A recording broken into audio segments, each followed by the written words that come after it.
Nithyanandam Kripapurnam Jagatpatim Harishadvargajetaram Nithyananda Gurum Bhaje Svabhava Chinmayanandam Sada Shiva Samarambam Shankaracharya Madhyamam Asmadacharya Paryantam Vande Guru Paramparam.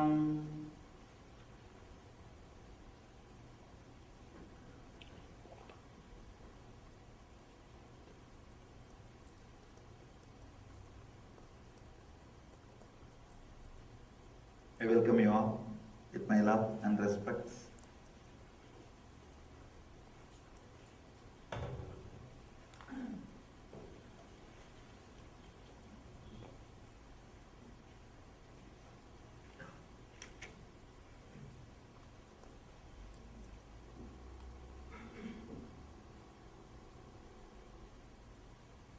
Please explain. When I become thoughtless, I will be unable to function in society and work to make a living.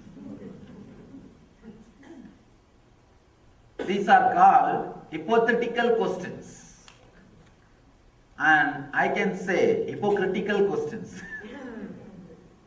Understand? Before you start practicing itself, you have started planning for you already started planning about its after effect. What will happen if this happens? What will happen if that happens?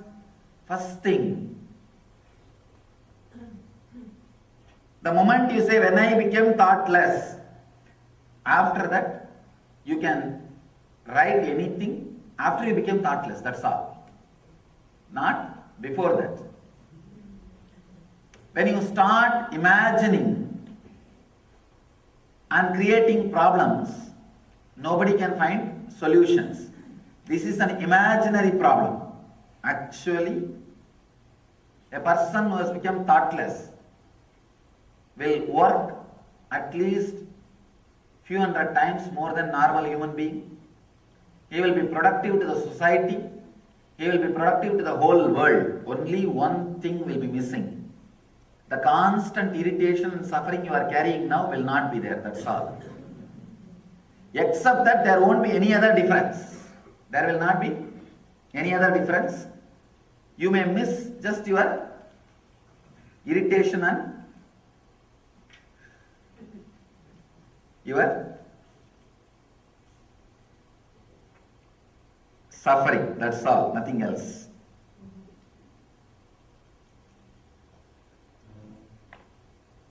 I see there is a proverb, ignorance is bliss. No. Innocence is bliss, not ignorance. Ignorance can never be bliss. But the society seems to value knowledge, idea, learning, education and information that one possesses. This seems to be contradicting to me. If so, how can one be ignorant and still possess wealth of knowledge? Having tremendous knowledge and not being egoistic about it is what I call innocence. Innocence is bliss. Ignorance can never be bliss.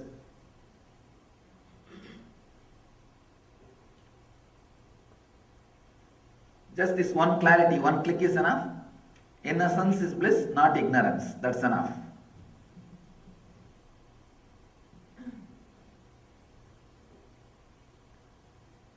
Here is somebody is asking, could you please explain with examples to drop the ego, the thinking ego? There's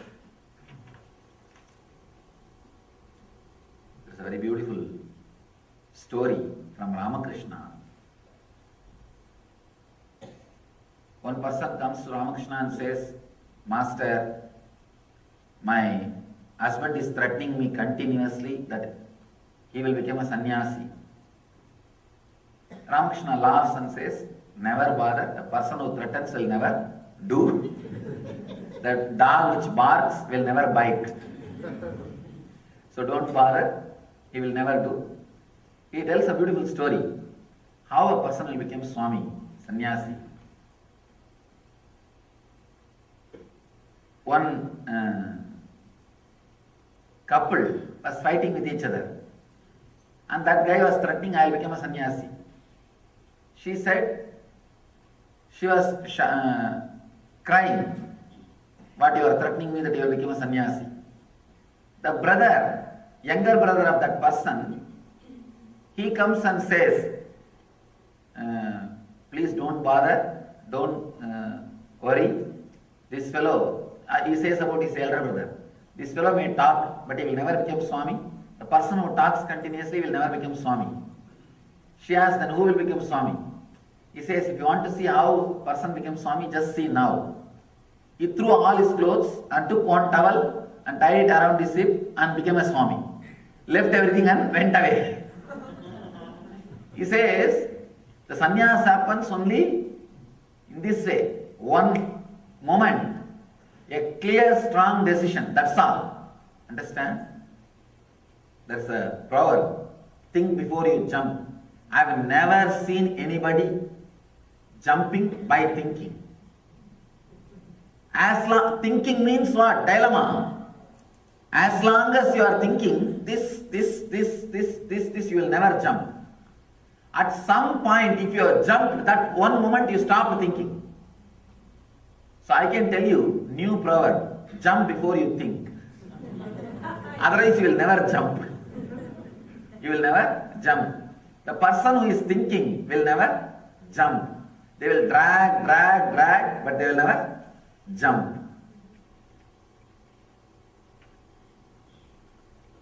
Bite my nails frequently when I am anxious or serious or during thinking. Is it a sign that I am not aware or not in conscious or mental disorder? I don't want to say mental disorder, can be a habit. I have seen too many small things are also become a very complicated thing. When you start giving a big idea, disease, this, that, all those things, and I don't think it is that big problem. Understand? Even a small thing, people come and tell me sometimes, Swamiji, I don't get sleep in the night. I tell them, perfectly alright, then work, that's all. And daytime lie down, and you feel like sleeping, lie down. See, whatever is said and done, you have one important automatic mechanism in you. When your rajas is exhausted, you will settle down in tamas. Anybody you can trust. When my restlessness is over, my body will automatically retire to rest.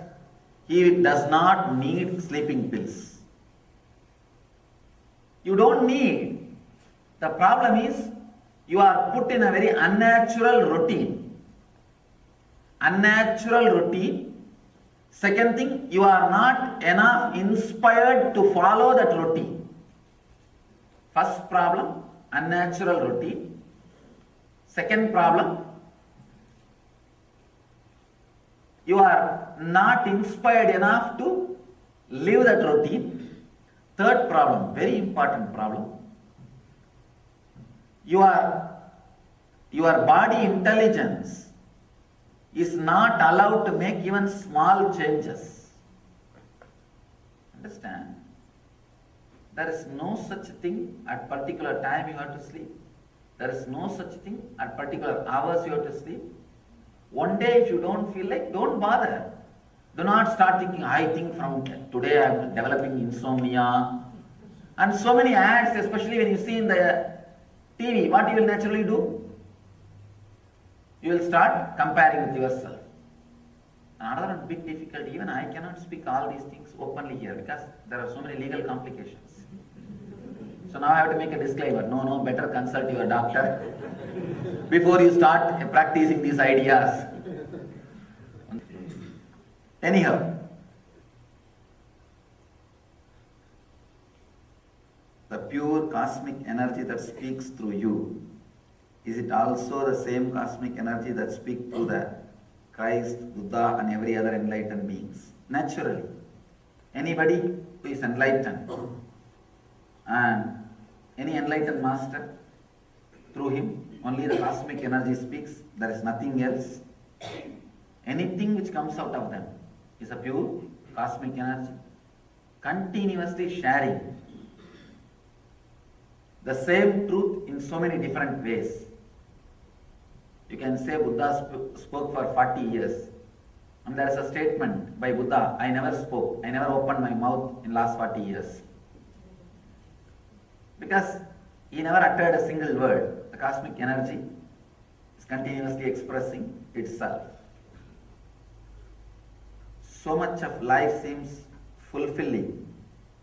I think that this idea that there is so much still to live in ordinary life holds me back from enlightenment. What to do? First thing, so much is there to live ordinary life means your mind is still giving a hope. Your mind is still giving a hope. The mind which gives the hope is the ultimate hopeless thing. By giving hope, it constantly keeps you in hopelessness. So, of course, either you learn from the master and realize, or you learn from life. It may take little time. What to do? How to truly give you permission to work on one's mind and remove its hold on the self. Is intention and unclenching meditation is what needed. Yes, that too is enough. Is surrender required? Surrender means the clear intention and the simple unclenching. That's enough. Surrender does not mean you will fall flat every time when you see me. No. That may get only knee pain and back pain to you. That may not do any real work.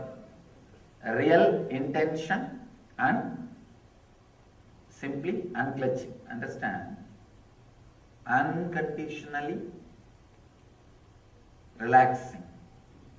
I have seen people, Swamiji, I am surrendering to you, but how long you will take to give enlightenment for me? They will ask me to first sign in the contract before. Then it is not surrender. The very restlessness I have seen. Many guys come and press me. You have to give me this darshan, you have to give me that darshan. And these fools don't understand. Let me tell you a story. It really happened. One guy, one crazy guy. What to do? Only this kind of things land up on enlightened masters. One screw loose, half screw loose, one nut missing, one bolt not there.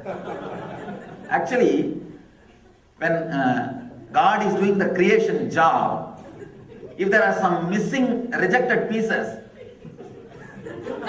customers will sue him. So he is afraid of the suing. He comes down to repair those products, those rejected pieces.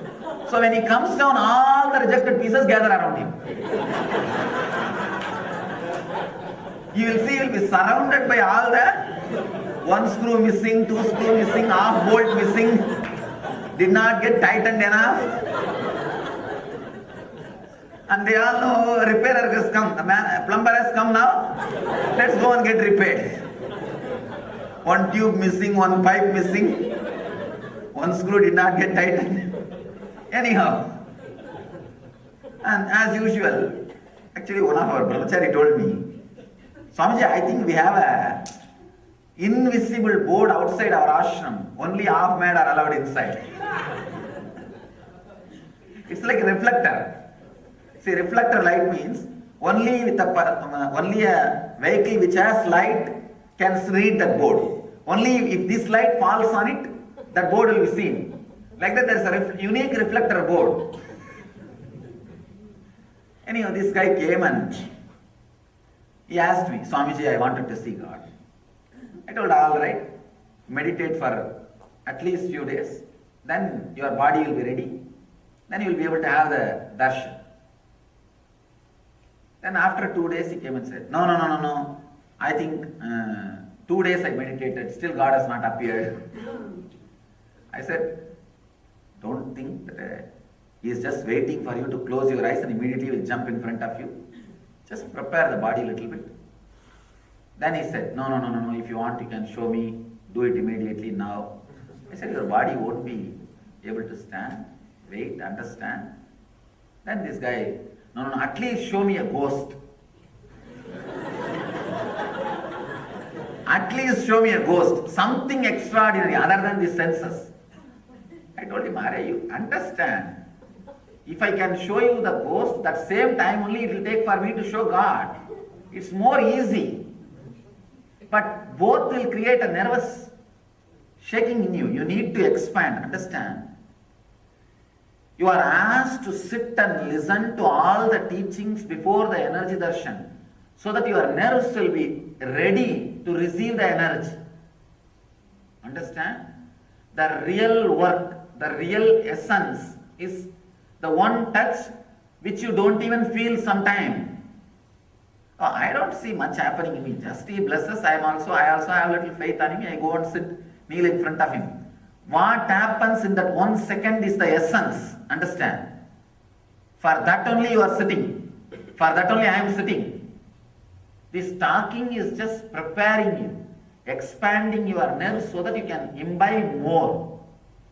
You can receive more. That's all is the truth. I told him, spend little time, have little sadhana. Sadhana means having a psychological revolution will prepare your physiology for enlightenment.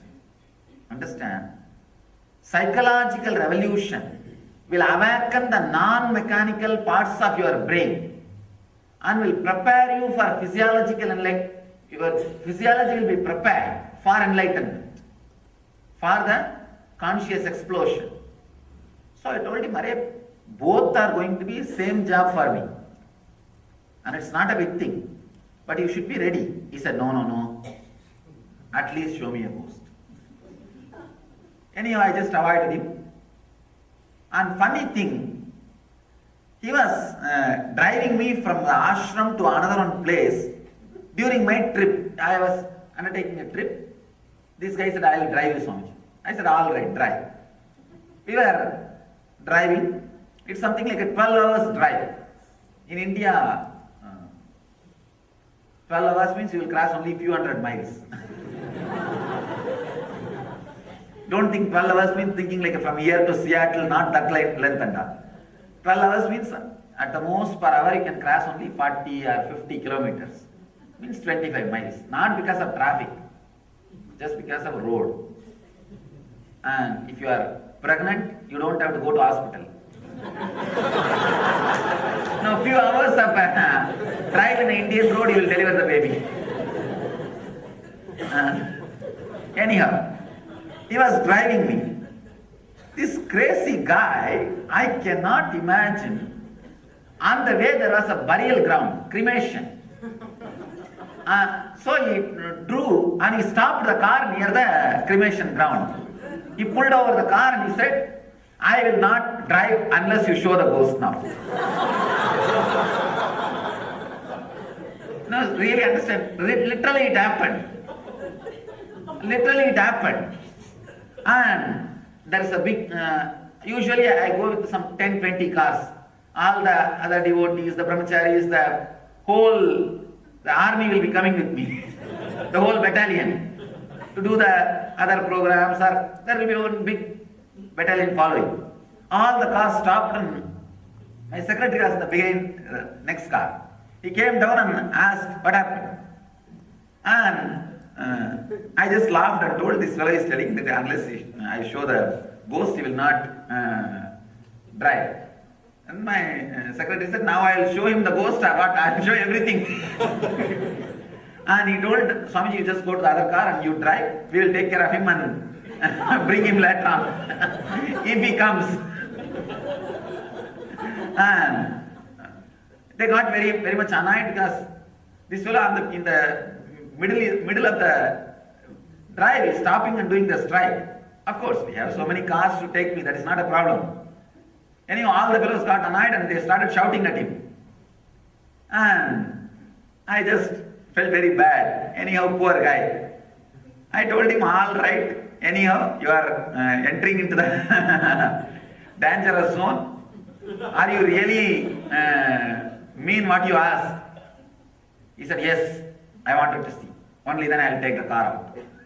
Only then I will drive. Another one problem is he's in the center of the road. Road is very small. The other cars cannot move also.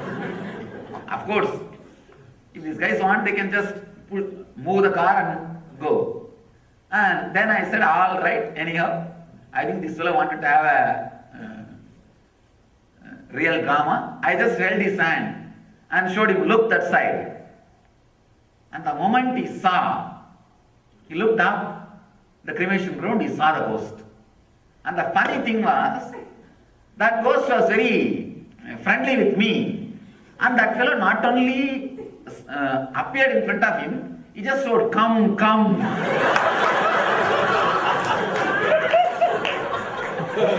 That's all. This fellow, this guy who asked, literally he pissed. And his wife was sitting inside the car. He just shouted her name and opened the car and jumped inside and caught hold of her. Caught hold of her and shouting her name, oh, save me, save me, save me. And she got so, she started shouting, got so irritated because she was seeing the whole drama. She was seeing the whole drama. And she is little matured and relaxed person. She was there and her kids were also there. And she was advising him for more than a week. Relax, and Swamiji says it must be good. And when this guy jumped and started shouting, not only she did not console, she just pulled him that side. And suddenly we saw not only he pissed, he did the other one also. And he is trembling, completely shaken. Then I just smiled and moved my hands, and that ghost disappeared. It went away.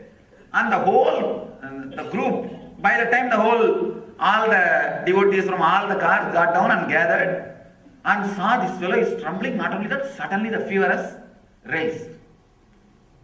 Then, anyhow, I put my hand on him and put a little vibhuti, the ash, and the fever came down. He got a little settled. Then I asked him, I told you clearly. And then all his own kids are making fun of him. Because in the dress itself, in pants, he did everything. They are making fun of him. You always make fun of us if we do the bedwetting. Now you see what happened to you. And the whole fun is going on. I told you. Then he is telling me, see, this is the punchline. This is the real funny thing. Yes, you told me it is difficult, but I did not think it is this extreme difficulty. Even then you should have thought about it and you shouldn't have shown, even if I asked you. If you know it is such a strong thing, you shouldn't have shown. Understand? He is the guy who sat on me, literally. And finally what he is telling? He is telling, no, whatever is said and done. If it is this bad, you shouldn't have shown. Of course, I also did not think he will do that all, 1, 2 and all in the dress. At the most, I thought he will have some shaking, some crying or shouting. This guy. No, I can still remember and visualize the scene. And it took something like 1 week for him to settle down again. And the poor guy, not only could not drive that night, it took more than 1 week for him to drive again. And even in the night time, his own cloth, if it falls on him, suddenly he comes, gets up and shouts the wife's name and cries, hey, save me. It took literally 1 week. Understand? Then finally I have to give him a technique to get out of that fear. Because the fever came down, the physiological effect has come down. But that psychological fear, he is not able to get out of it. And not only that, because he saw that ghost once, he started fantasizing again and again. Even after 2-3 days or a week, he started fantasizing that as if the ghost is appearing and calling him again, come, come. And he came and told me, Swamiji, the ghost is calling me. Again it is appearing and saying, come, come. I said, as if he doesn't have husband or wife or what? Why will he call you? Don't bother, relax. And after a week, I saw the problem has become serious. This guy comes and says, no, that ghost is telling me it is not my fantasy or illusion. He is real ghost. And whatever question I ask, he is answering. I told him, what did you ask? I said, where is my house? He gave the address. I asked, no, he is telling me. I asked, what is in my suitcase? He says, rightly. And he came and told me, it has become a big problem. Then I asked him, what all the questions? He told all these questions. He asked his address and the ghost told. And he asked, what is in my suitcase? The ghost told very clearly. I just told him one simple thing. Gave him lot of sesame seeds in a small handbag. And told him, take this and ask the ghost how many seeds are there inside. This fellow that night went, took the same bag, and the ghost as usual came. He asked how many seeds are there in this bag. Suddenly the ghost laughed and disappeared. Why, you know, ghost can give answer only the informations you know. Because it is your own unconscious projection. Understand? When I showed him also, there is nothing separate. Came up and stood in front of him. See, you are a big ocean of energy. You associate yourself only one part of it. Only with one part you associate. The other part only you experience as a god or a ghost or whatever. Different things, ways you may experience. If you experience with pain, you call that as a ghost. If you experience with bliss, you call that as a god. You experiencing your own, the parts, the unconscious parts is the extraordinary experience. For that, your body needs to be prepared and mature. This fellow was trying to have without that preparation. So I have to just awaken his own unconscious. That is what he saw. And when I gave him the sesame seeds, he himself doesn't know how many seeds are there in that bag. So answer which he doesn't know, the ghost cannot answer. Understand? Whenever you see a ghost, if you want to check whether it's a duplicate or original, ask something which you don't know. Take a bag full of sesame seed and ask the answer. You will disappear. Then suddenly you will see it's your own unconscious projection. When it disappeared, the next day when he came, I saw he is completely relaxed.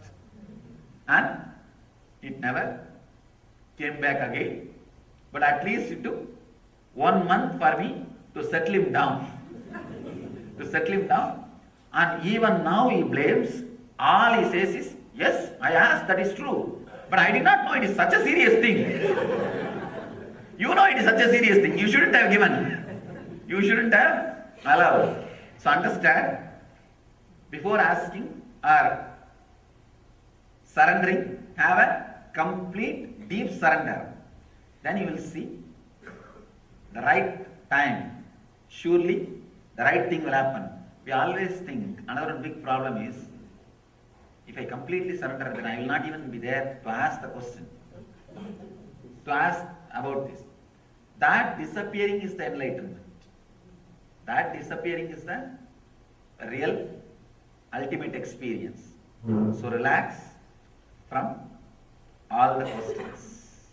Let's enter into today's sutra. Suppose you contemplate something beyond perception, beyond grasping, being, not being you. A real Ananda Sutra. One more Ananda Sutra.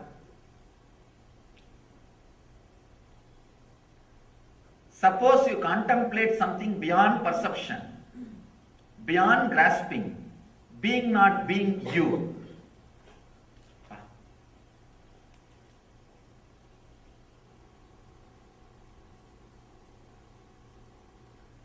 Mahadeva is determined to give enlightenment. He is stubborn. He has decided any kind of minds, let it happen. I'll see that that mind is liberated or that person experiences the truth. Understand, let me repeat the sutra once more. Suppose you contemplate something beyond perception. Understand? Anything, the moment you perceive it, the moment you are able to think about it, it becomes past. It becomes past. Even you sitting and thinking about enlightenment is past. You sitting and thinking about me is past.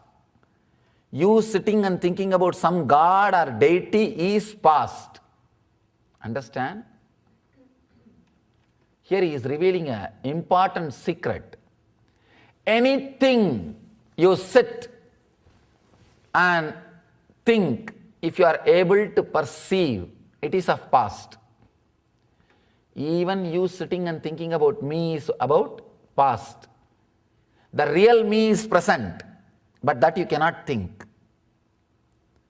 Here, Mahadeva is giving a wonderful sutra.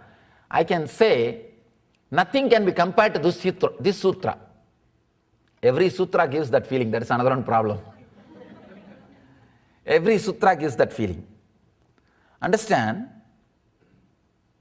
He is saying, try to contemplate something beyond perception. Means, try to think of something beyond. The yesterday's sutras, deeper version. Yesterday he said, just think beyond.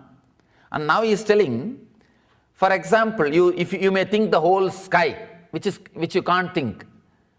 The next moment, the moment you finish thinking that, you already thought about it. Drop that. Then think something beyond that. The moment you finish thinking about that, then again now you are able to think about it. For example, the first beginning, when you try to think something beyond thinking, you may think the whole solar family. That itself is too much. But the moment you thought the whole solar family, you already made that also into a thinking. Now then drop that. Next. Try to think beyond it. Then you thought about beyond the solar family. Drop. Then beyond solar family. Start. About every moment, Mahadeva is saying, go to the thing which you can't think. Means, continuously you will be in the present moment and exploding. Understand? The moment you are able to grasp something, think something, you already made that into past, into your property, your mind can flourish on it. Your mind can flourish on it. If you think God as Devi, your mind will start flourishing on it. If you think God as the sun, your mind will start flourishing on it. If you think God as the whole sky, your mind will start flourishing on it. But continuously, if you drop whatever you thought and go to the further, I can say, this is exactly what is happening inside me. Understand? Mahadeva is exactly verbalized. I want all of you to understand one important thing. Enlightenment is ultimate but not final. The ultimate will happen to you now. The moment you understood the ultimate has happened, that is no more ultimate. Then again one more door will open. The ultimate to that ultimate will happen. It's like your mind can receive 100 information and it just explodes. Now it is able to receive 10,000 information. You think this is ultimate, oh God, from 100 to 10,000, what happened to me? The moment you understand, God, now 10,000 I am able to understand, receive, that will explode and become million information. The moment you say, oh God, million I am able to do, that will explode, become 100. Means continuously the ultimate explosion happening, and expanding. That is what we call Big Bang. Master's body is a constant space where Big Bang is happening. You may think, then where we are going to end? What is going to happen? That is what, there is no end. Intense life happening. Causeless auspiciousness happening. Understand? This can be a great revelation. This is what Upanishadic rishis say, neti, neti. Not this, not this, not this, not this. The moment you are able to grasp something, say not this. Drop it. The moment you are able to grasp something, this moment, drop it. Not this. If you can drop continuously even from the technique you are practicing, you will see the real experience happening. People ask me, what technique you practice every moment, Swamiji? Nothing. Dropping every moment, whatever is happening is what I am practicing. Understand? A very simple understanding. Always exhale. Inhaling will be done by the life by itself. The life which is inside you will do the inhaling. Just drop, drop, drop. Think further, further, further. Which you can't think, which you can't think. The moment you finish thinking that, you can't. Even if you are thinking that you can't think, drop that. It is a very subtle process. I can't even use the word process. It is a real powerful thing to be in enlightenment, to live in enlightenment continuously. When I say, it will be very difficult for mind to grasp, because mind will always try to grasp everything and keep it in the refrigerator and eat slowly. No, your mind is just like bull. How the bull will do, it will grab everything and swallow. Then later on he will find a place in a corner, in quiet corner he will sit, bring everything back to his mouth and slowly he will chew. Your mind is like that only. It will grab everything and put it in the refrigerator. Slowly it will take and start grabbing, start swallowing, start chewing. Understand? The moment bull eats something, what it is?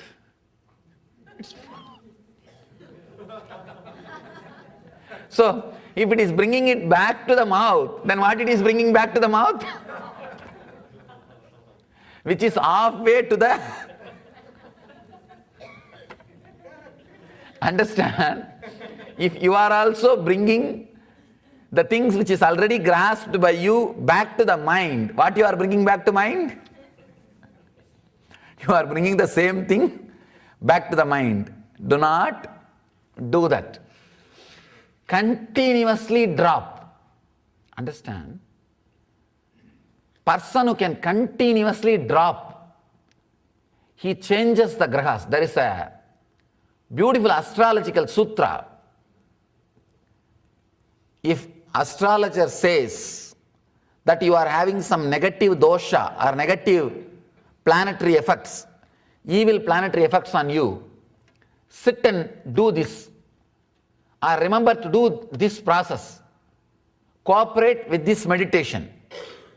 It is not even a meditation, it is just a constant happening, which you need to be constantly just doing. Or just remembering.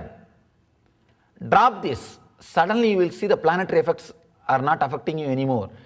planetary evil effects can happen as long as you are connected to the time shaft, Kala Chakra. Kala Chakra means time shaft. This dropping is like dropping from the Kala Chakra, breaking free from the Kala Chakra. Understand? It is possible now. Whatever you think as the ultimate in your life, drop. And try to expand bigger. Then you will have some idea, you will grasp something and drop. Then again your mind will automatically grasp something, don't allow, drop. Continuously your mind will say, no, then what to do? Don't answer that question now. Every moment drop. Your mind will say, if I am every moment dropping, then what will happen? Where will I end? Don't bother about ending. What happens, let us see later on. Your mind is again trying to grasp by asking you, what will happen in the end? If I am continuously dropping, your mind is asking a reason to practice before even starting the practice. Your mind is asking to prove the result before even starting the practice. Do not allow. That is where you get cheated. Understand? Constantly drop. Your mind will say, no. If I am dropping, how am I going to get enlightened? Logically prove me. Then I will start the process. It cannot. Constantly drop. Neti. Not this. One of the great Upanishadic stories speak about this technique. It's called, the person is called Swetaketu, great seeker. To him his master gives this technique. Go with the 400 cows and sit in the forest. Just throw away everything. Continuously throw. When the 400 cows become 1000 cows, come back. Very funny technique. If I give this technique to somebody, they will say, no, don't bother Swamiji, I will get you 600 cows, now itself give me enlightenment. Enlightenment is not equated to 600 cows. It was the technique. Throwing everything out. He has to wait with a deep patience and throw out. Suddenly, there is nothing to throw out because everything is thrown out. The person who is throwing out, slowly he is also thrown out. Understand?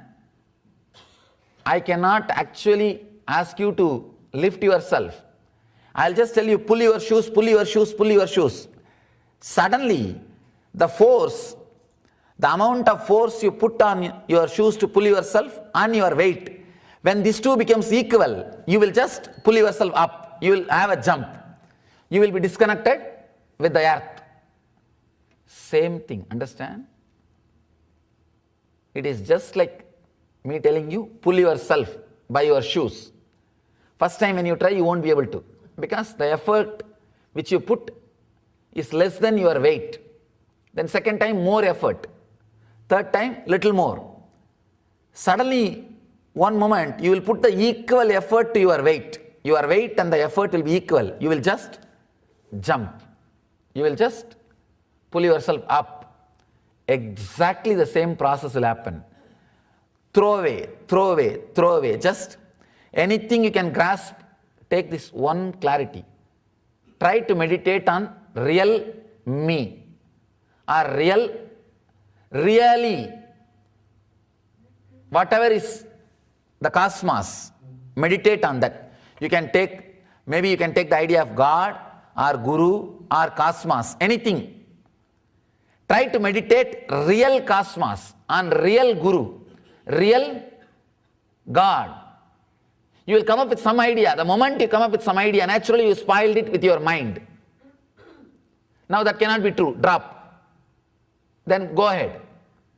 Again you will make a frame. The moment you made the frame, oh God, drop. Continuously drop. Continuously try to grasp the exact ultimate truth. Suddenly you will see, by throwing, understand, when you throw a particular idea from your mind, not only you throw that idea, you actually pick up one part of flesh from your mind also. Every time you pick up some thoughts from your mind and throw them out, not only the thoughts, one part of the bone structure of your mind is also thrown away. So few times when you throw, after that there will not be any bone structure left. Suddenly you will see your whole mind is thrown out. Understand? The whole essence I can say in one word. Try to meditate on real Master Swam, or real God Swam, or real Cosmos inside you. What can you do? You will try to grasp the whole sky in your mind. The moment you are grasped, that is no more God. Because your mind cannot grasp. If your mind can grasp, then your mind is greater than God. The moment it is grasped, no, it is not God. Then drop. Then try again. Grasp something bigger than that. Understand? This is such a powerful expansion. This is exactly what is happening every moment inside me. People ask me, Swamiji, 4 years ago, what I saw in you, and now what I am seeing in you, so much of difference. If enlightenment gives everything to you, then that time also you are enlightened. How can things get added even to you? Now I am seeing so many things extra in you. Understand? Enlightenment is ultimate but not final. That is why constantly even I am expressing new things. Even I am expressing new things.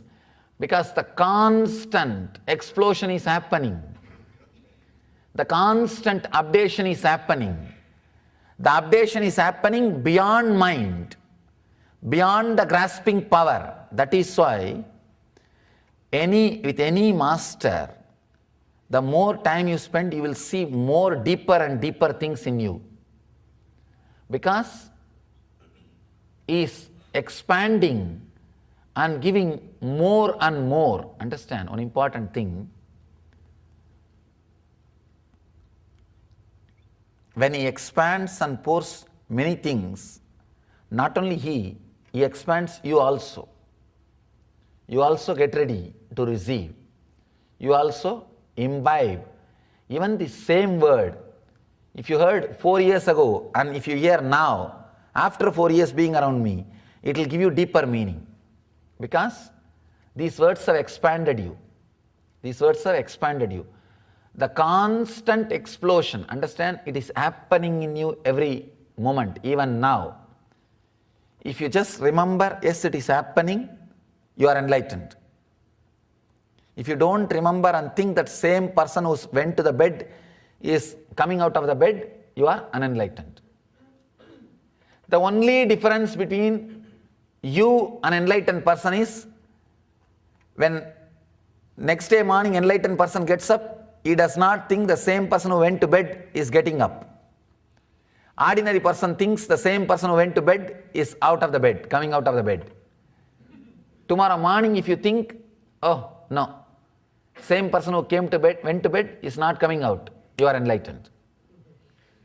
Just stop thinking that same person is coming out of the bed, that's all. Means neti. Continuously, the person who inhaled is not exhaling. The experience which you call as you, which has inhaled, is not exhaling. The person who exhaled is not inhaling. This is the truth you need to understand. This is the reality you need to grasp. The moment you grasp it, drop it. Then what to hold? There is no need to hold. Go to the deeper. Go to the next. Try to grasp the next. The moment you grasp, drop it. Continuously, neti, not this, moving out, brushing aside, is what Mahadeva calls living enlightenment. Understand? All ideas, which you carry about you, continuously try to expand it. Continuously try to grasp the bigger and bigger idea. Anything you feel you have grasped, drop. Then try to grasp the bigger. What do you think as bigger? Once you feel you have got the biggest, drop. Then bigger than the biggest. Then bigger than the biggest. Continuously, in this way, you will be centered in the present moment. I understand this is a one and only powerful, foolproof technique to nail you in the present moment. Anything else, the moment you think you are in the present moment, you are not in the present moment. Already you are in the past. If you think, yes, I am in the present moment, already it has become past. Only by constantly expanding, you will be, by itself, you will be centered in the present without you knowing you are in the present. Understand? If you know you are in the present, you are not in the present. That is the basic sutra. That is the basic understanding. The moment you say, I am in the present, you are in the past already. There is a beautiful sutra. You can't step twice in the same river.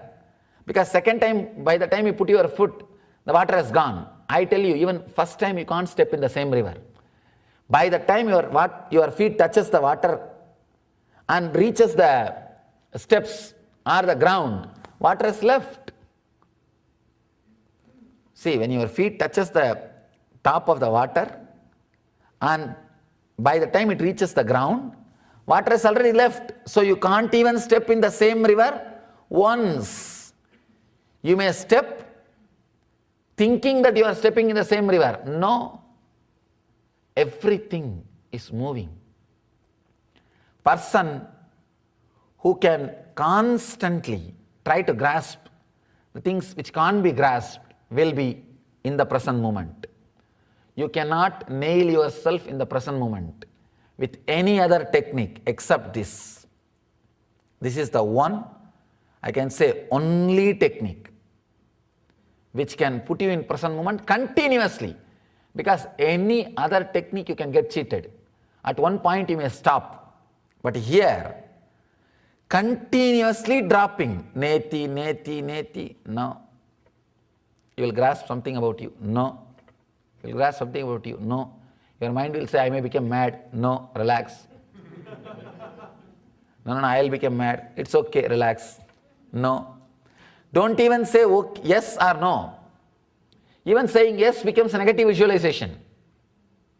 I have seen people tell me, sometimes I get the fear that I may have a particular disease, Swamiji.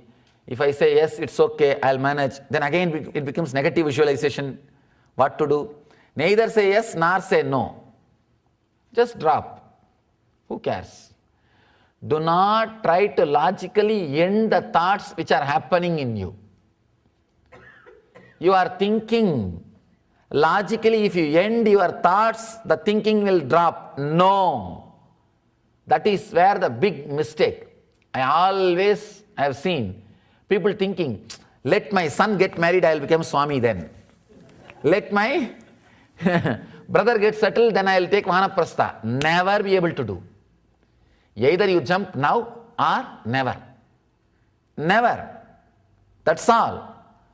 Whoever thinks, let this happen, then I will, no, it will never happen. That is what is mind. The moment you think, I'll finish this thought, then the thinking will be, I can drop. No. Because the moment you finish one thought, you already now become efficient in completing thoughts. Naturally, you will start having more thoughts. You become master of completing thoughts. Same way, the moment you think, I'll finish this responsibility, then take up. The moment you finish that responsibility, now you have become professional in finishing responsibilities. Naturally, you will take up more responsibility and more commitment. It never happens. Do not think by completing a thought, a logical reason, I'll drop thinking. No. Your mind may be crying, what is this? You are trying to grasp something impossible. Drop. If you go on doing this, you think you will become enlightened, your mind will say, drop. And your mind will say, by doing this, will I become enlightened? First logically prove. Drop. Continuously trying to grasp which is beyond grasping. Which is beyond grasping. It will practically put you straight on the present moment. It's like a constantly you will be running. It's practically like a treadmill running. You will be thinking you are running, but you are in the same place. But your energy is just exploding. With this technique, the same thing will happen. You will be thinking that you are grasping. You will be in the present moment. Suddenly the energy will explode. Energy will explode. Understand? Very powerful, very strong method. With this method, you will never be caught in between. I tell you, any technique, any method, one dangerous thing is at one point you will be caught in the technique. You will be caught with the method. Killing the technique is the worst thing.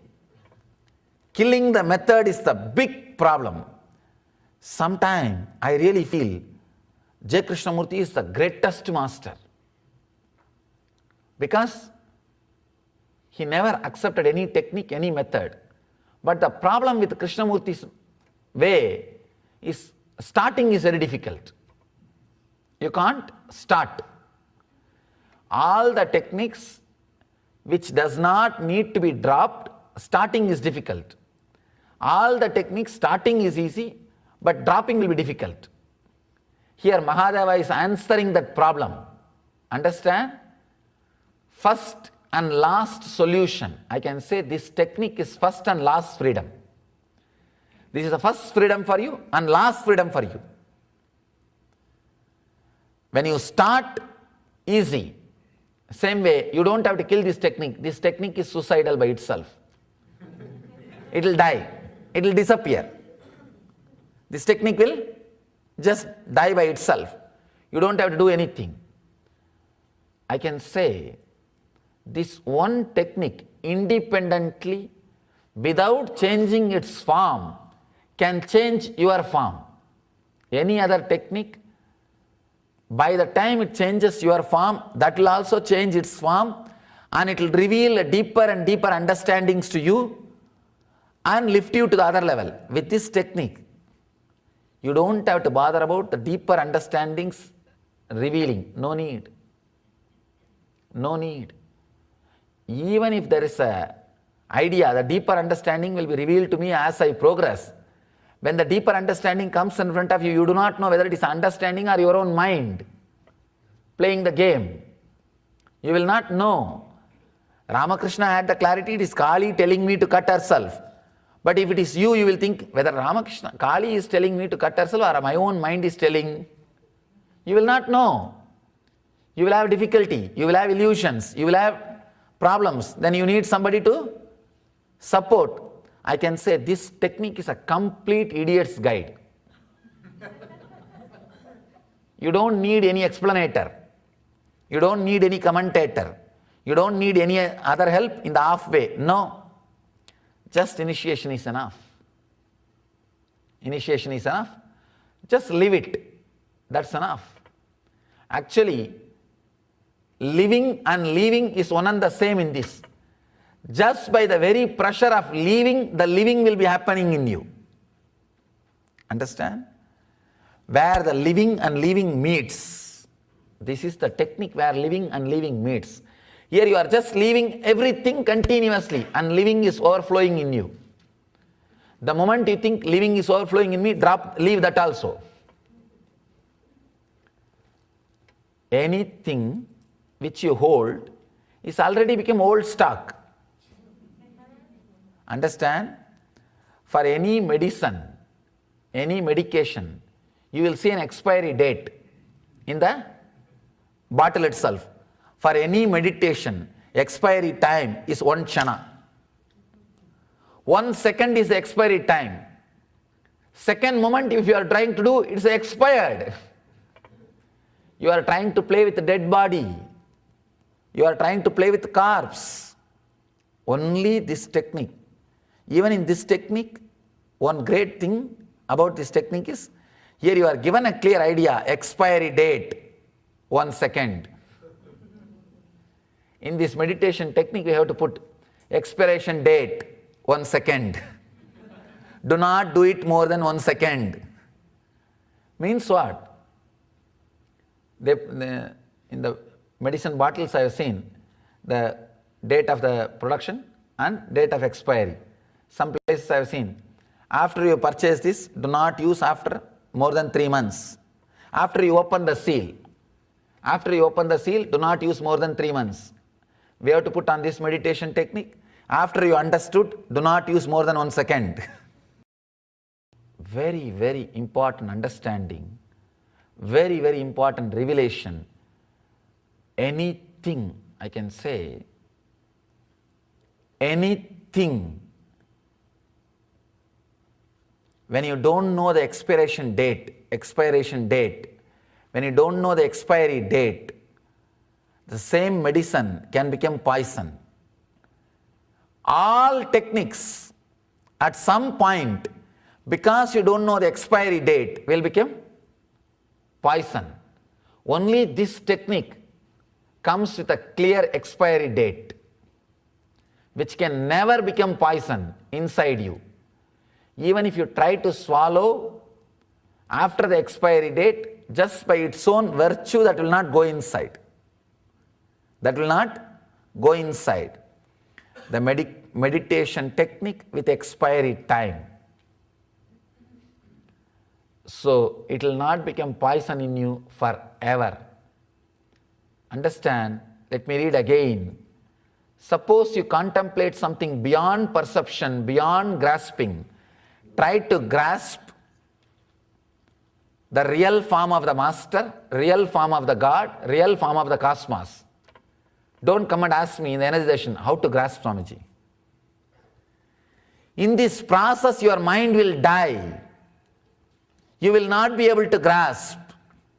Continuously you will grasp, you will not be able to grasp, you will relax. Then you will grasp, you will not be able to grasp. Even if you are grasped, you know it is a lie and you will drop. Even if you grasp, you know it is a lie and drop. In this process, it is like a running till you drop. They say in the ads, shop till you drop. So, meditate till you drop. Understand, here, this is the ultimate technique where just continuously try to grasp, just by the very power of trying to do this technique, you will be thrown back to present moment and mind will die. Mind will disappear. Imbibe this and live. You will live enlightenment. Thank you.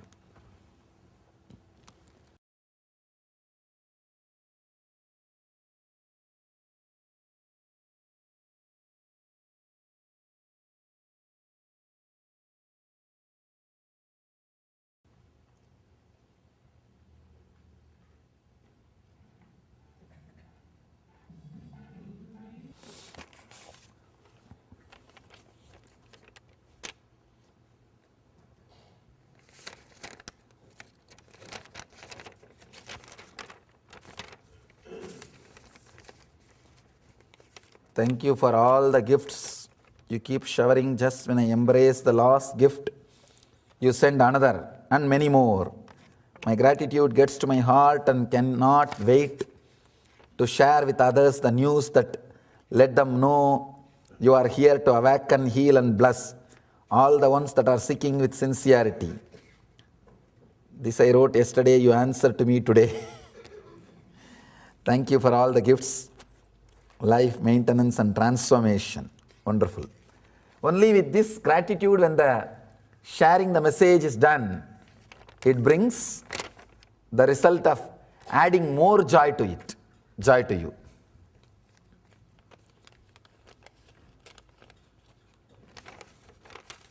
Somebody is asking to recite the Sanskrit sutra for few technical reasons only. I do not do. This sutra you just spoke about how important is the effort to contemplate something beyond grasping. Could be just unloading or dropping the contents of the mind during everyday activities whenever we remember. No. Now because already you grasped this cannot work on you. Anything you grasp cannot work on you. So go beyond. I hear that when you die and the soul leaves the body, my question is, when there is a tragic event, when a group of people die at the same time, are all their souls connected in some way to leave at a certain time together, even though they never knew each other? Example, plane crash, train accident. Yes, they may not know each other, but the souls will leave at the same time to the different places. I wonder if thought and consciousness together shape and give life to matter and the world of form. Is it true that when thoughts become still, Maya will also vanish? Yes. When thought becomes still, Maya will vanish. That is the next sutra. Mahadeva is taking us. Or is it the case that life is just a dream that cosmic consciousness is having when it is sleeping? Cosmic consciousness never sleeps. If so, why is it so hard to wake up? It is not hard. You only think it is hard. For example, having to go through many years of intense seeking, even many lives. Many lives are also some more dreams. The Ananda Sutras that you preached last couple of days makes me very much interested and gave me a belief that I can also become enlightened. By the way, I attend your lectures for last 1 week only, and not from beginning. I wish that I did attend it from the beginning. I am an ambitious, serious and busy person, or at least I will make myself busy. Everybody just makes themselves busy. There is nobody who is busy person. My body and mind are so attuned that I sleep only for about 5 to 6 hours per day during weekdays. I believe in that way my mind would be in control. I would not become devil and achieve my ambitions as well. Is my reasoning good? Controlling sleep is okay, but that does not mean you have mind control, not that big. As I am a busy person, I feel that instead of taking some amount of time daily to perform meditation techniques based on the sutras like Nitya Sutra or Dhyana Sutra, I think Ananda Sutra would click for me to become enlightened. Understand, it has to click, not you will think the moment you had all this reasoning, I cannot do Nitya Sutra, I cannot do Dhyana Sutra, no Ananda Sutra will click with you. Be very clear. You have to drop your job and start meditating. I hope that I will be successful in imbibing Ananda Sutras in my day-to-day current busy life. I don't think it will happen to you, at least. To become enlightened and maintain that enlightenment. Is my reasoning good? Your reasoning is bad. Understand, if you are ready to do Nitya Sutra or Dhyana Sutra, with that readiness, Ananda Sutra will click. Then you may not need to do the Nitya Sutra or Dhyana Sutra. But when you are not ready to dedicate some part of your time for meditation, never expect an Ananda Sutra to click. It will never happen. Ananda Sutra clicks with a person who is burning with intensity, who is intense enough to give everything, the I and mind, for enlightenment. The moment you say you are a casual window shopper, I think by mistake you are here for 7 days. Understand, if you are really interested in spirituality and all, take up Nitya Sutra and Dhyana Sutra. Only that will work for you, not anything else. Your reasoning is not right. Sometimes which looks very logical may not be actual. A small story. One guy went to Las Vegas with a $30,000 Cadillac and came back to house with a $100,000 bus. He came to Las Vegas on a $30,000 Cadillac. He came back to house on the $100,000 bus. The statement looks very logical, but all of us know the meaning. Understand? This is the same reasoning you are trying to play. No. Ananda Sutras are not for the people who cannot commit to the Nitya Sutra and Dhyana Sutra. No. Ananda Sutras are for the people who are tired of Nitya Sutra and Dhyana Sutra. Only who are tired of that too, Ananda Sutra will click. Otherwise, because of your laziness, you yourself pick up on Ananda Sutra. And with Ananda Sutra, you cannot pick up. A sutra has to pick you up. Understand? You cannot pick up the sutra. Sutra has to pick you up. So relax. Stop bragging about. You went to the Las Vegas with $30,000 Cadillac and you came on $100,000 bus. You might have come on $100,000 bus, but who owns it?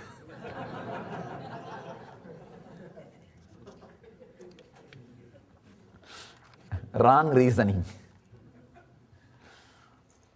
Let's enter into the next sutra. I am existing. This is mine. This is this. Oh beloved, even in such no illimitability, God. Last sutra Mahadeva said, Neti, Neti, Na iti, Na iti. This is not, this is not. That can lead you to enlightenment. Means just expanding you, becoming Mahat, cosmos, and disappearing into it.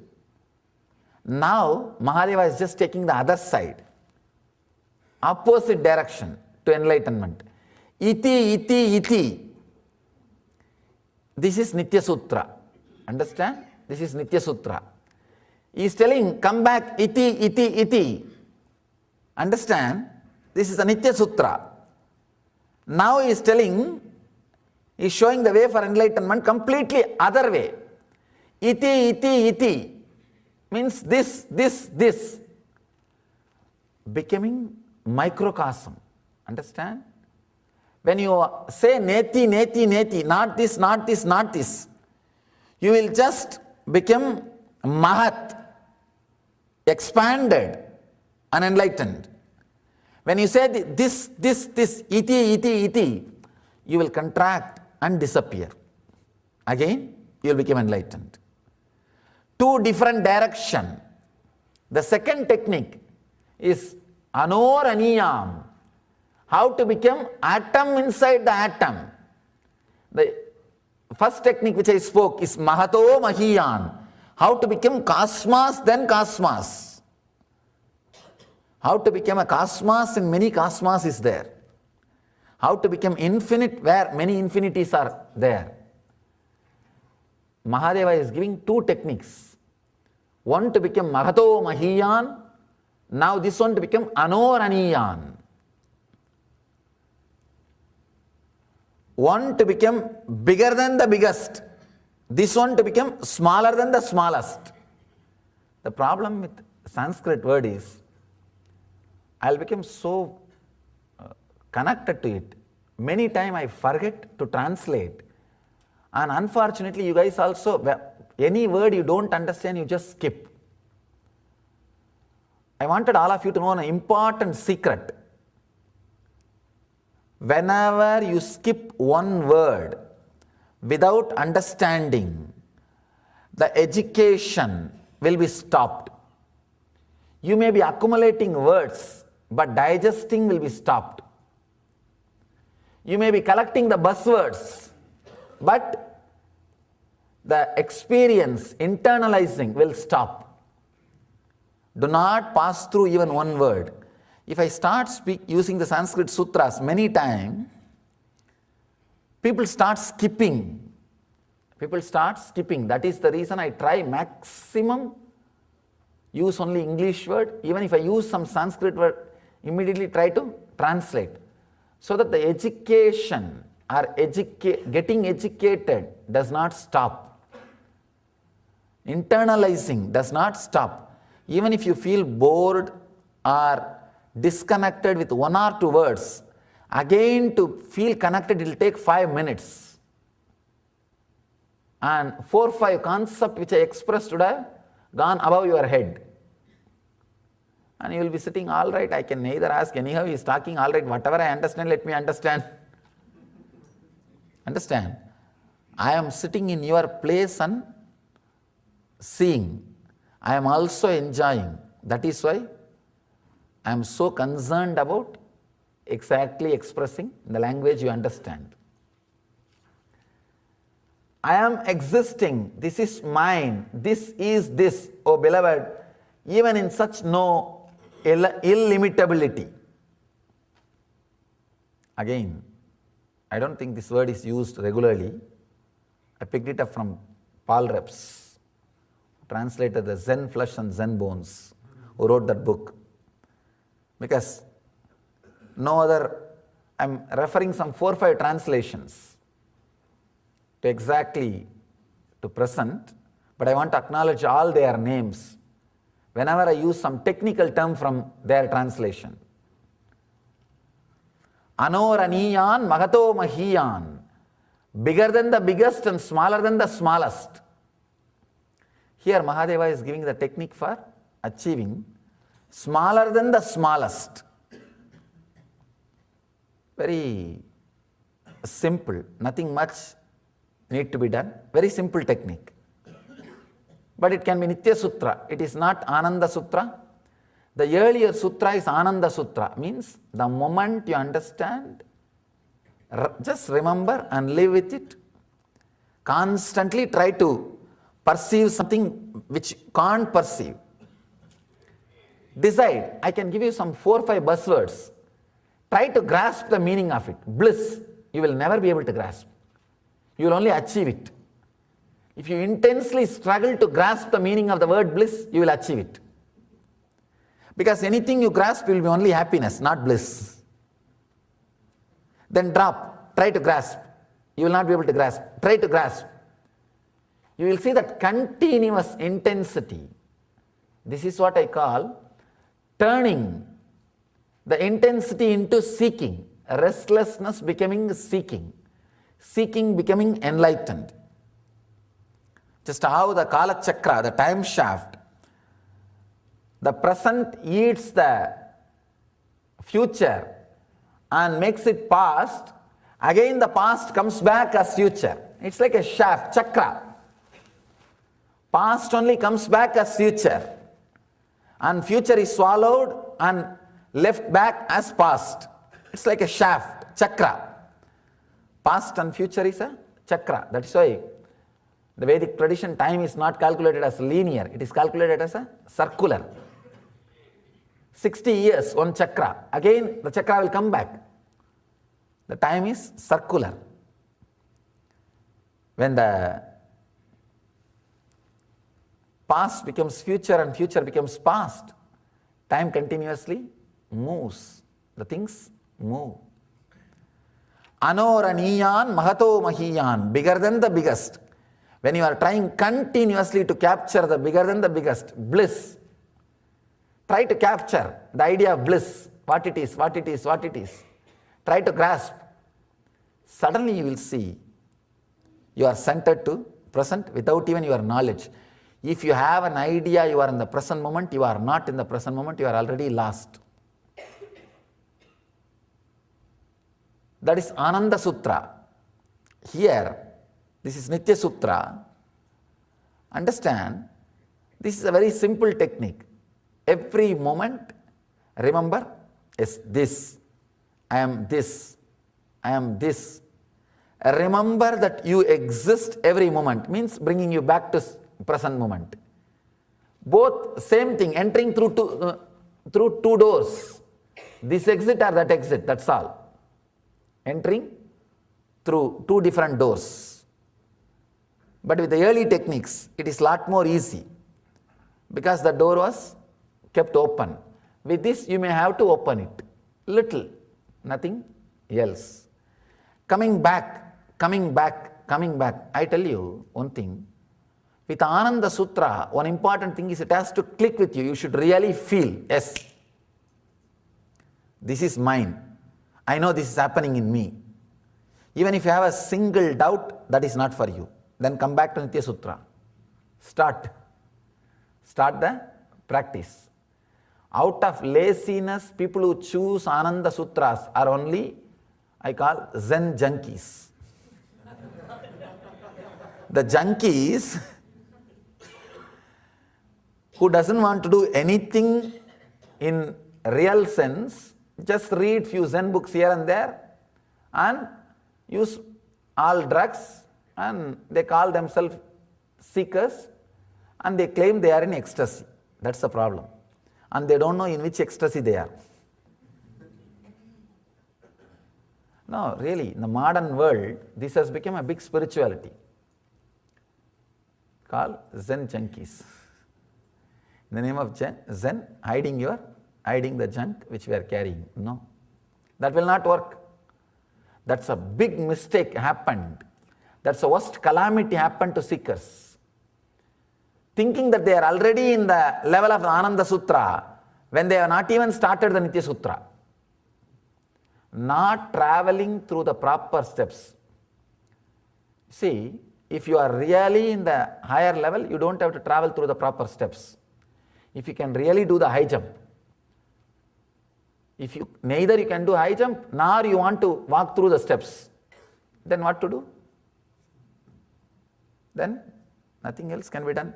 You can be there where you are sitting, but you can be shouting, oh, I am in the highest place, I am in the highest place. You can just hypnotize yourself. No, that will not work. Then they wanted to go to the high. Then they decide some other techniques to raise themselves to high. And it does not work out. That's the problem. I am existing. This is mine. This is this. Oh beloved, even in such no illimitability, come back and say, I am, I exist. Understand? Do not say your mind exists. When you exist, when you are clear, you know your mind is your property. If you are aware of the difference between you and your mind, which is your property, that distinction, if you can maintain every moment, again, if you are thinking, you will not be able to maintain the distinction. Because thinking is your mind. You cannot be thinking. You have to be clear. This is me and this is mine. This clarity also will liberate and make you illimitable, make you expanded superconsciousness. Understand? Very simple technique to come back to the center, to the present moment again and again. It's a Nitya Sutra. Try. The Ananda Sutra is not clicking, then click. Try this Nitya Sutra. This is the path. Surely, when you are centered on you, the world will disappear. It's like when you remember about you, your identity, you wake up from the dream. Same way, when you remember about your strong, true identity, who you are, you wake up from this dream. You wake up from this dream of the world, the Bhavaroga or the Samsara Sagara or Jagat Swapna, the world dream. So come back to the center and wake up. Let you achieve and radiate the eternal bliss, Nithyananda. Thank you.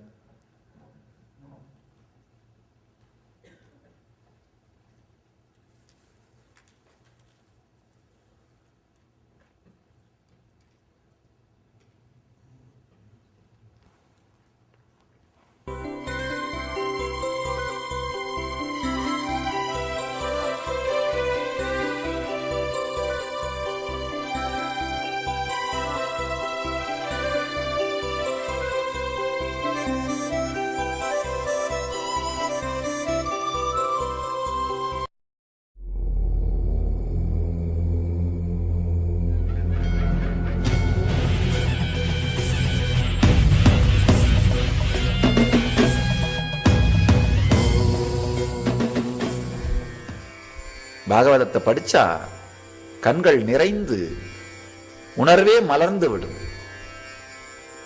என்ன அழகா, காரணமில்லாத விளையாட்டு.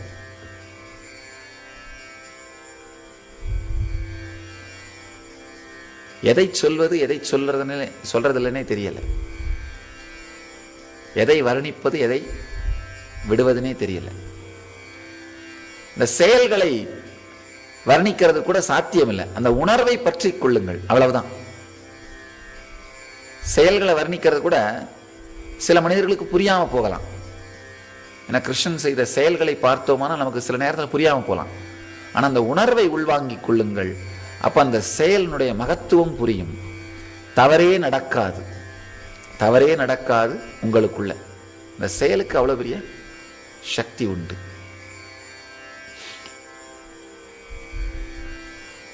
அந்த உணர்வு தான் ஞானத்தை தாண்டிய ரசம். ஞானத்தை தாண்டிய ரசத்திற்கான நுட்பத்தை ஈஸ்வரன் இங்கே அளிக்கின்றார். சூத்திரத்திற்குள் நுழைவோம்.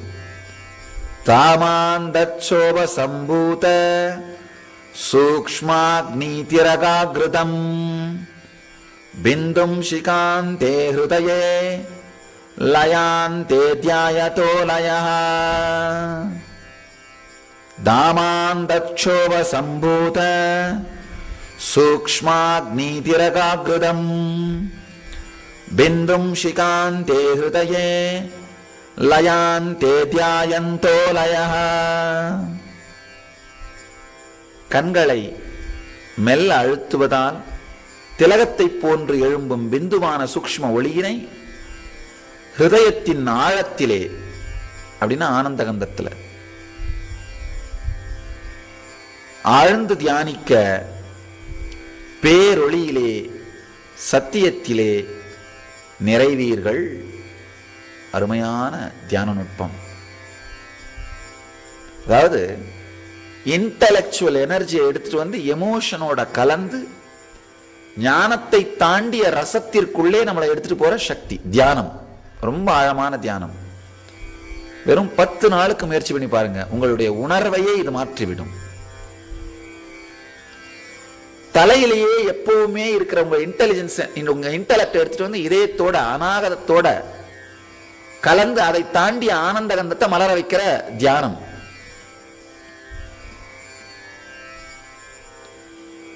எப்போ பார்த்தாலும் நீங்க உங்களை நினைச்ச உடனே முதல்ல உங்க நினைப்புக்கு வர்ற பாகம் இது தலைதான். அதனால உலகம் முழுக்க போர்ட்ரைட்னால என்ன தலையத்தான் எடுக்கிறாங்க பாருங்க. ஏன் காலை மட்டும் எடுத்துக்க கூடாதா?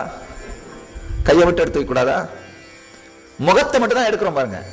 யாரையாவது பார்த்தாலும் முதல்ல இதுதான் பார்க்கிறோம், முகத்தை தான் பார்க்கிறோம். கையும் ஒன்றும் எல்லாருக்கும் ஒரே மாதிரி இருக்கிறது கிடையாது. இப்போ முகம் எப்படி வேற வேறையா இருக்கோ அதே மாதிரி கை வேற வேறையா இருக்கு. ஒண்ணுமில்ல, ஒரு உதாரணத்துக்கு முகத்தை ஜாஸ்தி பார்க்கறதால முகத்தில் இருக்கிற வேற்றுமைகள் உங்களுக்கு தெரியுது. கைகளை மட்டுமே ஜாஸ்தி பார்த்துருந்தீங்கன்னா கைகளுக்கு நடுவில் இருக்கிற வேற்றுமை தெரியும். உதாரணத்துக்கு சொல்லணும்னா சைனீஸ் யாராவது நீங்க பார்த்தீங்கன்னா எல்லாரும் பார்த்தாலும் ஒரே மாதிரி இருக்கும். அதே மாதிரி சைனீஸுக்கு இந்தியன்ஸ் எல்லாரும் பார்த்தாலும் ஒரே மாதிரி இருக்கும். இல்லை, நான் உலகம் முழுக்க சுத்துறதால சொல்றேன். உலகம் முழுக்க சுத்துறதால அதனால தான் சொல்றேன், எந்த நாட்டுக்கு போனாலும் அந்த நாட்டில் ஒரு 20 நாள் இருந்த அப்புறம் பார்த்தீங்கன்னா எல்லாரும் தனித்தனி அடையாளம் தெரியும். ஆனால் ஃபர்ஸ்ட் போனோன்னு என்னவா இருக்கும், எல்லாரும் ஒரே மாதிரி தான் தெரிவார்கள். இல்லை, அமெரிக்காவில் சுத்துறதுனா பல நாட்டுக்கு சுத்துறதால சொல்றேன், அங்க இருக்கிற செக்யூரிட்டிஸுக்கு பல பேருக்கு இந்தியன் ஆம்பளைக்கும் பொம்பளைக்குமே வித்தியாசம் தெரியறதில்லை. இப்போ உங்களுக்கு எப்படி அமெரிக்கன் ஆம்பளைக்கும் பொம்பளைக்கும் வித்தியாசம் தெரியாமல் சில நேரத்தில் தடுமாறுறீங்களோ அந்த மாதிரி அவங்களுக்கு தெரியறதில்லை. நடந்த ஒரு நிகழ்ச்சி, ஒரு தடவை என்ன பண்ணா, ஏர்போர்ட்டில் ரொம்ப குளிராக இருந்தது. சாமி கையை கட்டிட்டு இருந்தேன், அப்படியே சால்வை மேலே போச்சிட்டார்கள். நம்ம கூட வந்து அசிஸ்டன்ட் சால்வை மேலே போச்சிட்டு கையை கட்டிட்டு நடந்தேன். அன்னைக்கு பார்த்து அது என்ன பண்ணுறது, அதிர்ஷ்டம்னு சொல்கிறா துரதிர்ஷ்டம்னு சொல்கிறதான்னு தெரியல, அந்த ஃப்ளைட் டிக்கெட்டில் மிஸ்டர் நித்யானந்தம் பதில் மிஸ்ஸஸ் டைப் ஆயிடுச்சு, ஒரு எஸ் ஆட் ஆயிடுச்சு. அந்த டிக்கெட்டை பக்கத்தில் கூட வர செக்ரட்டரி அந்த டிக்கெட்டை கொடுத்தாரு. அந்த ஆள் பார்த்துட்டு டைப் பண்ண முத்திரையை குத்திட்டு அந்த செக் பண்ணுவாங்க இல்லையா, லேடிஸ் சைடு கவுண்டரில் அமைச்சிட்டாரு. நான் அப்படியே நிமிர்ந்து பார்த்தேன், ஞானம் அடைஞ்ச பிறகு ஆண் பெண் 2 உணர்வும் கடந்திருக்கிறோன்றது உண்மைதான். இருந்தா கூட கவுண்டர்ல போகும்போது உடம்பு எதுவோ அந்த உடம்புல தானே போகணும். நான் அந்த பக்கம் அப்படின்னேன். நோ, லேடி சைடுனாரு. நான் அப்படி பார்த்தேன். நீளமான முடி, குங்குமம் வேற. அவருக்கு புரியல. அவருக்கு நான் சொன்னேன் ஜென்ஸ் சைடு அப்படின்னு. அவர் டிக்கெட்டை பார்த்துட்டு மிஸ்ஸஸ் நித்யா. அப்பதான் நானே கவனிச்சேன். நான் சொன்னேன் it's a mistake from your office அப்படின்னு. அவர் உடனே ஆர் யூ ஷூர் அப்படின்னாரு. நான் சொன்னேன் இதெல்லாம் ப்ரூவ் பண்ண முடியாது. அப்பதான் எனக்கு பளிச்சு ஞாபகம் வந்து கை எடுத்துட்டேன். ஆஹா, நம்ம கையை வேற கட்டிட்டு சால்வே போத்திட்டு இருக்கு மேடம்.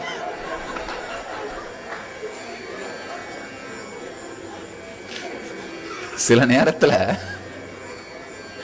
இல்ல முகத்தையே பார்க்கறதுனாலதான் உங்களுக்கு வித்தியாசம் தெரியறது இல்ல. வித்தியாசத்தை முகத்தில் இருக்கிற வித்தியாசங்களை கண்டுபிடிக்க முடியுது. கையையே பார்த்தீங்கன்னா கையில் இருக்கிற வித்தியாசத்தை கண்டுபிடிக்க முடியும். பல நாடுகளுக்கு சுத்துறதால சொல்றேன். நம்ம எப்பவும் முகத்தையே ஐடென்டிஃபை பண்ணிட்டு இருக்கிறோம். காரணம் என்னன்னா, முகம் அப்படிங்கிறது தான் நாம உணர்றோம். அதுதான் நம்ம வாழ்க்கையா போயிருச்சு. முகம்ங்கிறத நாம உணர்ற மாதிரியே நம்முடைய வாழ்க்கையா மாறிடுச்சு. நம்ம உணர்வை அங்க இருந்து எடுத்துட்டு வந்து ஆனந்த கந்தத்துக்குள்ள நாம் அப்படிங்கிறது நம்முடைய அநாகத சக்கரத்துக்கு கீழே இருக்கிற ஆனந்த கந்தத்துல அந்த நான்ற உணர்வு நிலை பெற்றிருக்கு. அங்க உங்களுடைய உணர்வை நிறைய செய்து மலர வைக்கின்ற நுட்பம் தியான நுட்பம். இந்த தியான நுட்பம் நல்லா ஆழ்ந்து நுட்பத்தை புரிஞ்சுக்கோங்க. கண்களை மெல்ல அழுத்தும் போது பாத்தீங்கன்னா இப்படி வச்சு அழுத்தினீங்கன்னா ஒண்ணு அந்த லைட் பால் மாதிரி மேல வரும் பாருங்க. இந்த ஒளி பந்து மேல வரும். திலகத்தை போல மேல ஒண்ணு அப்படி அழுத்து கண்களை மெதுவா வேகமா அழுத்தாம மெதுவா அழுத்தினீங்கன்னா அங்க உள்ள திலகம் மாதிரி இங்க ஒளி பந்து வரும். அந்த ஒளி பந்தை அங்க இருந்து ஆனந்த கந்தத்துக்கு இதயத்துக்கு கீழே இருக்கிற ஆனந்த கந்தம், இதயத்துக்கு 2 அங்குலம் கீழே இருக்கிற ஆனந்த கந்தத்தில் வைத்து தியானிக்க வேண்டும். அப்படின்னு அந்த நான்ற உணர்வை இங்க எடுத்து வைக்கிறீங்க. வச்சு அங்கேயே ஆழ்ந்து தியானிப்பவர்களுக்கு அந்த ஒளியிலேயே நிறைகின்ற தன்மை உண்டாகும். அந்த ஒளியிலேயே நீங்கள் நிறைந்து விடுவீர்கள். நல்லா ஆழ்ந்து புரிஞ்சுக்கோங்க. ஆழமான தியான நுட்பம் இப்பவே செஞ்சு பார்க்கலாம். கைகளை வச்சு மெதுவா வேகமா அழுத்தாதீங்க. மெதுவா அழுத்தினீங்கன்னா தோன்றுகின்ற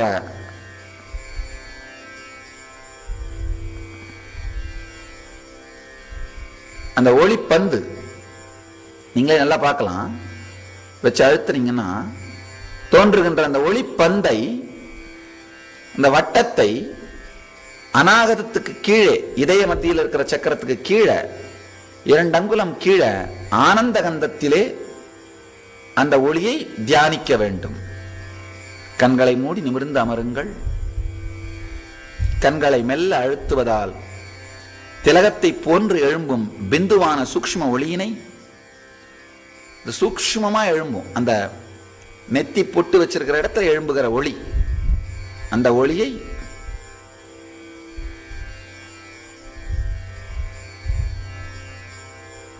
இதயத்திற்கு கீழே இருக்கின்ற ஆனந்த கந்த சக்கரத்தில் தியானியுங்கள். ஒளியை பார்த்தவுடன் இதயத்துக்கு கீழே இருக்கின்ற ஆனந்த கந்த சக்கரத்தில் அந்த ஒளியை ஒன்றாக்குங்கள்.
இந்த தியானம் உங்கள் உணர்வையே மாற்றிவிடும். ஒண்ணுமில்ல, இங்க டீச் பண்ற ஒரு ஒரு தியானத்தையும் ஒரு 21 நாள் அதோட விளையாட்டுத்தனமா முயற்சி பண்ணி பாருங்க. திடீர்னு ஏதாவது ஒரு மெடிடேஷன் கிளிக் ஆயிடும், ஏதாவது ஒரு சாவி கிளிக் ஆயிடும், உங்களுடைய உணர்வை மலர வைத்து விடும். அதனால எது கிளிக் ஆகுதோ, கிளிக் ஆகிற வரைக்கும் தொடர்ந்து முயற்சி பண்ணிட்டே இருங்க. இந்த தியானங்கள் உங்கள் உணர்வை நிறைத்து, இந்த சத்தியங்கள் உங்களை மலரச் செய்து நித்யானந்தத்தில் நிறைவீர்களாக. நீங்கள் நித்யானந்தத்தில் நிறைந்து, நித்யானந்தத்தில் மலர்ந்து, நித்யானந்தமாகிட ஆசீர்வதிக்கின்றோம்.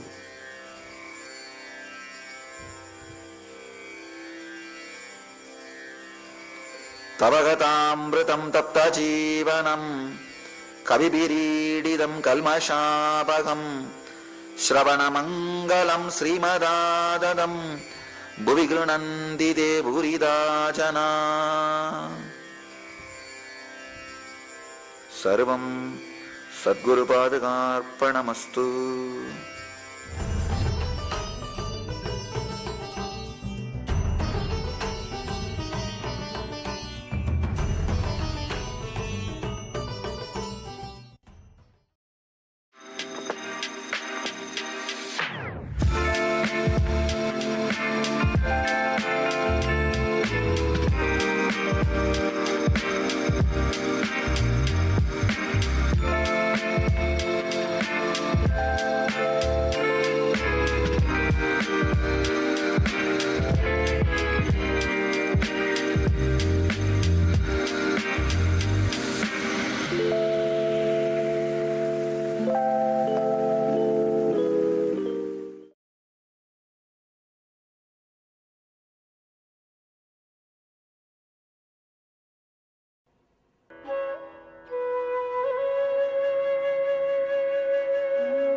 Welcome you all with my love and respects.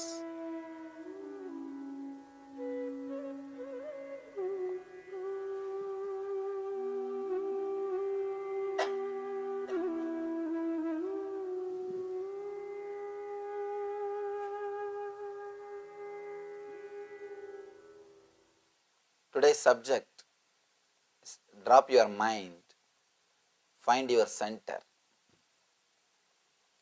Let's enter into the today's sutra, then we will see what Shiva says in that sutra and why he is telling us to drop our mind. What's the reason? Daman Dachobha Sambuddha Suksham Tilakakritam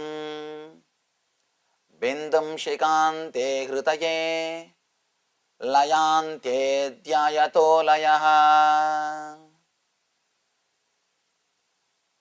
Very beautiful sloka. Sanskrit is not only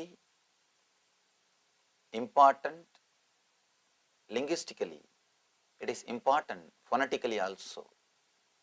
The very sound, the very vibration created by that mantras does something to your being, does something to you. Let me repeat the sutra, Shiva's words, then we will enter into the meaning. What Shiva means by saying the word drop your mind. Daman Tachobha Sambuddha Sukshmagni Tilakakritam Bindum Shikande Hritaye Layante Dhyayato Layaha.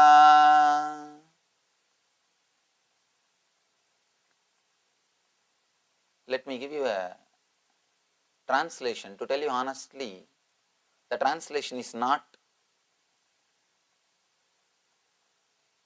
expressing the whole thing which is expressed in mantra in the Sanskrit original words, but this is the translation as now available. To tell you honestly, even if I translate, I can't do anything more than that, because the Sanskrit is That language is so profound. It is specially created to express the inexpressible, to express the truth which can't be expressed by words. So it's very poetic. What Shiva means by the sutra, I'll try to explain through this whole discourse, but what best we can do the literal translation. I'll try to give you the literal translation. Literal translation says, when on a bed or a seat, asana means comfortably. Stiram, sukham, itam, asanam. In Sanskrit we say, which is comfortable and steady for your body, which does not need your attention, which does not need your awareness. In some position, when you are in some position, if your body doesn't ask your attention, means if your body doesn't hurt you, means you are in right position, you are in right asana. When on a bed or on a seat, let yourself become weightless beyond mind. Beautiful. Such a simple, wonderful technique to go beyond mind. Shiva is actually teaching how to make your whole life into meditation, how to constantly jump into the space of no mind, how to constantly jump into the space of eternal consciousness, how to jump into the peace which is in your being through all possible methods. If you are talking to somebody, he teaches you how to talk so that you can enter into meditation. If you are listening to somebody, he teaches you how to listen so that you can enter into meditation. If you are eating, he is teaching you how to eat so that you can enter into meditation. If you are drinking something, he teaches you how to drink. He is practically giving you techniques to enter into meditation using all things which you do in your life. Actually, you cannot become enlightened just by one or two simple things. You can become enlightened just by one or two simple things if you are really intense. But if you are intense, then you don't need enlightenment. You are already enlightened. You are here because you are not complete, you are not intense. So naturally, just one or two things won't help. Shiva is here to open all possible doors. He is pushing you into that source, into your being, into that bliss through all possible doors. He is the first and last master who opened all the doors. There are so many masters who opened one door, two, maximum 10. Shiva is the master, first and last, because still nobody else has done that job. He is opening all the doors. All possible doors are opened by him in this single book. According to me, this book is the unabridged dictionary of all spiritual philosophies. All spiritual philosophies are recorded, I can say, created, expressed through this book in an unabridged way, in its fullest form. He says, when on a bed or a seat, let yourself become weightless beyond mind. If you see Shiva sitting, he is sitting in the same way only. How he says he is sitting in the same way. That's why I always tell people, Shiva is Shiva Sutra. He is expressing his own being. You can't separate Shiva and Shiva Sutra. You can't separate master and experience. When you try to have some part of Shiva or benefits, only benefits from Shiva, without accepting his wholeness, his whole being, then you are in trouble. Somebody asked me in Los Angeles, Swamiji, Shiva is represented by phallic symbol, means sex organ in India. In India, if you go to any temple, there won't be any temple in India which doesn't have that Shiva Linga. It's a sex organ. How can you worship Shiva in this form? What is this? Please be very clear. It is not just sex organ. It is the representation of creativity, energy, from where we are all born. The energy from where we all have come out. It is the representation of our father and mother energy, the universal father and mother energy, from where we all have come out, from whom we all have originated. The linga represents the universal father, cosmic father. The yoni represents the cosmic mother, universal mother. Through this form, we are representing the cosmic mother and cosmic father. And one more thing, unless you accept the root energy, the base energy which is in you, you can't transform it. You can't transform it. People use only few benefits which they get from master, do not understand or try to realize the whole of the master. God is only just utility for us. Like a pickle, whenever you want, you just touch it. When you don't want, you just push it aside. Small story. Guy met with an accident, taken to Mercy Hospital in emergency room. After treatment, after 2 days, he is slowly regaining from coma. He is coming back to consciousness. Doctor and nurse, both of them are standing near him. Both of them were giving confidence to him. They are saying, don't worry, you are all right, you will become all right within few days. Nurse asked, are you covered by insurance? He said, no. Then will you pay in cash? He said, I am afraid I may not be able to. She asked, do you have any relatives? No, I have only one sister. She is also become nun in New York. She is real spinster. Nurse was really offended. She said, don't talk.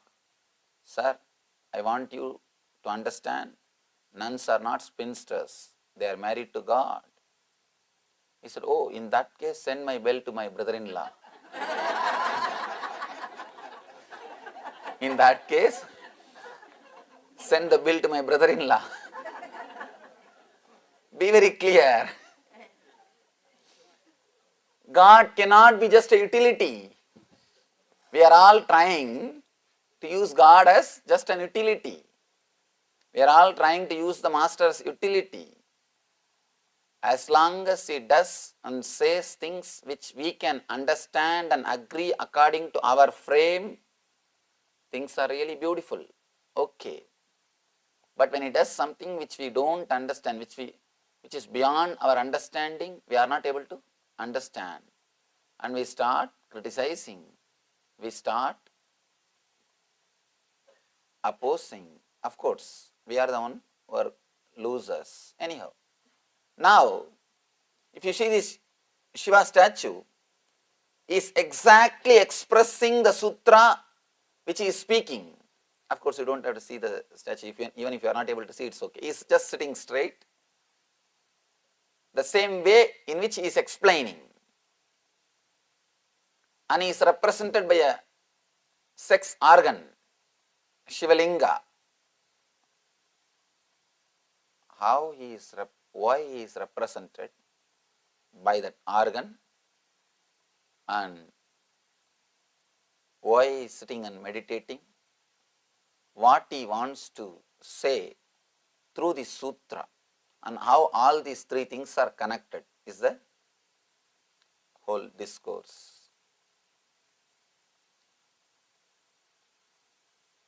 Sutra says, when on a bed or a seat, let yourself become weightless beyond mind. Shiva says, becoming weightless will take you beyond mind.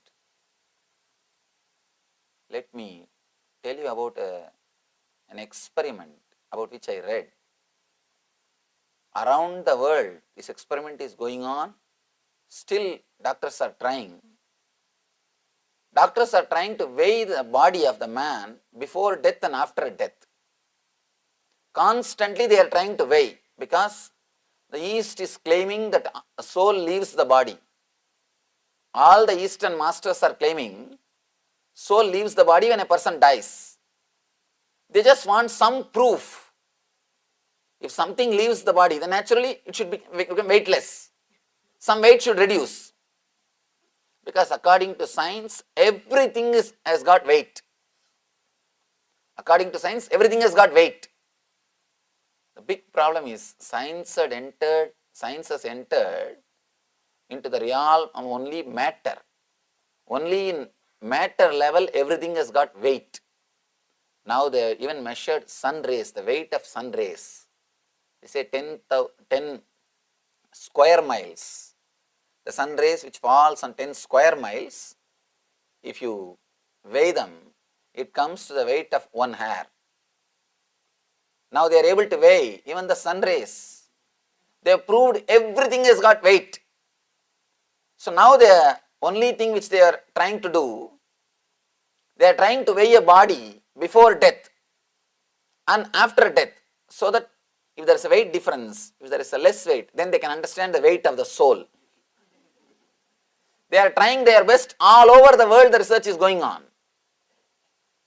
But not only weight is not reducing, suddenly the weight is increasing. See, when a soul leaves the body, not only weight is not reducing, but weight is only increasing. Now doctors are in a big confusion. Because as far as they know, everything has got weight. And all these masters and mystics are constantly repeating, soul leaves the body when you die. Then there must be weight difference. Your weight should become a little less when you are alive and after your death. But instead of weight reducing, your body is gaining the weight. What's going on? They are not able to understand. You need to understand an important secret. This is the key of this whole sutra. Your presence is weightlessness. Your presence is weightlessness. Whenever you are present inside your body, you are weightless. That is why when you leave the body, it becomes more heavy. When you leave the body, it becomes more heavy. One more thing, whenever you feel your body is heavy, that part of that body is losing your presence. If you have knee pain, you have not given your presence to the knees. That is why that portion is heavy. If you are feeling heavy in the stomach, you have not given your presence to stomach. That's why that part feels heavy. In every part, you feel heavy when you don't give your presence to that part. That is why when your presence leaves your body gains weight. Means your presence is weightlessness. By the very nature, your presence is weightlessness. When the weightlessness leaves your body becomes heavy. Not only with human beings, even with animals they are experimenting. They are experimenting even with animals. The moment the animal dies, the body becomes heavy. One more thing, and this is the amazing thing. Even before chemical change starts happening, you may say because of some chemical changes, the fluids may become solid. That may be the reason why the weight is increasing. Doctors are saying even before the chemical changes starts happening, the moment the person is dead, immediately, because the chemical changes, it takes at least 3-4 hours. Even before the chemical changes starts happening, the weight is increasing. Still they are not able to find the mystery behind this research. They are yet to catch up with the spirituality. They are yet to catch up with the spirituality. Thousands of years ago, Shiva says, your presence is weightlessness. Now, with so much of research, they are proving the same thing. They are proving the same thing, but the problem is they are not able to clearly create a formula, technology out of this truth. Shiva has not only said the truth, he has created a beautiful technology, practical way to use this truth. He has created applied science also. Actually, all scientific discoveries, when they are doing, the person who discovers, the scientist himself is not aware of the utility or the practical application of the research or what he has discovered. Later on they start using it, applying it in the life. Only then the person who invented suddenly realizes, oh God, there are so many ways this truth is getting used. Even Einstein was shocked when some scientists declared his theory has got practical value. In some of his letters he writes, I never thought it has got some practical value. I always thought it has got only theoretical value. Like a Big Bang theories. There are so many theories. Just yesterday I read a beautiful article. They say that now they are coming up with more and more evidence in NASA to prove in less than a microsecond, from subatomic level to macrocosmic level, the whole universe has happened. The whole universe happened from subatomic level to the macrocosmic level, to the whole universal level in less than microsecond. They are describing in a very detailed way what Taittiriya Upanishad, one of the beautiful Upanishad, it says, Atmanah Akasha. From Atman, Akasha just appeared. Akashat Vayuhu. Vayor Agnihi. Agner Apaha. Apa Pritvihi. Prithivyor Annam. He says in Taittiriya Upanishad, the great seer, Rishi says, a great saint, he says, just like that, without any gap in time or in space, simply the space exploded from consciousness. From the space came the air. From the air came Agni, fire. From fire came water. From water came earth. From earth came the life, or the source of life, the seed of life. Vedas always believed, and they are always telling the universe happened just like that. They say just like that it happened, it expressed, it exploded. Now the NASA is saying the same thing. They say less than microsecond. I don't know how you will measure less than microsecond. But they say less than microsecond only it took for from subatomic level to the macrocosmic universal level. Just like that it happened. Anyhow, whatever the scientists are trying to prove, not only the truth, the application of the truth, both are presented by these great masters. Shiva says, your presence is weightlessness. Your presence is weightlessness. Let you be very clear. This is an important key to understand this whole sutra.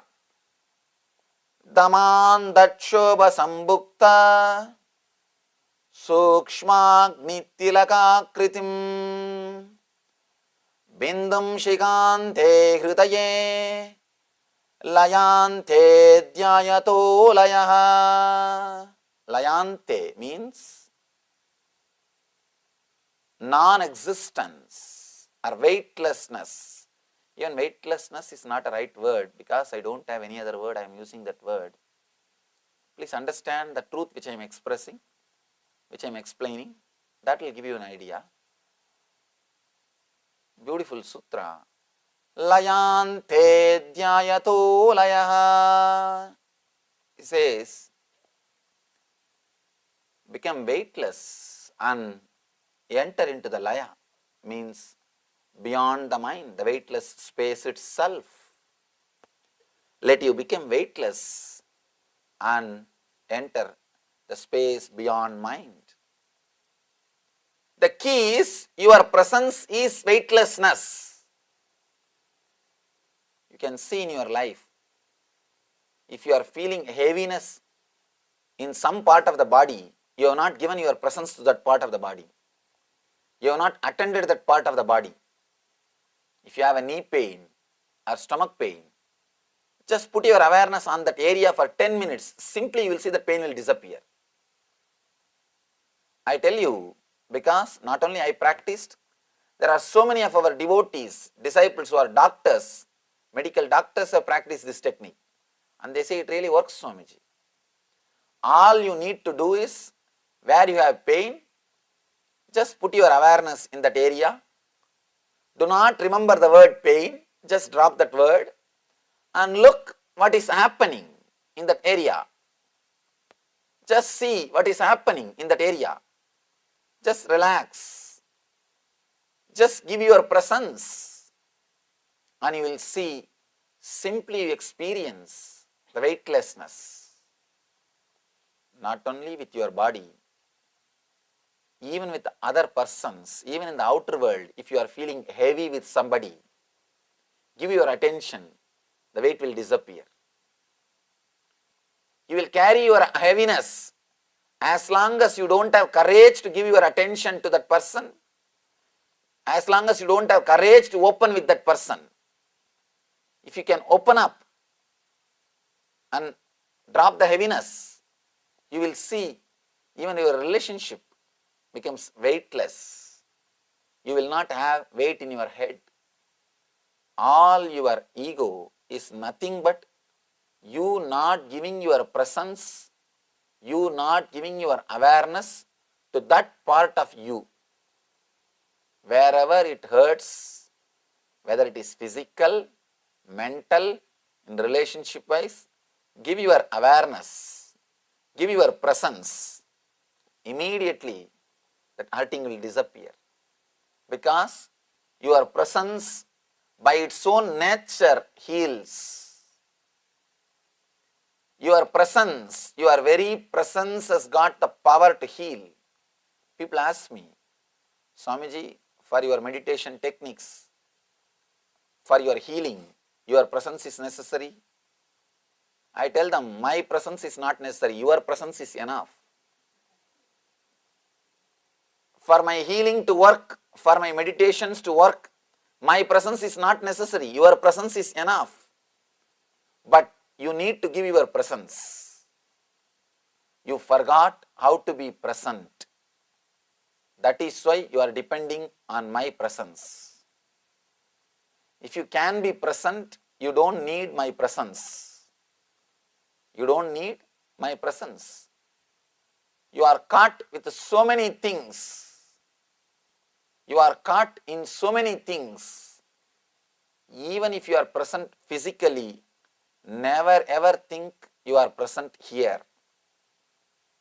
You can see in your life, morning when you get up and brush your teeth, already your mind is in the office, thinking and planning. When you are sitting in the office, already you are in the house trying to clean and do something.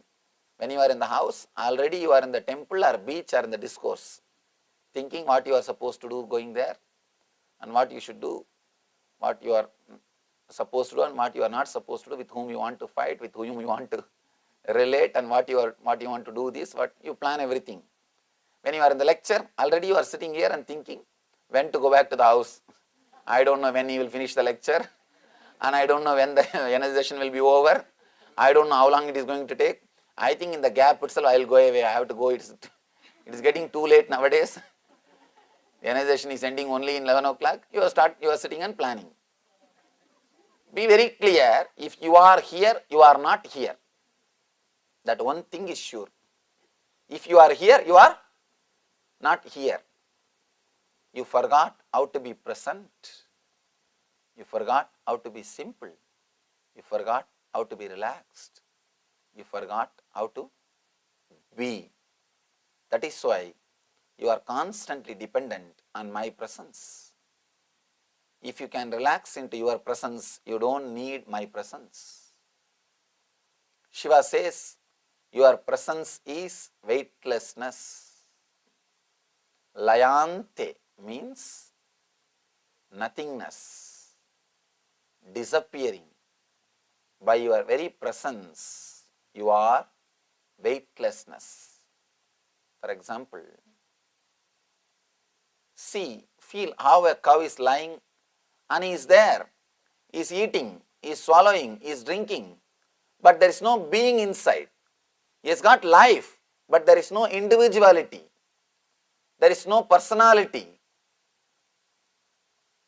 For your body to carry its regular things, for your body to live on this planet Earth, you don't need personality. You don't need individuality. Your body can be alive on this planet Earth without personality. Let it be very clear, constantly you are frightened, threatened by society unless you carry your identities, unless you hold on to your identities, you cannot protect yourself. But it is your identity which creates all physical and mental sickness. When somebody gives you torture, when somebody gives you suffering, you feel sick of them. But one thing which gives you constant suffering, which nags you whole day, you don't feel sick of that. That's your identity. Constantly you are being nagged, beaten, tortured, but you don't feel sick of it. Because society has taught you, without it you can't live. Without it you can't live. I tell you, without it you will live in a much more beautiful way, in a much more wonderful way. Whenever it is necessary, automatically your biointelligence will awaken. Even if you have to fight, automatically your being will fight. Whatever has to happen, those words will come out, that body language will express, and you will relax. You will not be bothered. You will not carry that constant irritation. I have always seen people who do rehearsal to fight, when they are on the spot, they will not be able to fight, because all the arguments which they prepared will not come to their memory. They would have prepared all the arguments. I have always seen these wives or husbands, after the fight is over, when they are sitting in the sofa in the different rooms, that time all the arguments which you thought you should, which did not come to the memory, will come back. Sidubi is telling, yeah. Whatever arguments which would have helped you to win, or you think would have helped you to win, which did not come at that time, will be coming in when you are sitting alone. And you will be ready with all these arguments. When he comes back from the office, you will start again. And suddenly again you will see, after 2-3 statements, you forget the big project or which you prepared. Or the big file which you prepared. It's not there again. And you wait Again that night you will be sitting and doing your homework, remembering everything, and next day morning when you start again, you will miss. Person who fights with individuality means having an individuality and fighting. Even fighting you won't be able to do properly. Let you be clear. You always think with individuality you can protect yourself. You can't.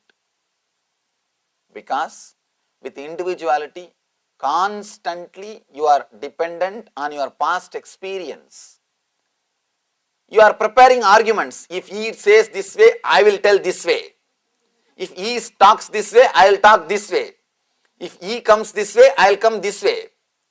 You are ready with some 10, 12 type of arguments. And one important thing, present is never going to be like a past. Even if he even if he comes with the same argument, sometimes just because of your pressure or tension, you will not have exact counter argument. After fighting, after 1 hour, suddenly you will remember, Arey, this is what I thought, now I forgot. You will be sitting and repenting. I think all of you will be able to relate with the example what I am saying. All of you would have gone through the same. Let it be very clear. Even in your life, you cannot protect you if you carry the identity, if you carry individuality, if you carry personality, because it is completely related to past. It is nowhere related to present. It is nothing to do with present. It is nothing to do with spontaneity. Whenever I remember a word spontaneous, I have a beautiful story. At least I think I would have told this story 100 times, but I never miss a chance to tell this story because it is such a beautiful story. How the person who is not cultured through education or so-called civilization, how they have sharp spontaneity. You can always see person who has not gone through the so-called culture or so-called civilization, so-called education, so-called trainings, he will be more spontaneous and alive. He can handle things in a much more straight way. Because all social training is nothing but training to prepare yourself before entering into the situation. Forget about fights. Even when you go to meet your friend in the car itself, you will be preparing all the dialogues. All the dialogue. You can't even meet your friend spontaneously. Even if you go to meet your friend, you are not dependent on your spontaneity. You do not trust your spontaneity. You do not trust your weightlessness. You are preparing the file. You are preparing the file. What should I tell? It's because you have to impress him or impress her. The game of impressing is going on. Even with your friend, you cannot relax. That is why actually dialogue never happens. I can say at least after the age of 6 or 7, dialogue never happens in your life. You listen to the other person so that now you can start shouting. Actually, you listen to the other person. You are not even listening. You are preparing your argument in that gap time. So by that time, you start putting all your things and he starts preparing his argument. The listening never happens. Listening never happens. Just each one is preparing and doing only the catharsis. Actually, psychoanalysts are paid just to listen. You don't have anybody to listen in the modern day. What will you do? There is nobody to listen. If you start talking to your wife, she says, keep your problems with you, I have enough. If you start talking to your husband, he says, enough, relax, I have enough. And he starts telling his stories. That is why you need psychoanalyst. He listens to your story just to he gets paid just to listen to your stories. Nothing else. Really, the modern days, the person goes to psychoanalyst and you are made to lie down on the couch, and they put the screen also. Freudians, they put screen because the emotional attachment should not happen. Only then you will be very objective. So they put the screen between the patient and the doctor. And sometimes you don't even know whether the doctor is sitting other side or not. It seems it happened once. Doctor prepared a audio cassette saying, more. Next, what happened? What's going on? Yes, right. Just these words. He prepared audio cassettes. Whenever patient comes, he will make them lie down on that couch, put the screen, switch on the tape, go away. One day, by mistake, even before the patient finished the statement, the audio system started telling, yes, go ahead. Then the patient had a little doubt. What is happening? He just moved the screen and saw the other side tape recorder is sitting. And next day onwards, he started bringing his own recorded version. Moment doctor goes away, he puts his cassette and goes away, that's all. Two tape recorders are sitting and listening to each other. When doctor can keep a cassette, why not me? He records in the house itself whatever he wants to say. He brings the cassette, puts the cassette, and the moment doctor moves out of his cabin, he also puts the cassette and goes away. It is nothing but two tape recorders listening to each other. Actually, man has become never so poor in the whole civilization like 21st century. In 21st century, he doesn't have even people to listen to him. Forget about healing him. He doesn't have people even to listen to him. Over. He is completely out. I don't know what is in store or what is next. I think nothing more can happen. Nothing more can happen. One thing we can all be sure, nothing worse can happen now. Everything has been done. Nothing more can be done. Nothing more needs to be done also. Nothing more needs to be done. Anyhow, Shiva says, by your very nature, you are weightless, spontaneous. If you are feeling one important technique, if you want to find out whether you are egoistic or not, if you are constantly having a heaviness around this area, if you are constantly remembering your head, be very clear, you have tremendous ego. If you are aware of your head, let you be very clear, you have ego. You may say, sometimes I don't feel aware, I am not aware of my head at all, Swamiji. When you laugh loudly, when you are dancing, when you are sitting with somebody with whom you feel connected, your beloved, rarely with your husband, or rarely with father or with mother, when you are really opened yourself, at those few moments you won't feel the boundary of your head. You won't feel you have a head. You will feel the weightlessness. Those moments really you are experiencing meditation. Those moments you are having the glimpse of meditation. When you are loudly laughing or dancing, not to show to anybody, or not as a professional dancer, just jumping for no reason. See these kids whirling, They don't whirl so that somebody will pay for them. They don't whirl. After that they can collect a ticket. No. Just jump. Just whirling. Just out of joy. Just out of celebrating.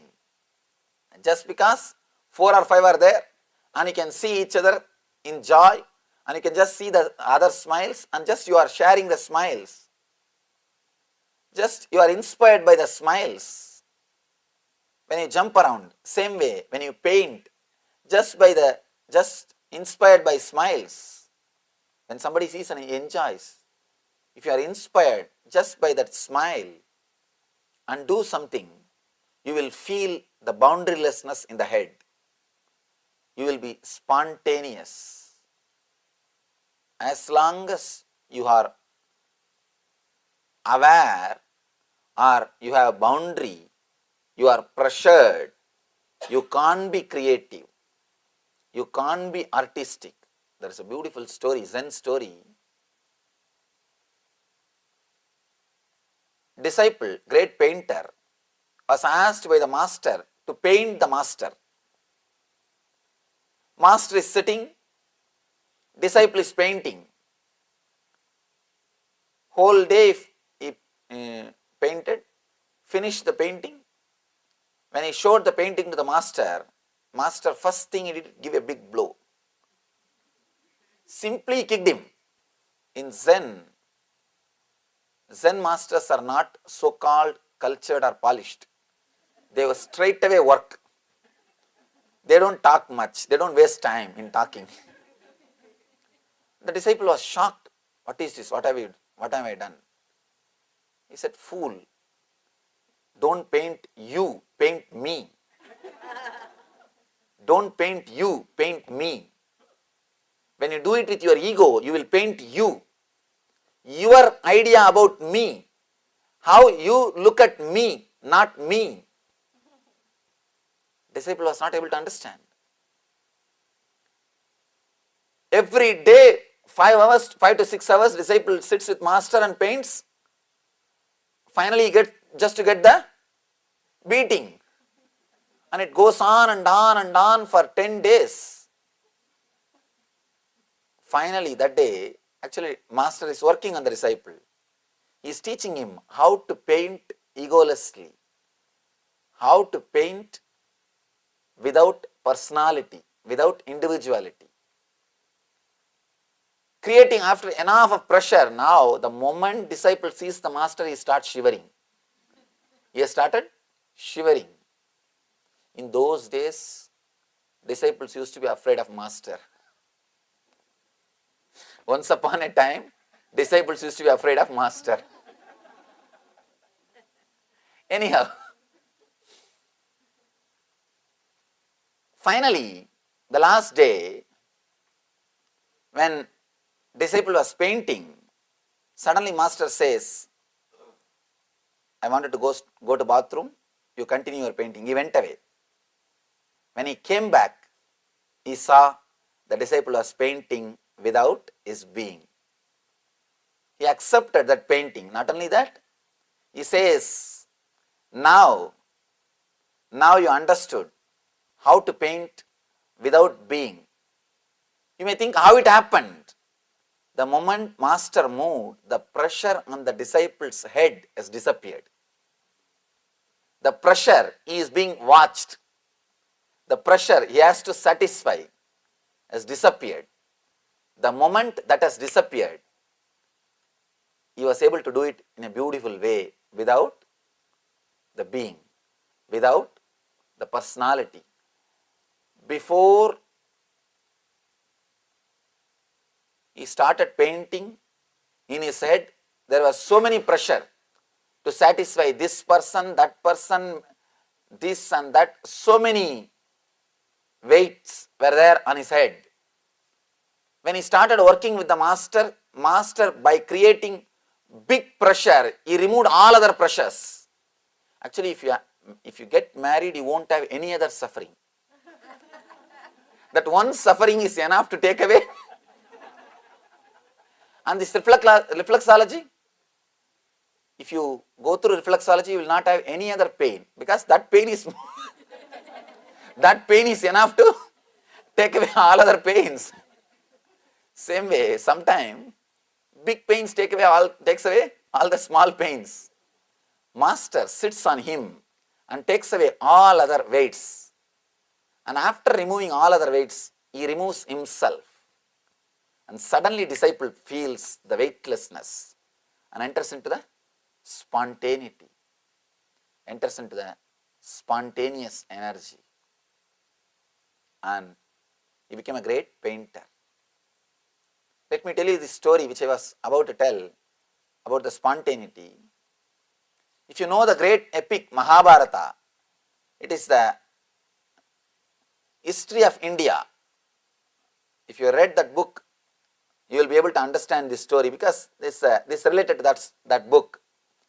In that book there is a story, there is a scene. The Queen Draupadi will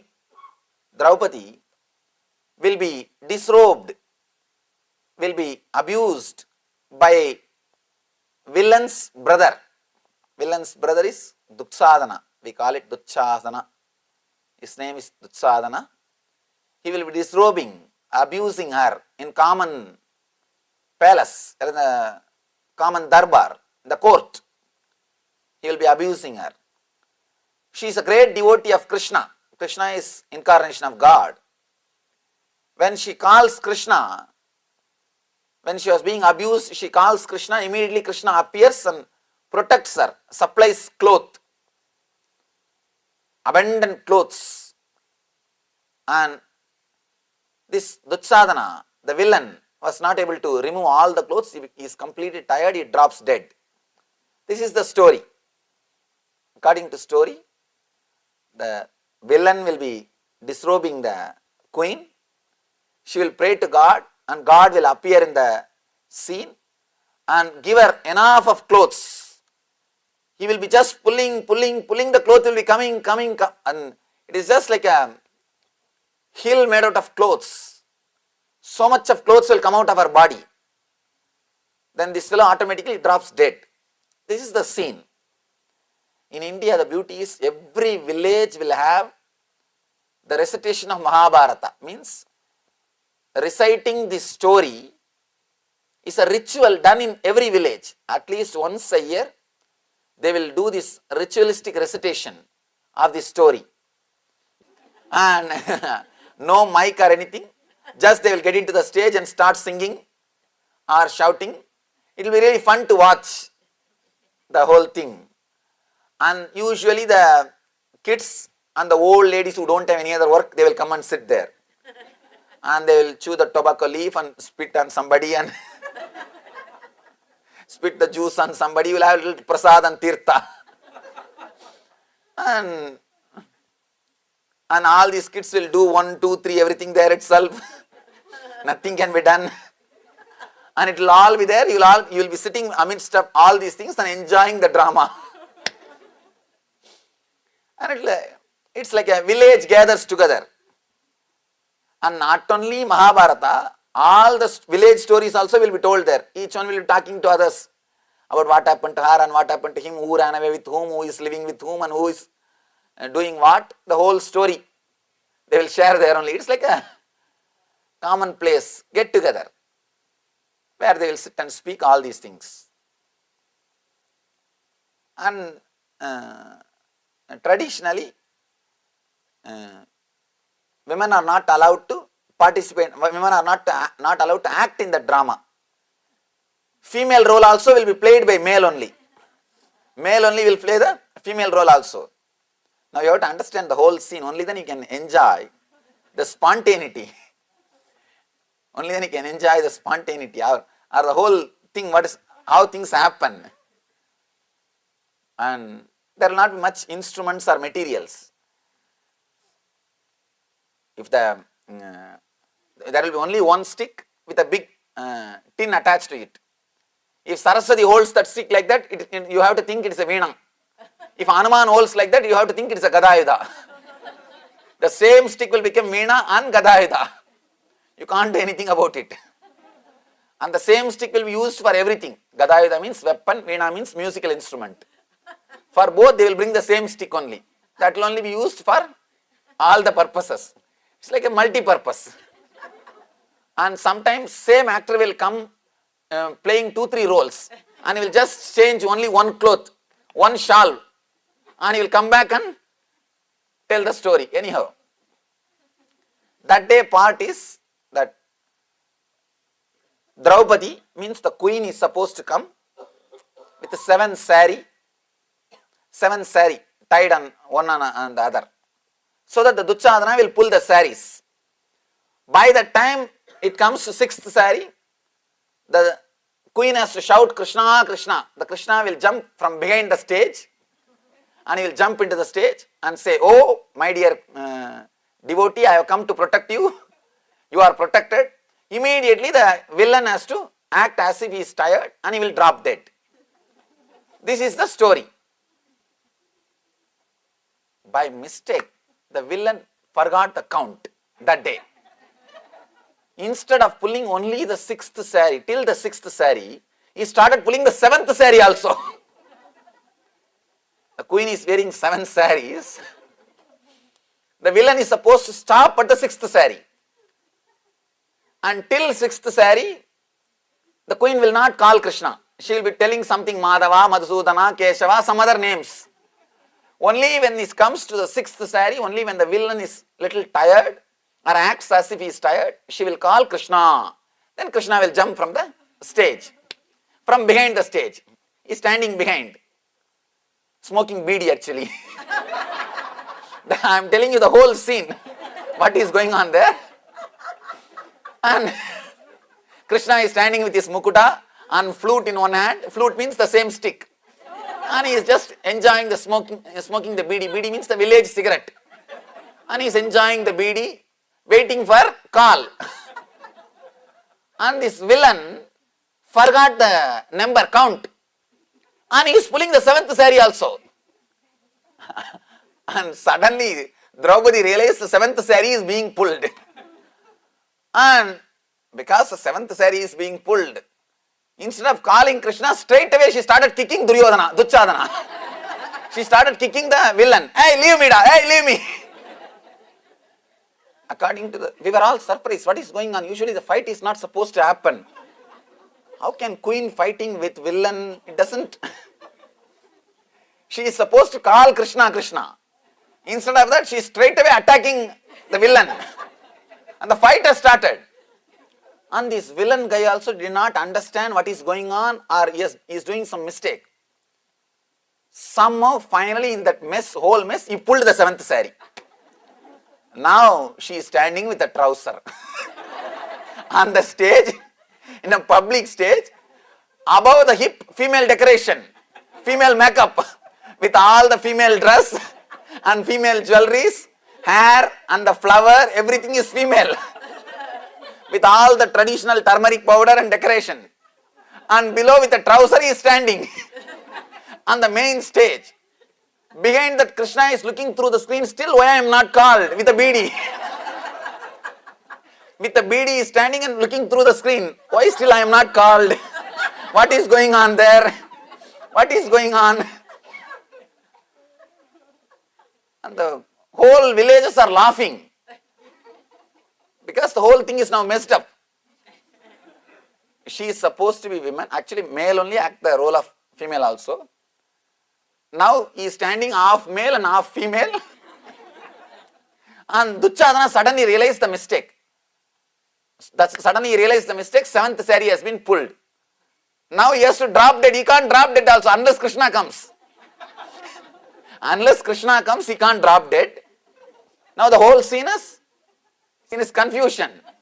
Now what to do? But the spontaneity of this Draupadi, suddenly she said, Krishna, just because you cannot come, you made me into male, you converted me into male and saved my shame. Saved my prestige. Oh Krishna, you are so powerful. Just because you could not appear on the stage in proper time, you are busy with your beedi. You made me male and saved my prestige.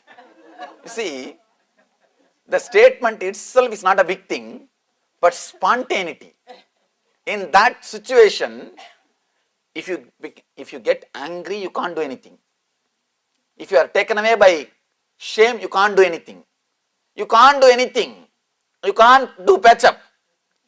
All you need is spontaneity. If you understand how these dramas are done in India, you will be able to enjoy. You will be able to, if you can remember the scenes, you will be able to enjoy. The whole thing, just by single statement, she has made the whole thing straight. And the whole villagers now started laughing at her statement.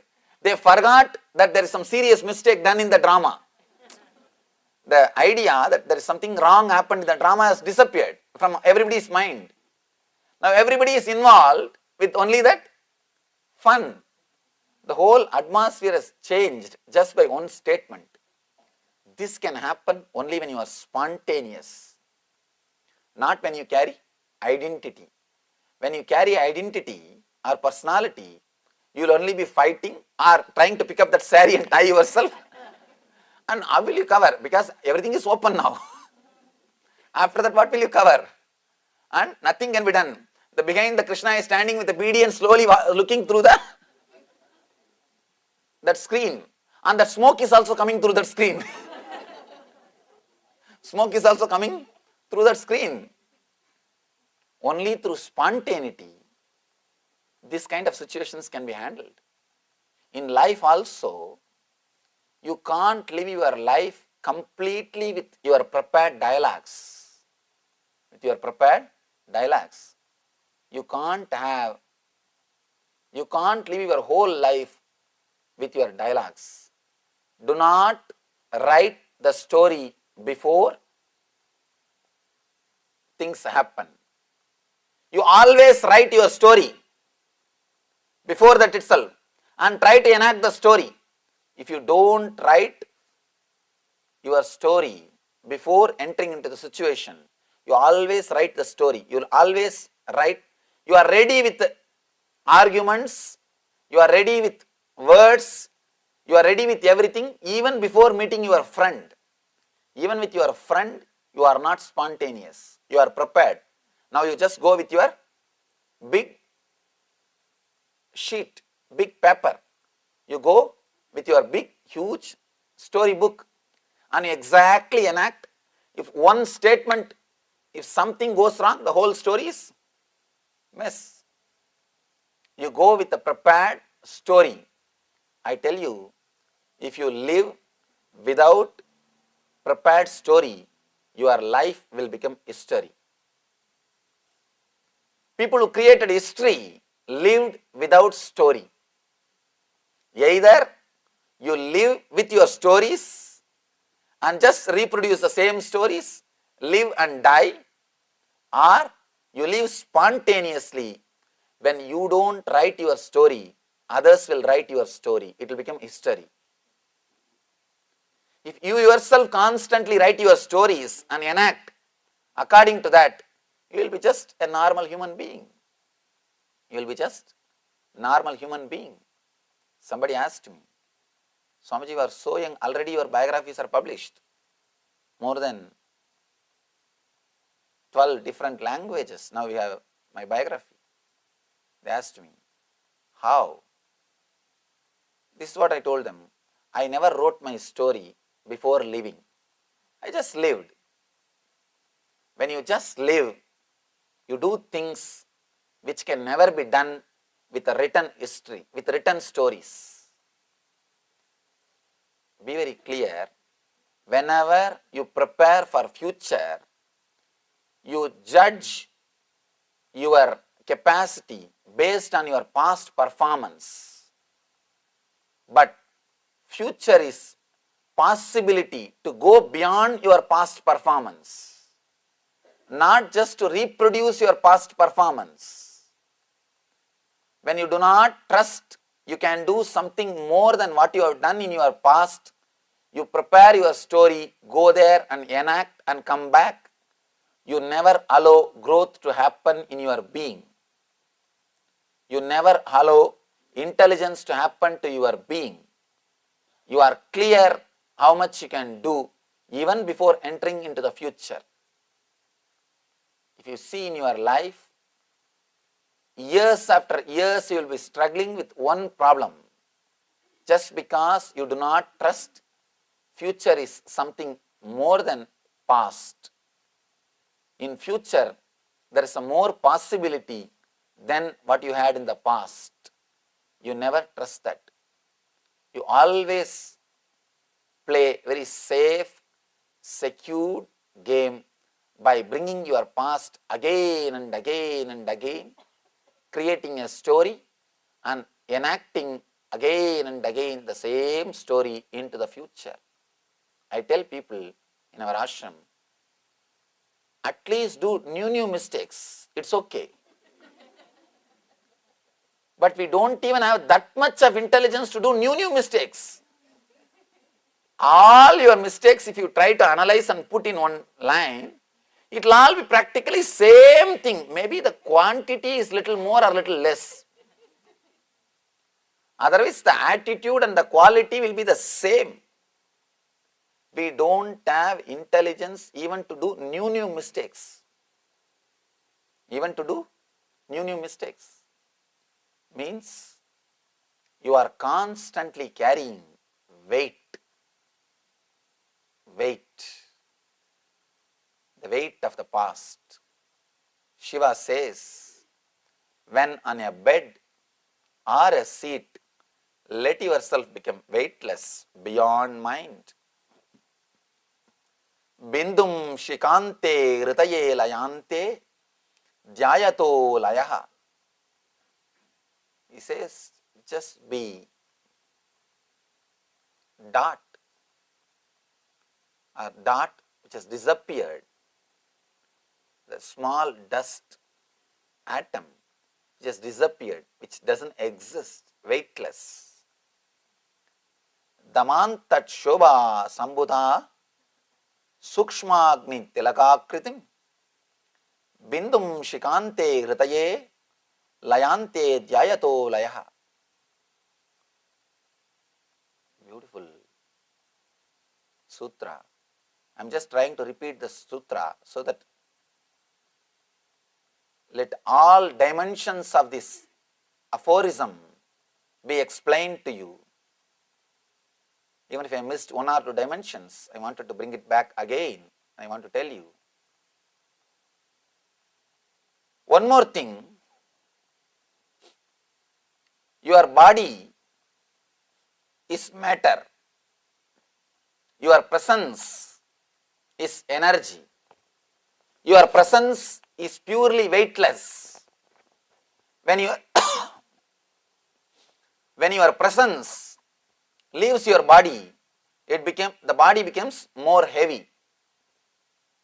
Your body becomes heavy. Let you be clear, the presence and the weight both are completely opposite to each other. And one more thing, this meditation can help you tremendously in the problem of obesity and overeating. You constantly eat too much because some way you do not have your presence inside you. The matter attracts more matter, material attracts more material, weight attracts more weight. Even in the physics, mass attracts the mass. Why do you think the planet Earth has got gravity force? Mass attracts mass. If you don't have your presence in your body, you are just a mass, nothing but a mass, matter. It attracts more matter. You may fill yourself, but you won't feel fulfilled. With presence, if you eat, even with less quantity, you will feel fulfilled.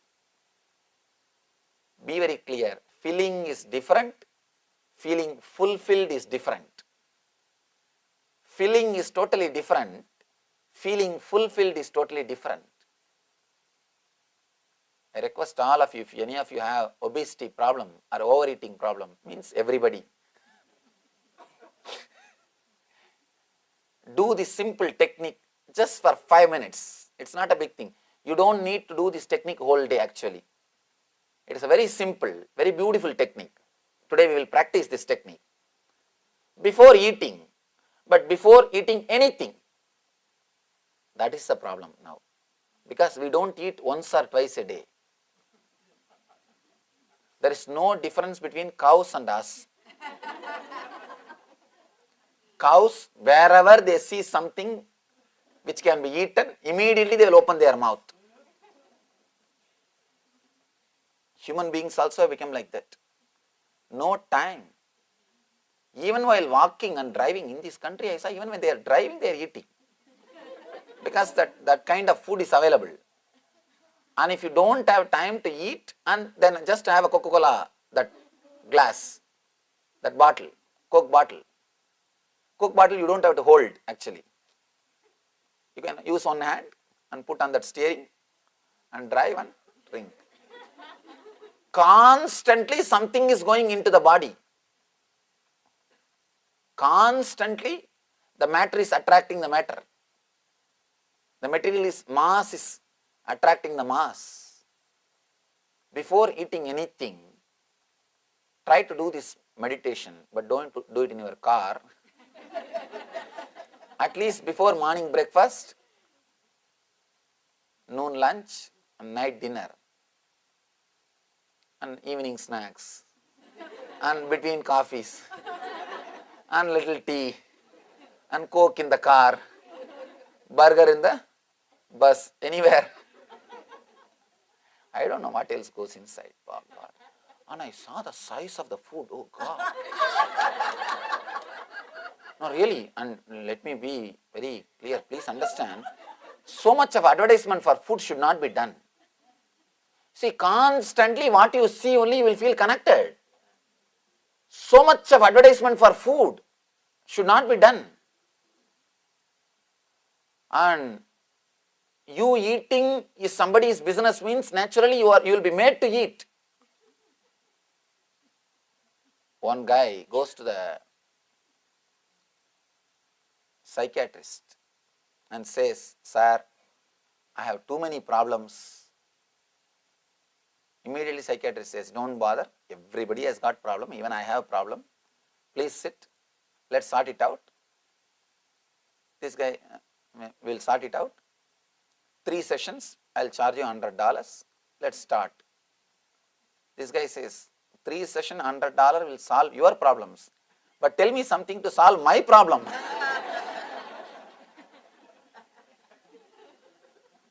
Tell me something to solve my problem. Be very clear.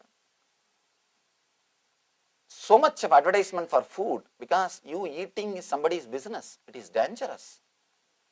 It is dangerous. Constantly, without even your knowledge, without even your consciousness, so much of advertisement for the food. You start meditating on food. Eating becomes a religion. You start meditating on food. Continuously you are meditating on food. And the quantity is served also. Naturally, when you buy it, what will you do? How can you waste it? I tell you, if you throw the food in the dustbin, only food will be wasted. If you dump it in your stomach, the system also will be wasted. Never feel that you are wasting food. The moment you feel enough, just throw it in the dustbin. Only food will be wasted. If you put it inside, system also will be wasted. Food you can buy. System you can't buy once more. You can't buy once more. At least before eating, just do this simple technique. Very simple but powerful technique. To connect yourself again with your weightlessness. Whenever you are in ecstasy, you are in joy, you can always feel you are weightless. You are light. You always say, "I feel like flying. I feel like flying." I just saw an article, a lady in Bolivia, she is able to fly 4 feet when she is in meditation. And around the world, hundreds of these yogic flyers are showing. But of course, they are not able to fly when they are not in meditation. Only when they are in meditation, they are able to fly. Reason is you become weightless. And whenever you become weightless, you enter into meditation. I myself have seen personally, when I was 5-year-old boy, one great yogi, Raghupati yogi, his name is Raghupati yogi. He lived in Tiruvannamalai, my native place, Arunachala. There, he used to teach yoga and meditation, all those things. If you see in my biography, it will be written, my first photograph at the age of 9 is taken by him only. He only took that photograph. In India, photographing is not very popular. In those days, especially 10-20 years ago and all, photography was not popular. It will be black and white photograph, because those days color photography was not available in a common way for everybody. In big cities, 1 or 2 studios may have it, but in villages only the black and white. That's why you will see that only black and white photograph will be there at the age of 9. And it's not common to go and have photograph and all. And it is a very rare thing, and you have to spend a lot. In those days, just for that one photograph, 100 rupees has to be spent. 100 rupees is a big money in India, and especially at 20 years ago. Now I am 29. When I was 9, 100 rupees is a big money. Photography means actually when you get married, maximum they may take 2 photographs, before and after. AM and BM. Anyhow, and that much only. It's not a common thing. And he photographed me. And I was surprised, and it's a big fun also. You being photographed is a big thing in those days, especially village. Village means, when I was living in my village, only 3 automobile vehicles will enter into the village per day. Whole day only 3 vehicles will enter. Morning 1 bus, evening 1 bus, noon time 1 bus. If morning bus comes, we all know that we should go to the school, because the whole village is 4 street. We will run to the school. Noon time bus means we will come away from school. And usually people don't wear watches and all. Watch and clock, all those things are not common. And evening, noon time bus means we will come back from school. Evening bus means school is over. That's all we know. And the bus, that conductor also knows when he enters the village, he has to honk, because the school teachers will know the time. That is the way schools will run. When he enters the village, he will be honking. And he has to honk because people will be playing in the road. You can't think it is a road and all. Kids will be playing in the road, and not only playing 1, 2, 3, everything will be in the road only. 1 or 2 or 3, everything will be in the road only. So he has to come, and that kind of village. And in that kind of village, photographing is too big thing. I asked him, why are you photographing? Why are you spending so much of money? 100 rupees, something like 2-3 months, a person, if he works, he will make that 100 rupees. 2-3 months. If he works, he will make that money. He told me, you don't know now the importance. The future will thank me just for this photograph. And he wrote that behind that photograph. Still that is there in the ashram. He wrote that in that photograph, future will thank me for this expenditure. And the whole future, the humanity will celebrate this photo. I know, that is why I am taking, I am spending. And this yogi used to fly. I have seen with my own eyes, he flying. When he sits in the meditation, and he will close his eyes, and like a iron rope, the copper wire, he will tie that copper wire in the anahata region, in the chest region, so that he can hold the breath, prana. He will tightly tie it. he will just take a deep breath and tie it. The moment he ties and relaxes, so much of air inside, just his body will start floating. It will levitate. Once he levitates, he will relax it. Means it's like a taking off. Then he will be there in the same space. Then after he will remove that wire and he will be there in the same space. He will just be there. And he will just be there for hours together, like a floating in the water. He will be floating on the air. And he will tell all the small kids to go under him and come out to see whether anything is there. And we will go below him and under him and come out to see anything is there or not. And naturally, you will be shocked when you see somebody floating. It is based on this technique. It is based on this technique. When you enter into meditative state, you become weightless. When you are weightless, you enter into the meditative state. You enter into the meditative state. When you master this technique, you can start floating. Forget about floating or walking on the air. Do this meditation, at least you will walk on the planet Earth properly. We don't have to bother about floating in the air.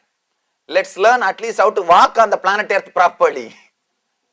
How to walk on the earth in a peaceful, blissful way. For that itself, this meditation can help us. You don't have to constantly think, when will I start flying, when will I start flying? There is no need. At least learn how to walk beautifully on the planet Earth. Shiva says, just become weightless and go beyond mind. All your weight is nothing but not being aware, whether it is physical heaviness or mental heaviness. Be very clear. There are two kinds of heaviness. Physical heaviness is sickness, feeling heavy, painful, strong, irritation all over the body. This is a physical heaviness. Mental heaviness. In your mind, if you are feeling heavy, that's again one more weight. Give your awareness, attention to all the parts of your being wherever you feel heavy, whether it is body and mind. Give your presence. You will suddenly become weightless. When you are weightless, you will enter into the space of enlightenment. That is why not only in Vedic culture, all over the world, in all spiritual traditions, angels are always portrayed or described as flying people. Always, all angels are described as if they are flying. As if they are flying. They are above the earth, means weightless beings, fully aware. The more you become aware, the more you become weightless. Your presence is weightlessness. If you are feeling heavy, you are absent. Wherever you are feeling heavy, physically or mentally, you are absent in that spot. If you are feeling light, weightless, you are present. Your presence is active in that spot. Understand this one key. Then we will enter into the great meditation by Shiva. Before entering into the meditation, let the sutra be clearly understood by you. Let me repeat once more. Daman tatshobha sambhutha sukshmagnittilakakritim bindum shikante hritaye layante dhyayato laya. Daman tatshobha sambuddha sukshmagnittilakakritim bindum shikante hritaye layante dhyayato layaha. Kids have no ego. That is why when they fall with the same pressure from the same height, if you fall, you will break your bones, you will hurt yourself. But kids won't hurt themselves. You can see in your life, the same height, same pressure, if you fall, you will hurt yourself. Kids won't hurt themselves because they have nobody to hit the planet Earth. They just fall like a flower. When a heavy thing falls on the earth, it will break itself or it will crush itself, it will damage itself. When a flower falls on the earth, neither the earth will be damaged nor the flower. Kids are like flowers. When they fall, they don't hurt themselves. Let yourself become weightless beyond mind. Actually, if you learn this simple thing, you can sit for hours together without feeling the heaviness in you. Sometimes you may not physically feel, you will start mentally feeling the irritation. Without feeling the both, you will be able to sit forever, for a quite long time. You will be just weightless even after your fights. Even after your arguments, you will be just weightless. You will have so much of energy, you will be just weightless. Now, it's a beautiful sutra. But even now I don't feel I have given the complete truth explained by the sutra because it has got so many different meanings. Wish I could speak in Sanskrit or wish you could understand in Sanskrit. But it is not possible. The language is not used by common man because the language is too poetic. He says, layante dhyayato layaha. The way in which this grammar is, these words are created, it says, when you become weightless, you go beyond mind. When you go beyond mind, you become weightless. Weightlessness is the path and the goal for going beyond the mind. So many meanings can be derived, just this one line, layante dhyayato layaha.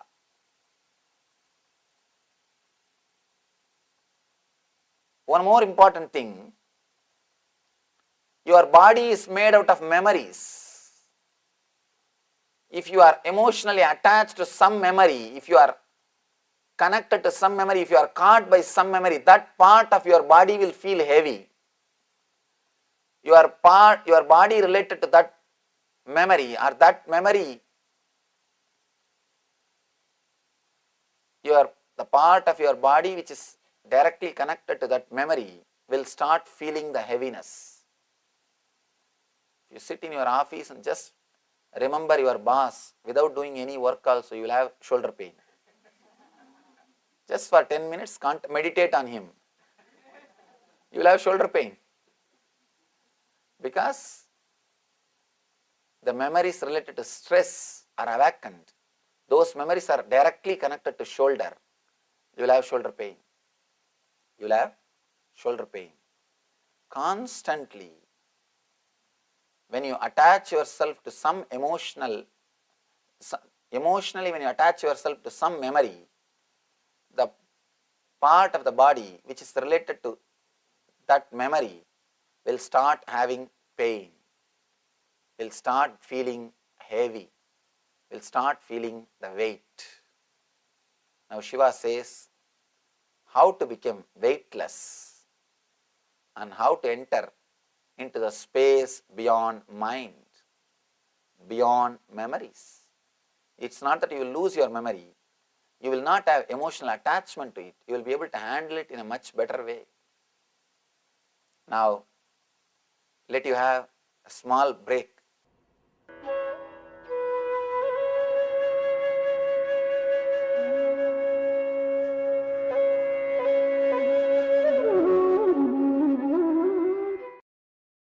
HBO Max is available on YouTube.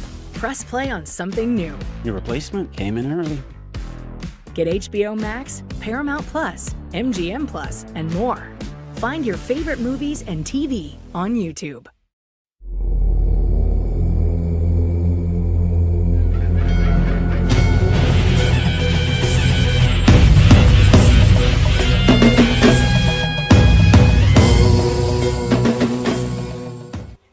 You fill your whole hard drive with these memories. You go round in the same track. Morning, from the moment you get up till the moment you go to the bed. Except this two thought, nothing else will be there. Wherever you go, you come back to the same two thoughts. Same 2-3 thoughts. Nothing else. And anybody who touches the 2-3 thought, immediately you feel you are hurt.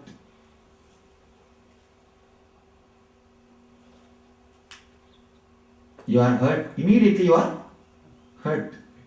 And that is what is called by the word emotional weakness. You see, for example, all will be sitting and chatting. You will be making a very simple statement. Very casual statement. But suddenly that particular person gets hurt by that statement. If I say one word about smoking, everybody will be enjoying laughing. But the guy who is not able to stop smoking, he feels he is hurt. Immediately he starts feeling disturbed. And he thinks the whole discourse is aimed at him. The whole thing is directed towards him. I think from the first day, everyone feels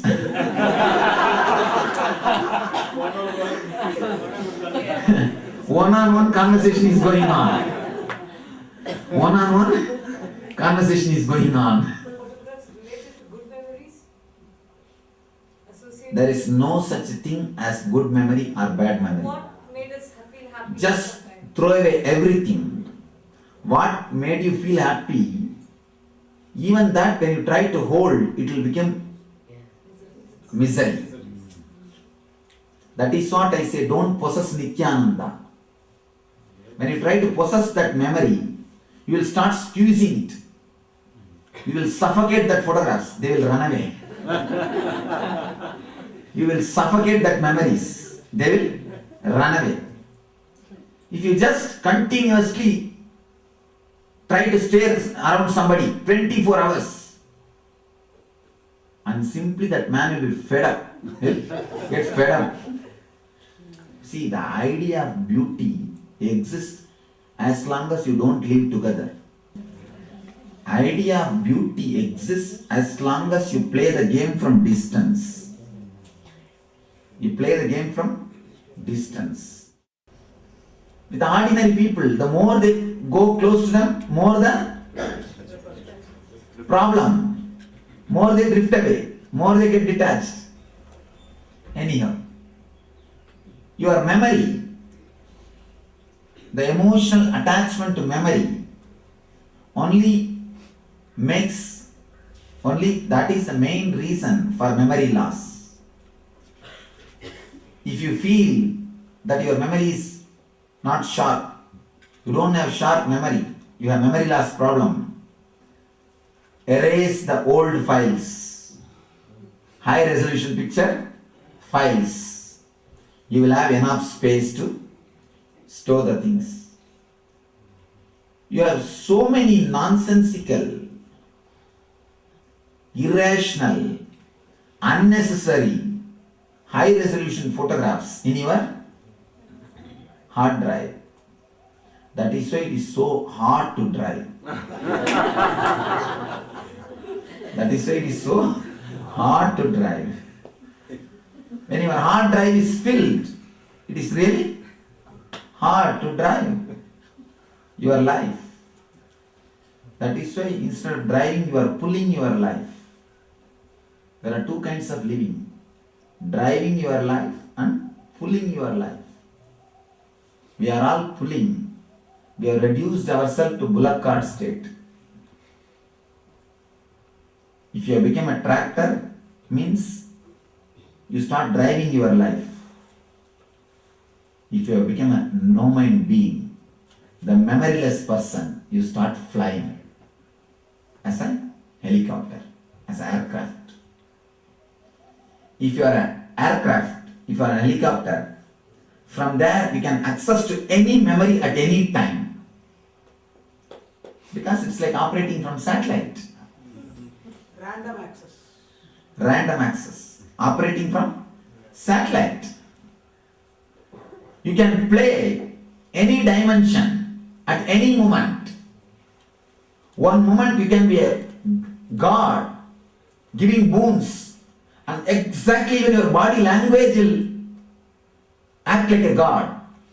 Next moment you will be just a small boy, a mere boy, child, playing. Exactly your whole body language, not only the words, even your body language will show you are a boy, mere child. Even every finger, every inch of your body will react that same memory. You will feel as if you literally became a child, became a kid. The random access. You can enter into any memory and play with it. That is what Ramakrishna calls Bhava Samadhi state.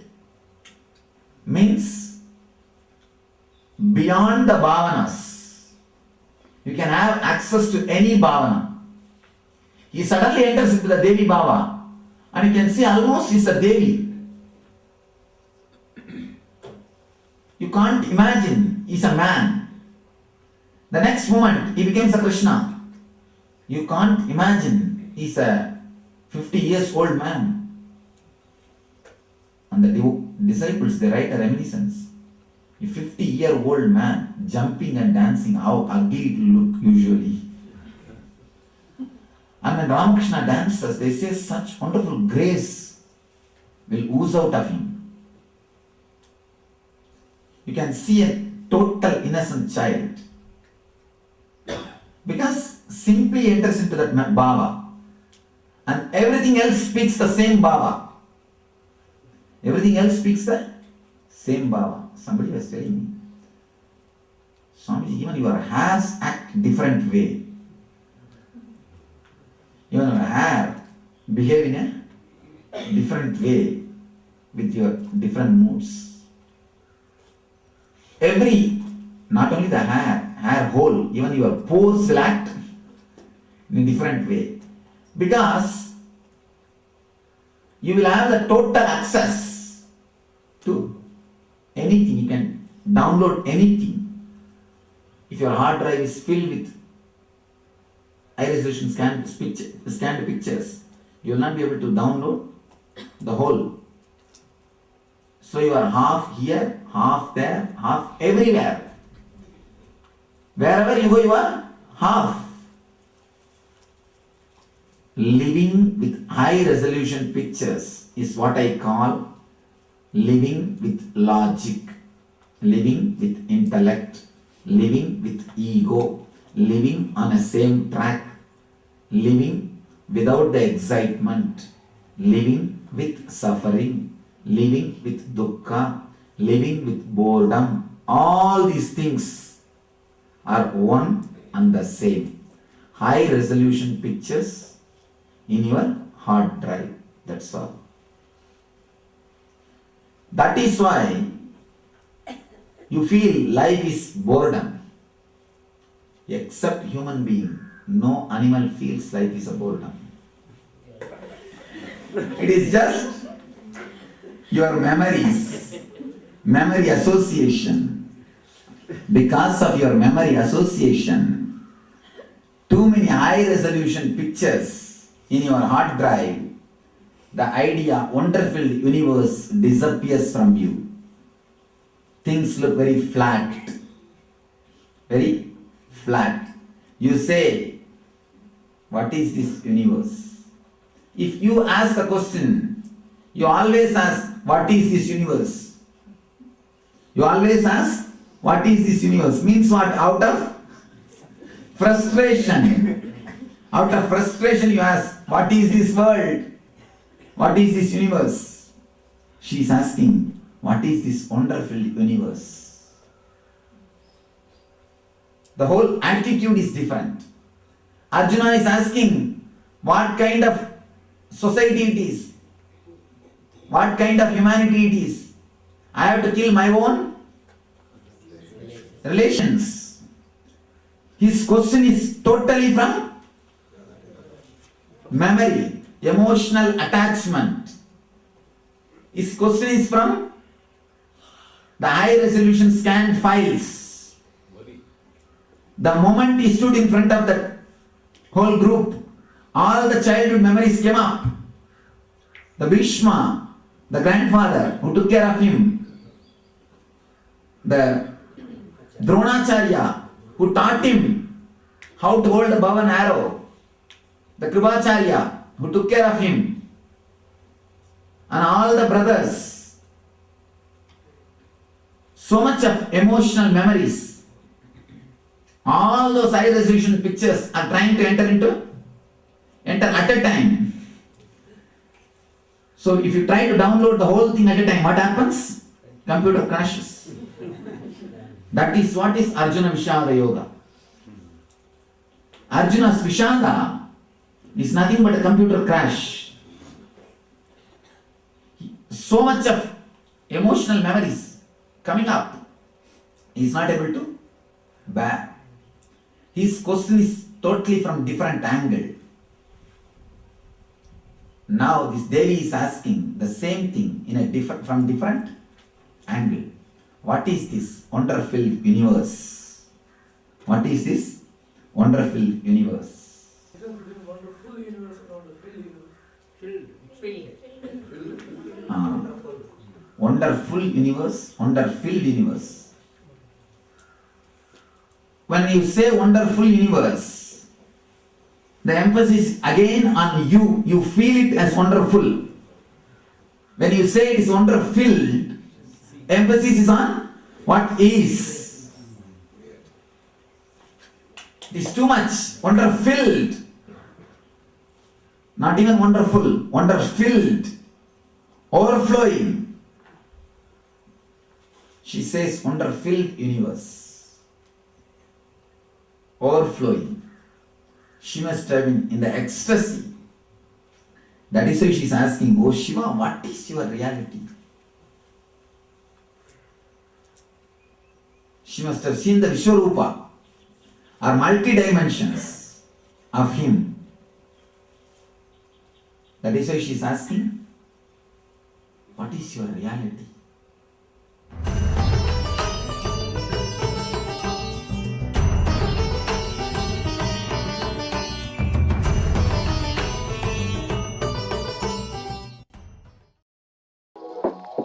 With YouTube Music Premium, listen to your favorite songs ad-free.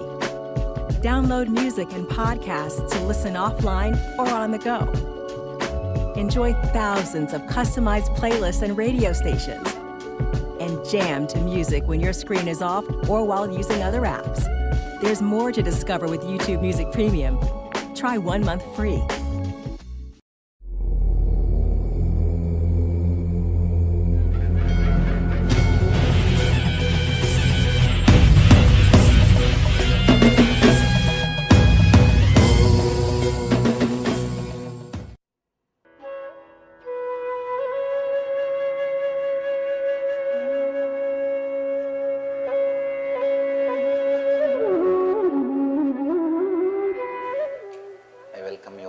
With my love and respects.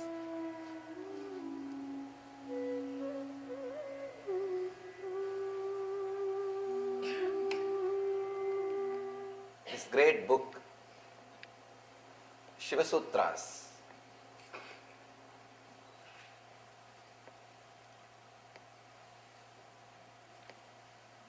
this book is the essence of the great research and development done by the Vedic seers for thousands of years. This book is the essence of research and development done by at least 1 million inner scientists who worked in the consciousness, who are constantly doing research with various techniques, with different meditations, in different kind of lifestyle. At least 1 million inner science laboratories exist in India, which is alive, used every day. Please understand, 1 million inner science laboratories. When I say used every day, which receives worship, which is visited by people, at least 1 million. If I say which exists, which is not used by people, we have more than 10 million inner science laboratories. Means temples and ashrams and mutts, where this inner science is practiced, where this inner science research happens. The temples, mutts, ashrams, which is frequented by people, which is used by people every day, is more than 1 million. 1 million inner science laboratories, 1 million inner scientists. One more thing, when I say 1 million inner scientists, I mean the people who have given full time. Full time. I am not counting the people who are voluntarily doing on their own. I am counting the people who are registered, organized. At least 1 million inner scientists. Full time, who are in this same field of working in inner consciousness or in the inner space. This book is the essence of that technology. This book is the essence of that great science. And at least 1 billion people practice this technology all over the world. This technology of the inner science, inner space, at least 5,000 years of research and development, at least 1 million inner scientists, 1 million inner science laboratories, and 1 billion people practicing this technology.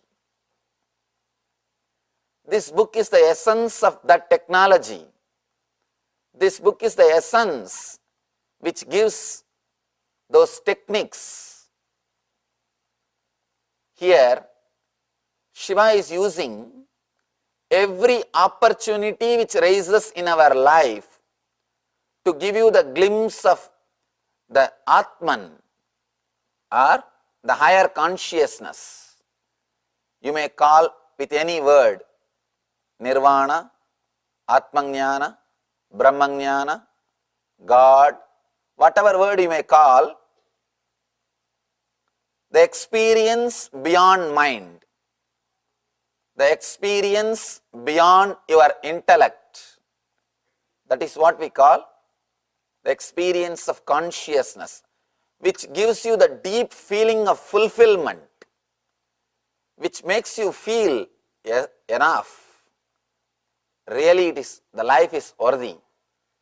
Yes, I have lived. I have taken this body really for some purpose, which gives you the feeling that you are needed, which gives you the feeling of fulfillment. Shiva is using every opportunity, everything, every inch in the life to give you that ultimate experience, to give you the great knowledge to give you the glimpse of this wisdom, this experience. Today we will enter into the 55th Sutra. Shiva has spoken 112 meditation techniques. It is around 200 sutras. Today we are entering into the 55th Sutra, maybe 29th meditation technique. In that 112 meditation technique, 29th technique in the 200 Sutra, 55th Sutra. Every day we are working on one sutra and one meditation technique. Today we will be working on this sutra, this technique. Before entering into the technique, I will read the original words from Mahadeva, Shiva himself, in Sanskrit. Then we will see the translation. Then we will enter into the technique. We will enter into the understanding of the technique. Let me read the Sanskrit words from the Mahadeva, Shiva himself. Pinancha durbalam shaktim dhyatva dvadashagochare.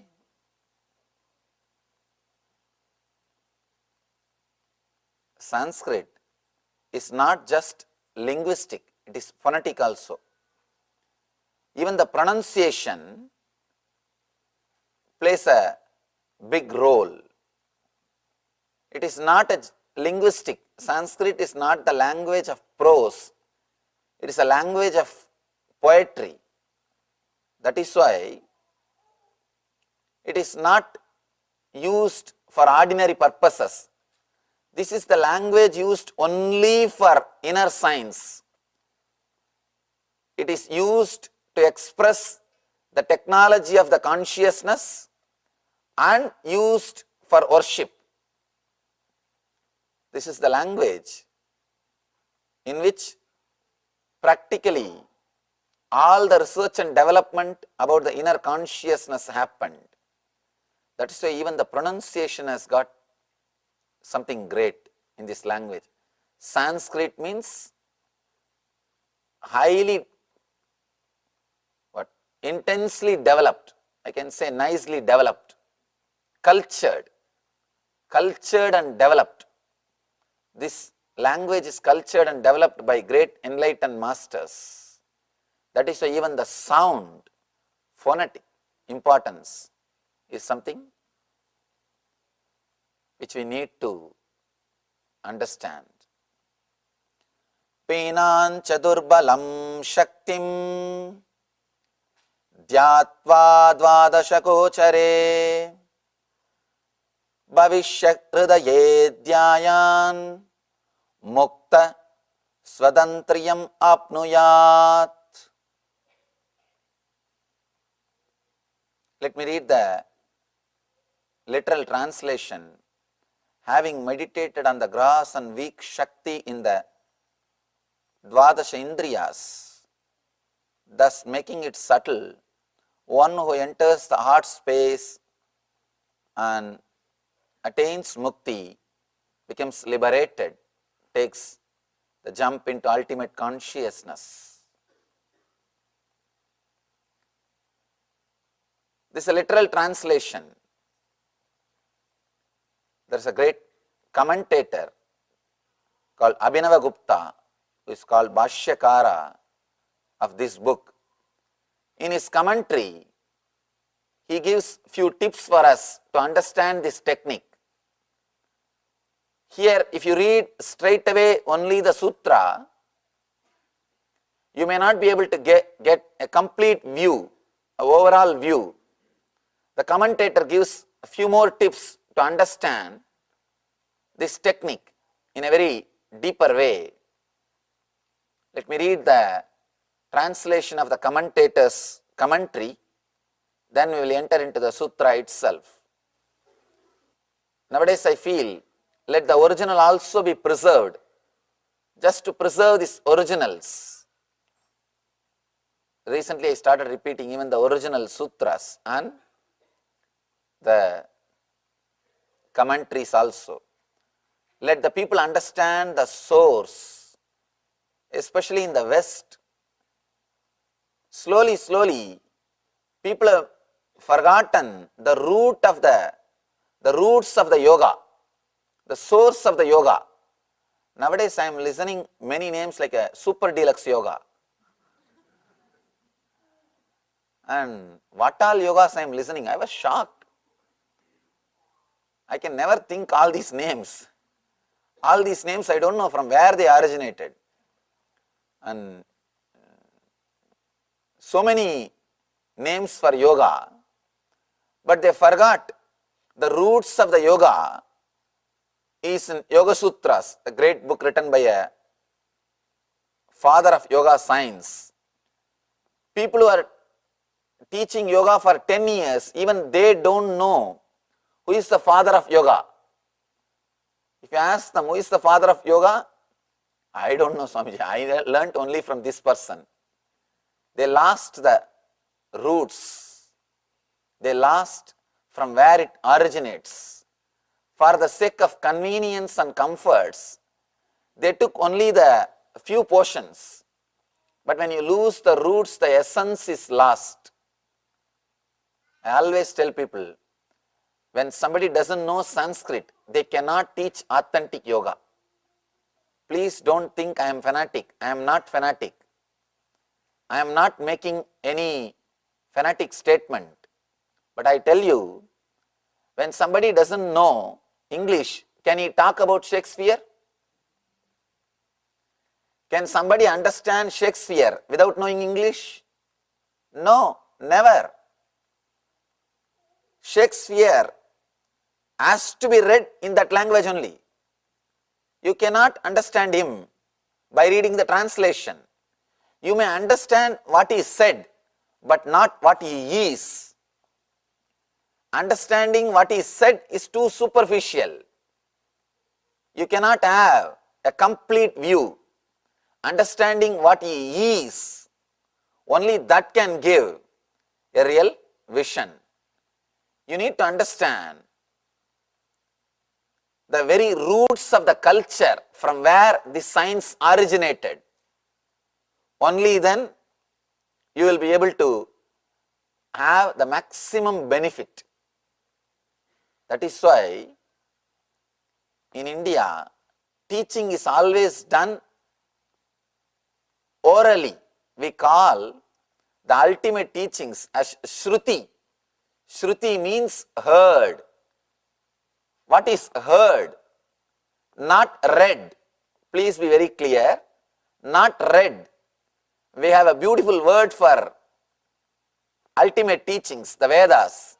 Shruti means what is heard, not what is read or what is memorized. Memorized is Smriti. Memorized and remembered, recalled is Smriti. What is heard is Shruti. That's the ultimate teaching. Means we believe in teaching through the oral traditions.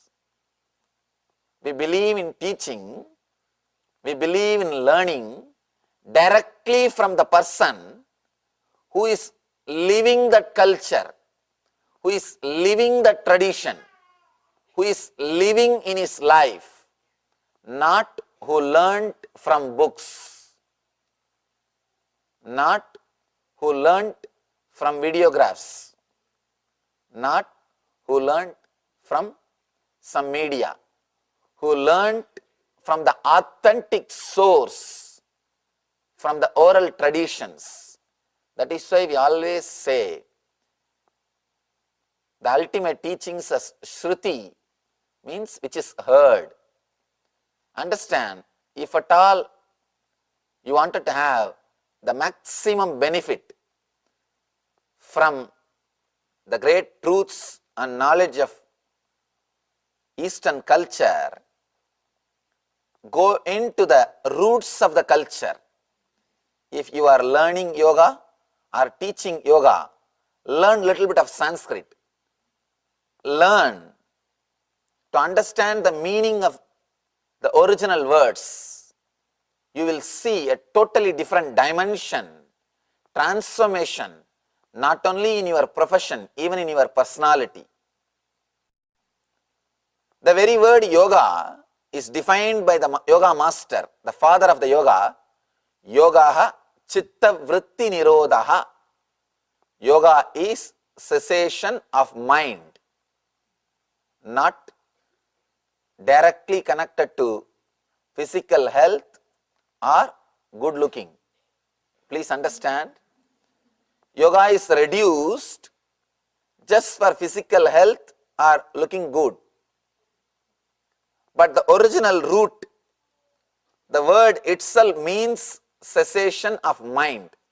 Actually, when you go beyond mind, you will have the health and you will have something beyond beauty, what we call grace.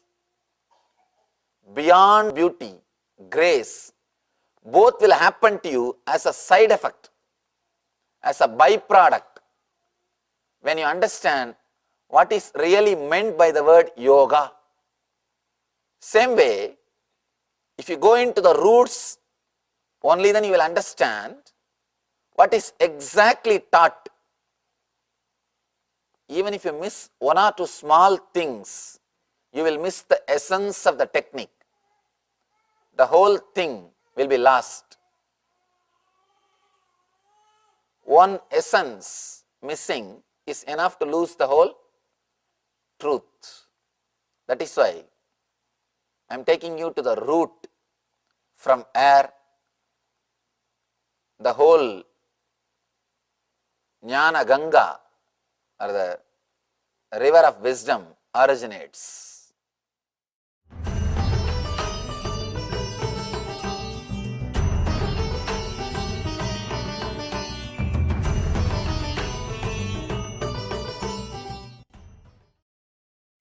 HBO Max is available on YouTube. Press play on something new. Your replacement came in early. Get HBO Max, Paramount Plus, MGM Plus, and more. Find your favorite movies and TV on YouTube.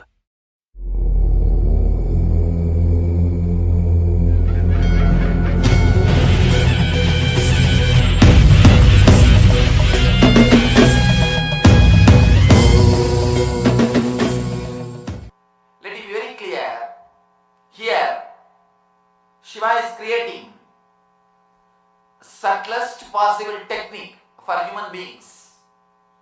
Human beings as such cannot work directly on the ether, on mind. The thing which they can directly touch is only the breath.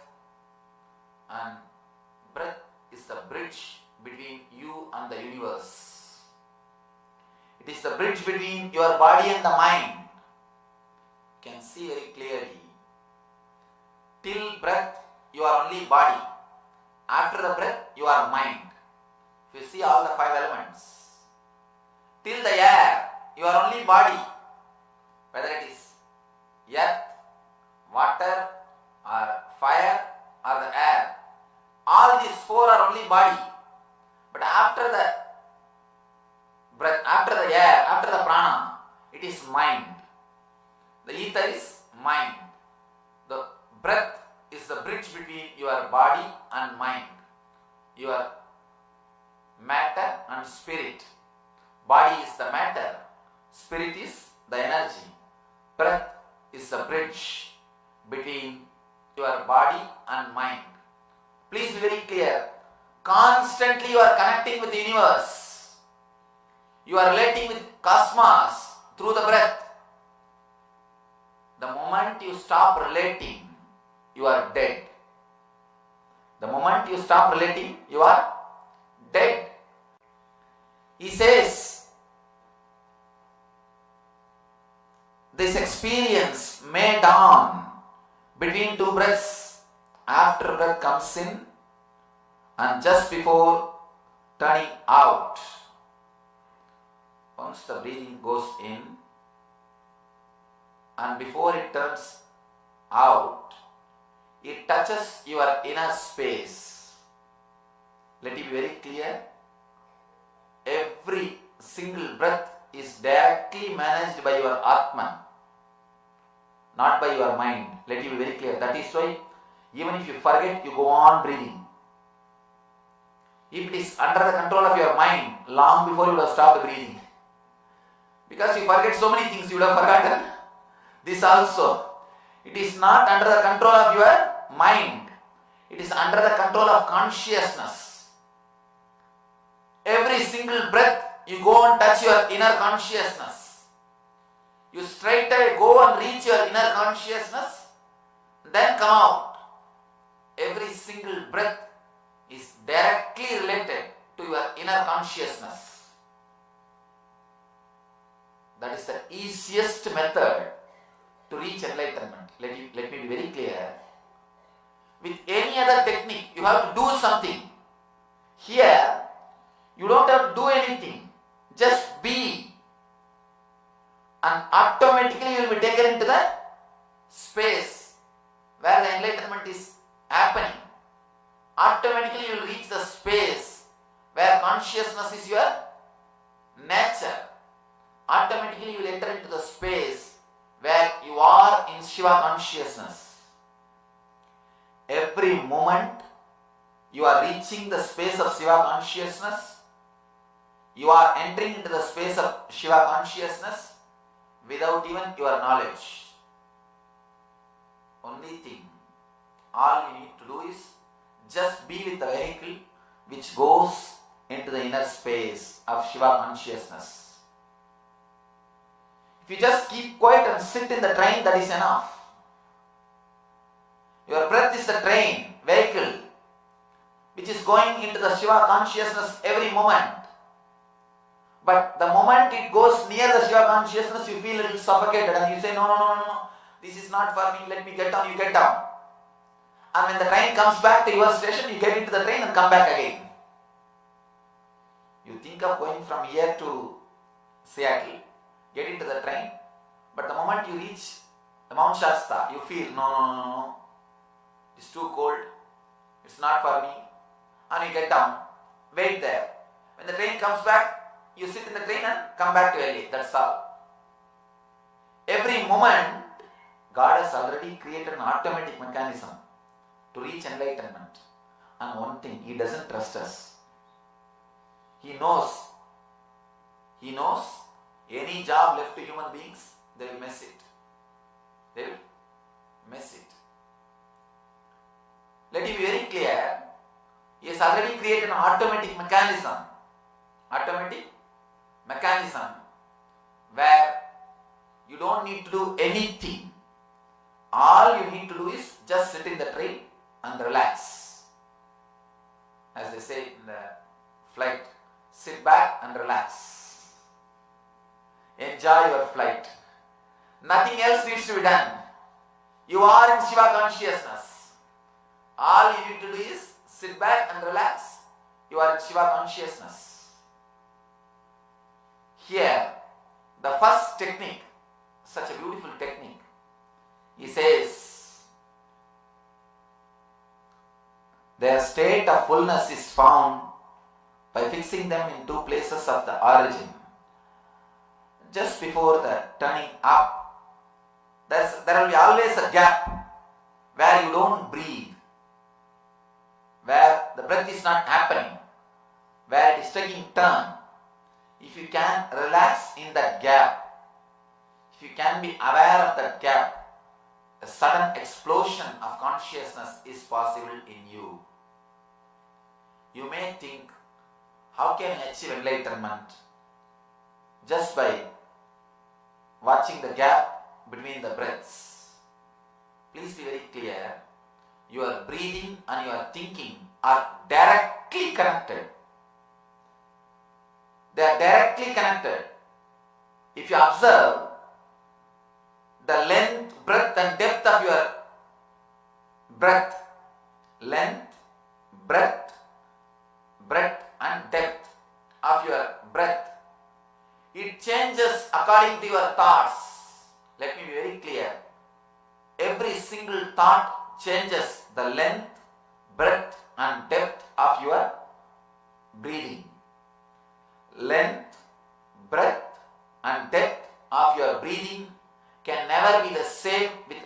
different thoughts. Every single thought brings a change, a slight change, maybe in length or in breadth or in depth of your breathing. Every single thought is associated with a particular length, breadth, depth of your breathing. So your breathing is not same as you think. You can see this obviously when you are caught in some emotions. Emotions like anger, you can see your breathing totally changes. Emotions like lust, you can see that your breathing is totally different. The emotions, when you are caught in the emotions, you can see how your breathing changes. You think only in the high emotions, your breathing changes. Not only in the high emotions, even in ordinary thinking, even in an ordinary way of thinking, every thought has got its own length, breadth, depth of breath. Be very clear, every single thought brings its own change in your breathing. If you work on your breath, straight away you work on your mind. If you work on your mind, you are straight away working on your breath. But the difficulty is you can't work on your mind. You cannot work on your mind. It is too subtle. It is too subtle. You cannot do anything. Try your best to work on your mind. End of the day you will feel only bored or tired. Because nothing would have happened. It's like arguing with your spouse. Never you will end. Never you will reach the end. Nothing will happen. You can continue and continue. Either you should become tired or she should become tired. Otherwise, nothing else can be done. Actually, one of our devotee, her husband came to me. He is involved with some other meditation group. And she is involved with our meditation group. He came to me and started complaining. What is this, Swamiji? After she came to your meditation classes, the peace in my house is completely lost. I said, what happened? Please tell me. No, earlier both of us were going to the same meditation group. We used to practice meditation. We will get energy to fight 15 minutes. I will shout 15 minutes, she will shout 15 minutes. Things will be over, done. Now, she has come to your programs. She gets energy for 1 hour. I am going to the same meditation. I have power only to shout for 15 minutes. And she gets energy to shout 1 hour. Now what to do? I am not able to do anything. The peace in the house is lost. And be very clear. And he's really honest. And he says, she does all your meditation techniques and is so active and alive. I am not able to do anything with her. I said, then come and join in our group. That's the only way. Nothing else can be done. Anyhow, arguing with your spouse leads nowhere. Same way, working with your mind, nothing can be done. But working with your breath, something can be done.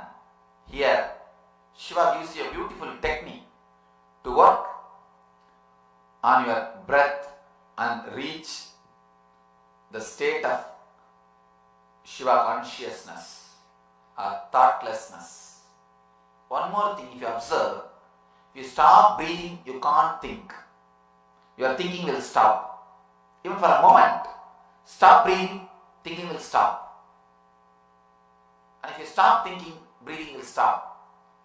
You can't stop thinking completely, but you can enter into the space where breathing is not happening in you. You can beautifully enter into that space without any side effect or after effect. The only byproduct or side effect will be enlightenment and Shiva consciousness. Thank you.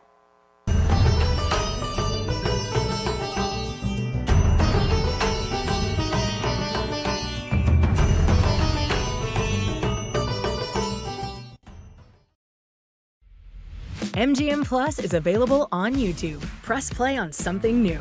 My boyfriend's missing. Please help me. Tread carefully, Miss Monroe. Welcome to the Running Man. Hunt him down! Your mission, bring the world back from the brink. No man can hide forever, even in the forest. Still no leads of the escaped convict, the Roof Man. Get MGM Plus, HBO Max, Stars, and more. Find your favorite movies and TV on YouTube.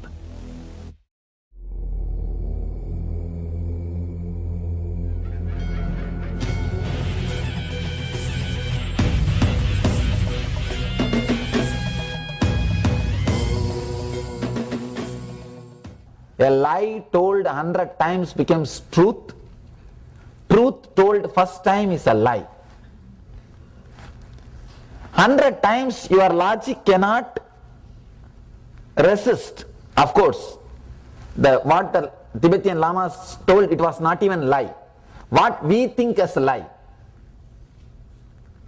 You are free from hunger, you are free from thirst, you are free from disease, you are free from emotional imbalances. Ordinarily you think these are all lies. It's not lie, it is your true nature. It's your root, it's your very being, it's your core.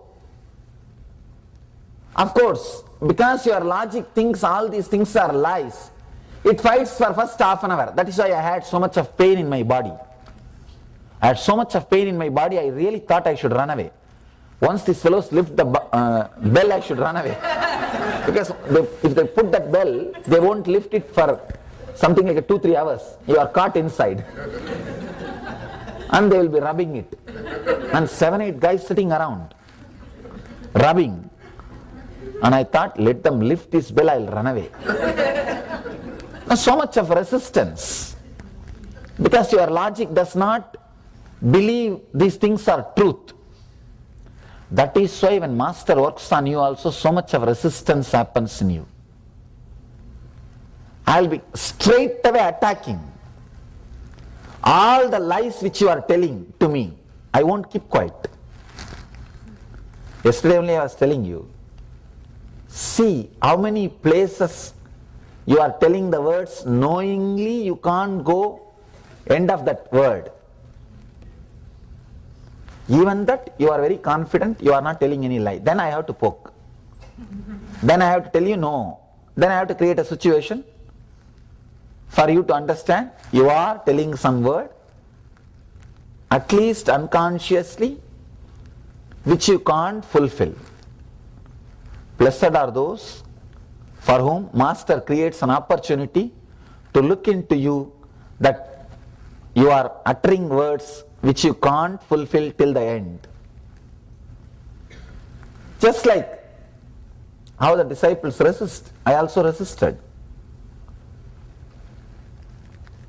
Then once they said, relax and do not resist, I could feel the beautiful programming happening inside me. The programming which liberates you is mantra. The programming which binds you is samskara. Still now I can say, I vow, so many of good qualities radiated by my body and mind is their blessing or their energy or their knowledge. Still now, I hardly sleep for a few hours. It will not be even like a regular sleep, just resting the body. Hardly few hours. I vow the whole thing to them, Tibetan Lamas. Because all these things you can't do, if you do it with your own effort, I don't know how many years you will take it. They did it totally, the whole process in 12 days, finished it. It's literally you come out as a new person. Literally you come out as a new person. You can go through the same experience through this technique. You don't need now 10 people and 1 bell to rub you. Now you don't need 1 bell and 10 people to sit around you and rub the bell. This process can take you through the same experience. See, it's like they deprogram your whole body, your whole biomemory, and completely they deprogram. One more beautiful thing, of course, still I am not able to bring that science to mass. Any genetical disorders, means the disorders are the disease transmitted genetically by the family, these guys are able to cure by this process. Even genetical disorders, they melt your body completely, they reprogram you so thoroughly, your whole biomemory receives a new system of thinking or way of operating. It's such a powerful system.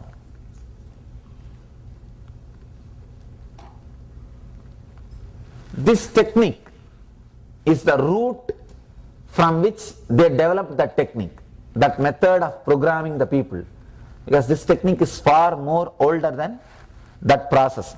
They made it more sophisticated, strong process by adding bell and the proper mantra. But the basic philosophy of that technique which lamas practice is from this meditation technique. You can experience that truth, that silence, that powerful space through this method. All you need to do, just become empty space, just become empty space through which the sound flows without any resistance, without any resistance. If you are resisting, be very clear. If you are feeling disturbed or hurt, somewhere still your ego is there. Your ego is there. Just boil yourself with this sound, with this vibration. It can straight away purify you. Let me read the sutra once more. Bathe in the center of sound as in the continuous sound of a waterfall, or by putting the fingers in the ears, hear the sound of sounds, anahata dvani. I can give two forms of this technique, which the one you can practice sitting at particular time, the other one you can practice whole day and night while you are standing, sitting, walking, watching TV or driving, anytime. I'll give you the two versions of the same technique. One you can practice while you are sitting, means a particular time of your life, your routine.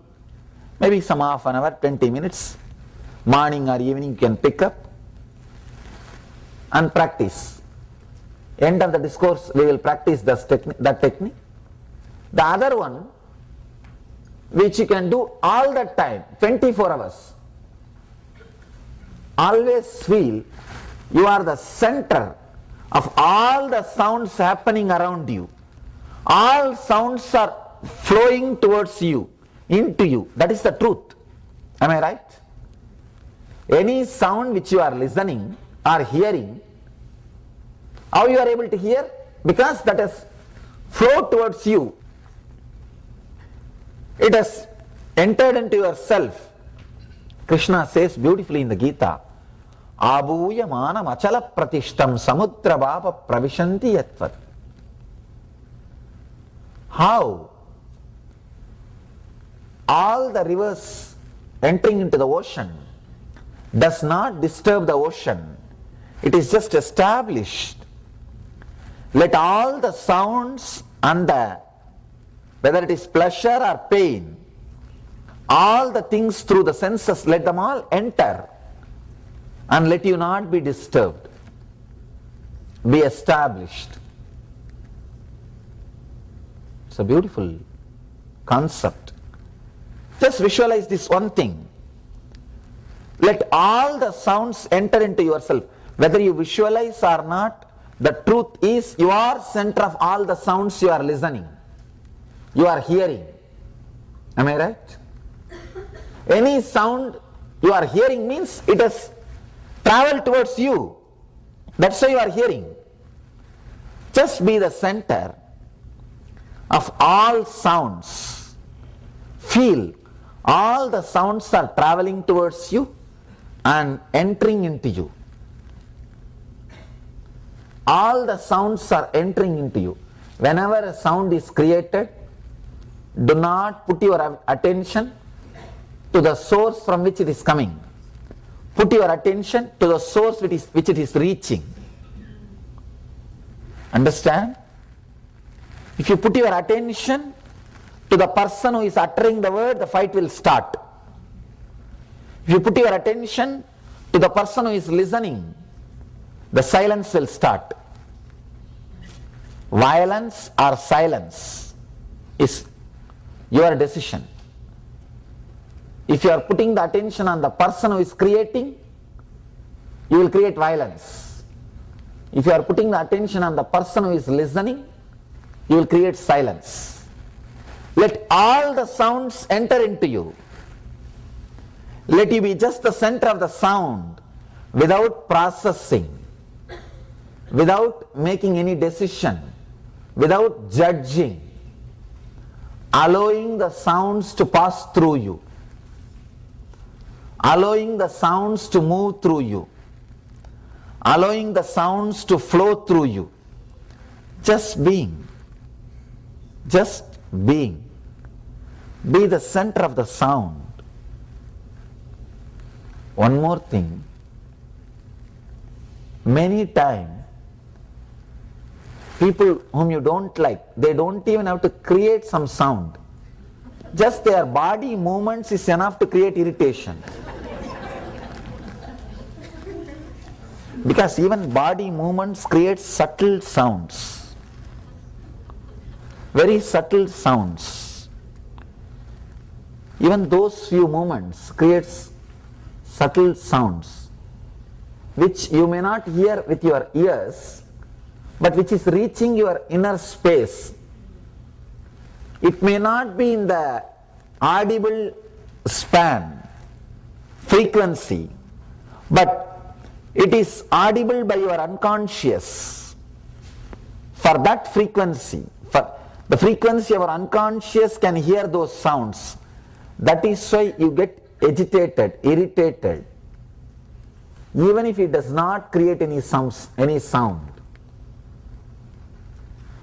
By not processing, labeling, judging those sound, just being the center of that sound, suddenly you will see such a deep soundlessness, the silence, the sound of sounds, anahata dvani happening in you. Understand? 24 hours, whether you are driving, even while you are driving, if you are driving for a long, if you are taking a long drive,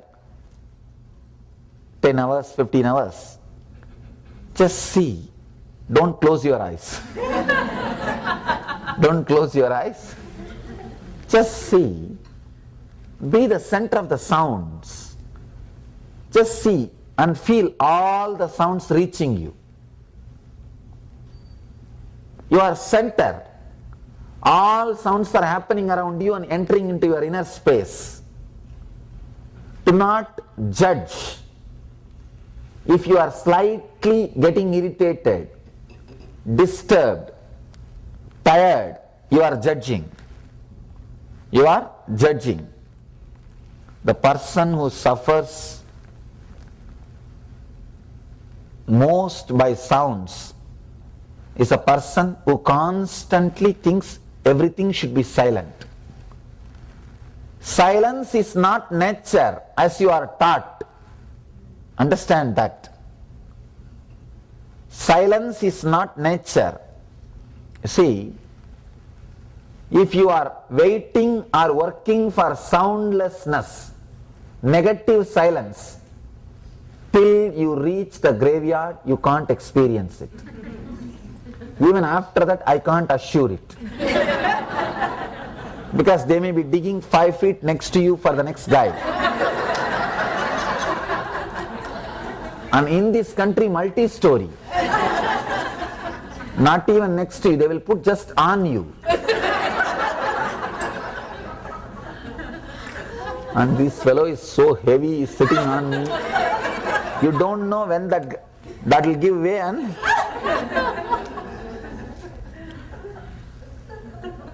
you can't have graveyard silence even in graveyard. So you can't have the silence of graveyard even in graveyard. So waiting for negative silence, soundlessness will never happen. There is one more thing called intense silence, where sounds do not create any reaction in you. The intense silence can be achieved even now, this moment. The silence of Mahadeva. If you see Shiva, he is sitting and meditating, not in graveyard silence. Intense silence. Intense silence, because he is surrounded by ghosts, bhutas. How can he be in the negative silence? No. And he is such an intense personality. How can he be in negative silence? No. Mahadeva is in the silence of intense silence. It is not negative silence. It is not soundlessness. It is sound of sounds. When he is sitting,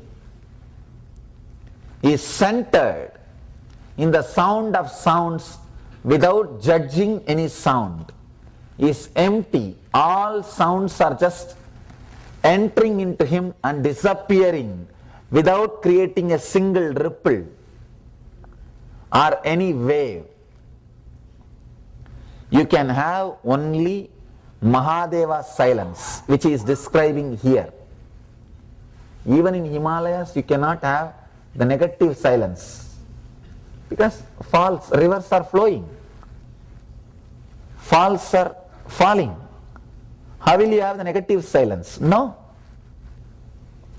Here, that's why Mahadeva is saying, I think he is giving the technique exactly which he is practicing, or which he practiced.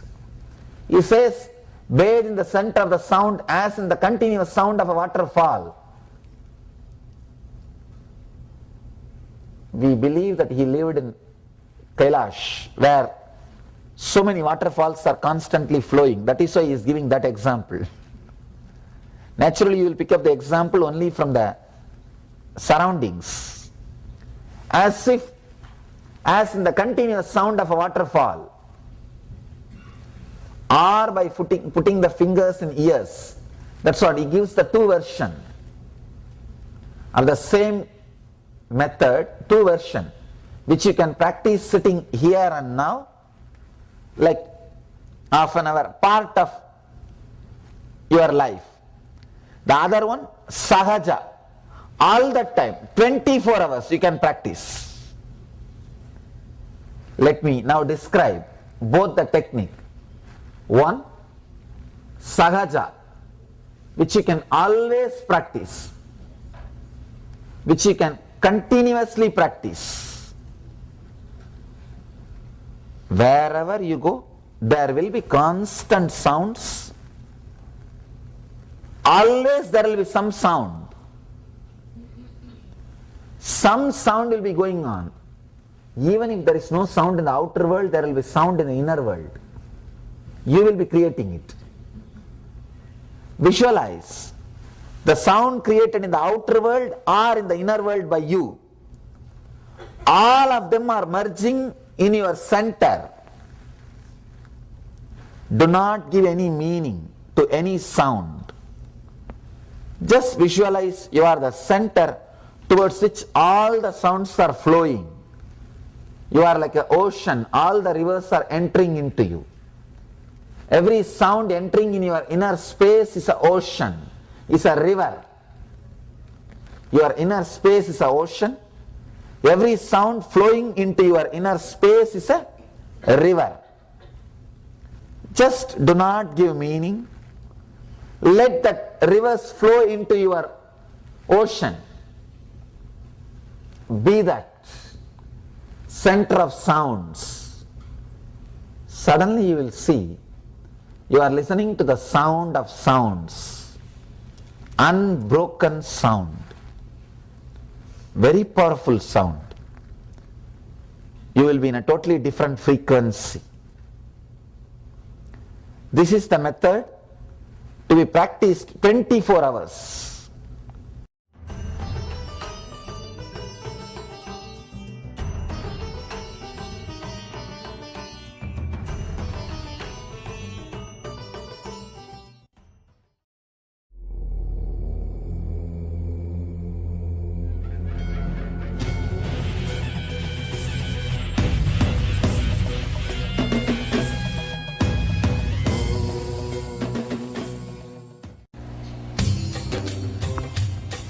Sada Shiva Samarambam Shankaracharya Madhyamam Asmadacharya Paryandam Vande Guru Paramparam.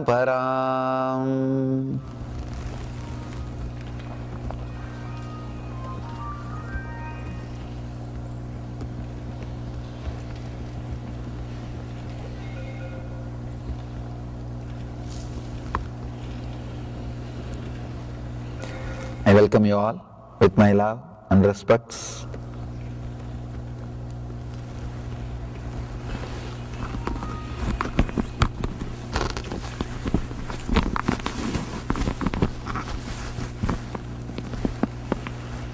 Nice to be here once more in Oklahoma.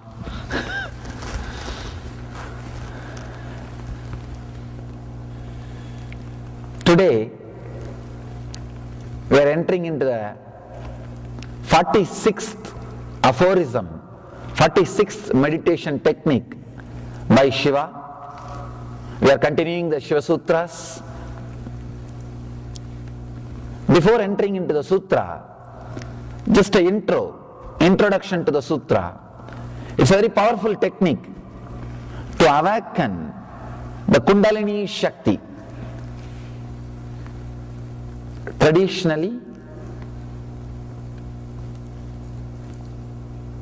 the word Kundalini Shakti is used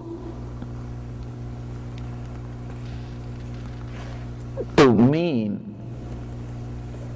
an extraordinary potential energy which is hidden in every human body. Understand?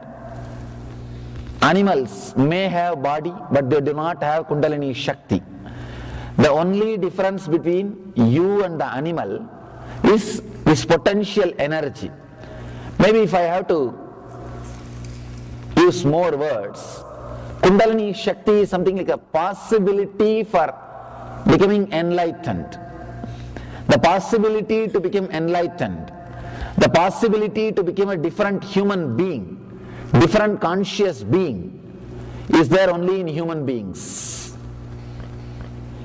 Animals may have same body, may look like intelligent, but they do not have the possibility, the potentiality to become enlightened, to be a different human beings, to be a different conscious beings.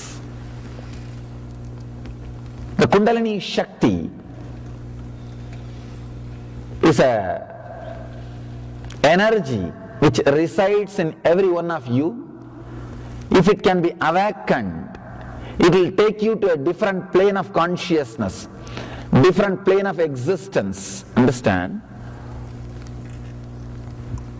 All the enlightened masters on the planet Earth are again and again saying The life is ecstasy, life is joy, life is bliss, life is just shining. And there is a beautiful saying by a great master, whatever happens is auspicious. Mangala, Shivam. In Sanskrit, the word Shivam means auspiciousness. They say whatever is happening is auspicious. But for us it doesn't look like that. If you watch CNN for a few minutes, you will understand. No, whatever is happening is not auspicious. But again and again, enlightened masters are saying, whatever is happening is auspicious, Mangala, Shivam. Why? Why they are saying again and again? People ask me, what is this, Swamiji? If they see the CNN for 10 minutes, they will understand. Whatever is happening is not auspicious. If they listen to the news, they will understand. But even after listening to the news every day, seeing everything, I do feel whatever is happening is auspicious. What to do? Very difficult. A logical man cannot understand, cannot relate with what I am saying. But heart of heart, I feel very strongly, whatever is happening is auspicious. Shiva. The word Shiva means in Sanskrit causeless auspiciousness. Whatever happens in your life, even if the best thing happens, you can always think, it could have been little better. It could have been little better. Or whatever worst thing happens, you can always say, oh, at least this much I am saved. It is up to you to feel whether things are auspicious or inauspicious.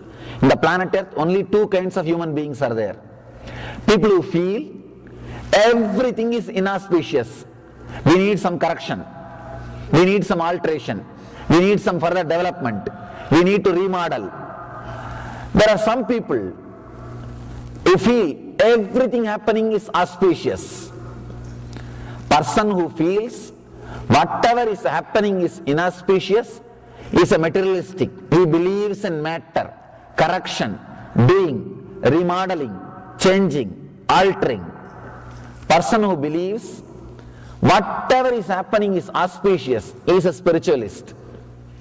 Believes in the intelligence of the cosmos, the whole. He is very clear, the whole is much more intelligent than part, me. If you think the whole is not more intelligent than you, you are materialistic, egoistic. If you think the whole is much more intelligent than me, you are spiritualist. Over. The whole world can be classified just with these two categories. If you feel whatever is happening is auspicious, you are a spiritual person. A small story. After a powerful sermon on the charity, the priest sends his hat for a rounds, for a collection. The hat goes round, comes back as empty as it was sent. He took his hat and said, oh God, at least the hat came back. Understand? He is intelligent. He is really intelligent. He is able to think whatever is happening is auspicious. Whatever is happening is best. You can either think whatever is happening is inauspicious, or you can realize whatever is happening is auspicious. Why? Enlightened beings are constantly feeling whatever is happening is auspicious. It is just because of the Kundalini Shakti. Once this Kundalini energy awakens in you, you will feel so much of energy in your body, you will not be able to complain about anybody. Understand? You will complain about anything or any person or any incident only when you are in low mood. Means your usual mood. You will not be able to complain, criticize, or feel disappointed about any person or anybody if your body is overflowing, bubbling with energy. You feeling whatever is happening is auspicious or inauspicious is directly connected to your energy level. At some time, if you get the glimpse of that high energy by some method, sometimes people get into that high energy without even knowing. Maybe if they go to some high energy places or if they are really relaxed, they get into that high mood. Suddenly those few moments or few hours, you feel you are so fulfilled, nothing is wrong in the planet Earth. You will feel everything is going the best way. If you have had this glimpse, these moments in your life even once, you can be called as a spiritual seeker. Sometime even while seeing the sunset, suddenly you feel the whole thing is settled in you. And you think, God, everything is beautiful. Things are happening. It's okay. Suddenly, some mood, you are silent, you are relaxed, you are filled with energy, and you see whatever is happening is auspicious. There is only two planes of existence. One, the plane of normal human beings. Whatever is happening needs to be altered. Anything, they cannot say, I really like that person, but they can't stop, they can't end a sentence without that but. Without that but, they can't end any sentence.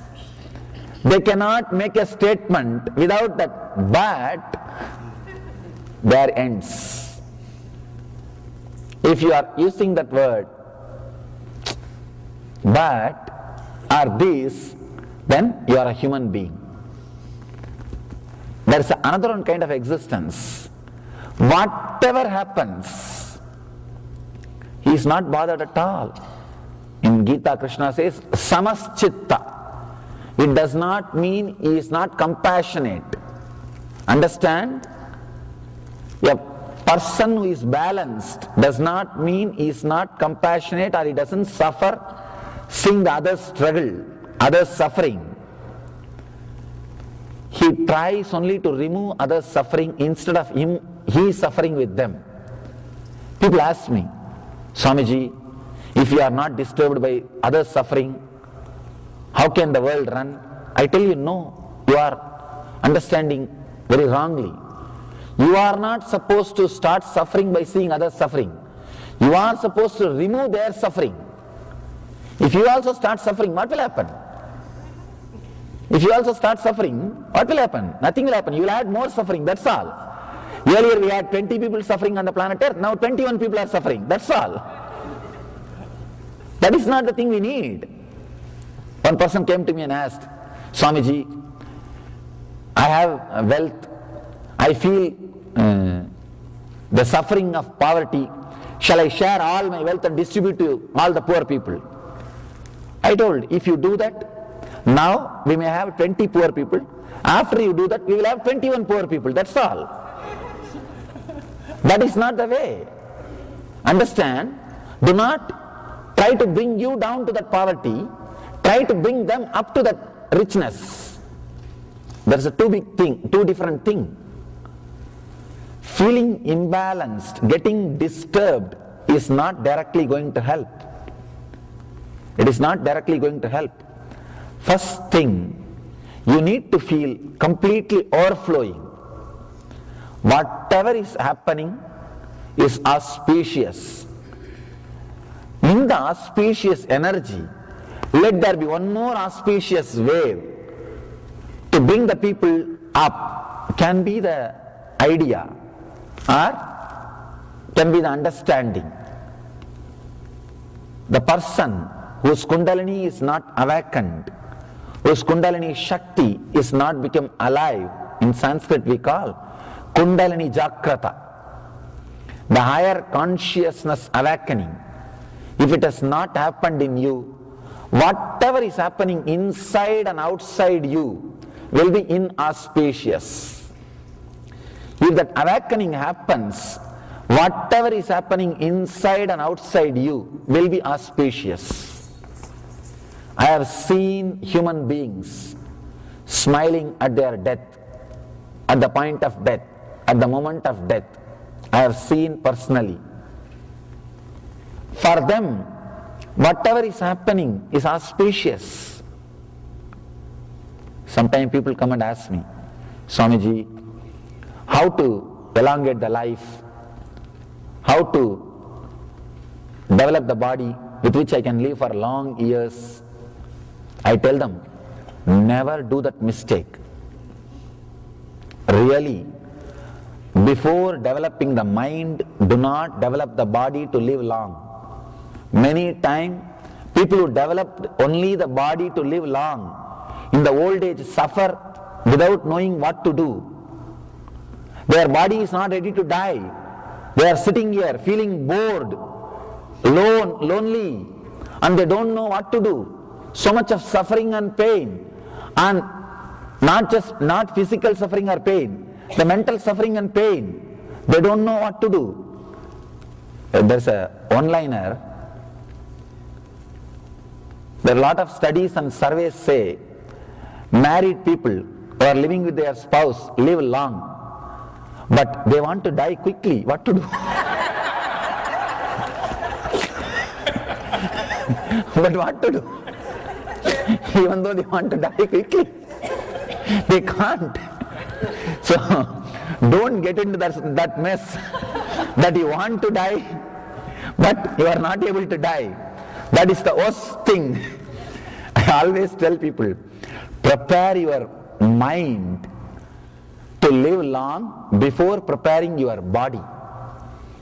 Add life to your years before adding years to your life. If you add life to your years, you know how long to live and you know when to say bye. You can live and live peacefully and beautifully. But if you have just prepared only your body, I know the yogis, people who have worked only on the body, did not work on the mind, living such a dead life, waiting to die. I myself have seen some swamis in the young age, when they don't have anything else to do from morning till evening, they will be doing yoga, physical exercise, only physical exercise, no meditation, only physical exercise. And when you can bend your body in different postures and do a public show, it gives ego boosting. And people also watch like a circus. It becomes like a show. And people are so happy just with that ego boosting. I have seen them living a miserable life, end of their life. They want to die, but body is not ready to die. It's very strong. And it is going to live for next 20 more years. And just by remembering the 20 more years I am not going to die, they are depressed. What to do for next 20 more years? And how long you can be doing the same show? No. Any circus, not more than few days. Any circus, people will feel entertained only for few days. After that, bas. It will be such a loneliness, such big boredom. People can't live. Understand? Sometime, even long life can become inauspicious. Sometime, even death can become auspicious. If your Kundalini is awakened, your higher potential energy is awakened, even your death will be auspicious. You will face it beautifully. Great master who lived in USA, in North America, Paramahamsa Yogananda. He came to USA in 1960s and settled here. He is the first Indian enlightened master to make West as his home. And in his case, he just very clearly decided, and till the end, till the last moment, he was doing his routine, giving discourse, attending programs, and just declared to his disciples, it's time, relax. He relaxed. Just he relaxed. His body did not deteriorate for more than 20 days. There's a beautiful write-up about that in his autobiography. Of course, as an appendix, in his autobiography he can't write about his death, but as an appendix, they added a beautiful write-up about his death. If you find time, try to go through such beautiful experience. Even his death was auspicious for him.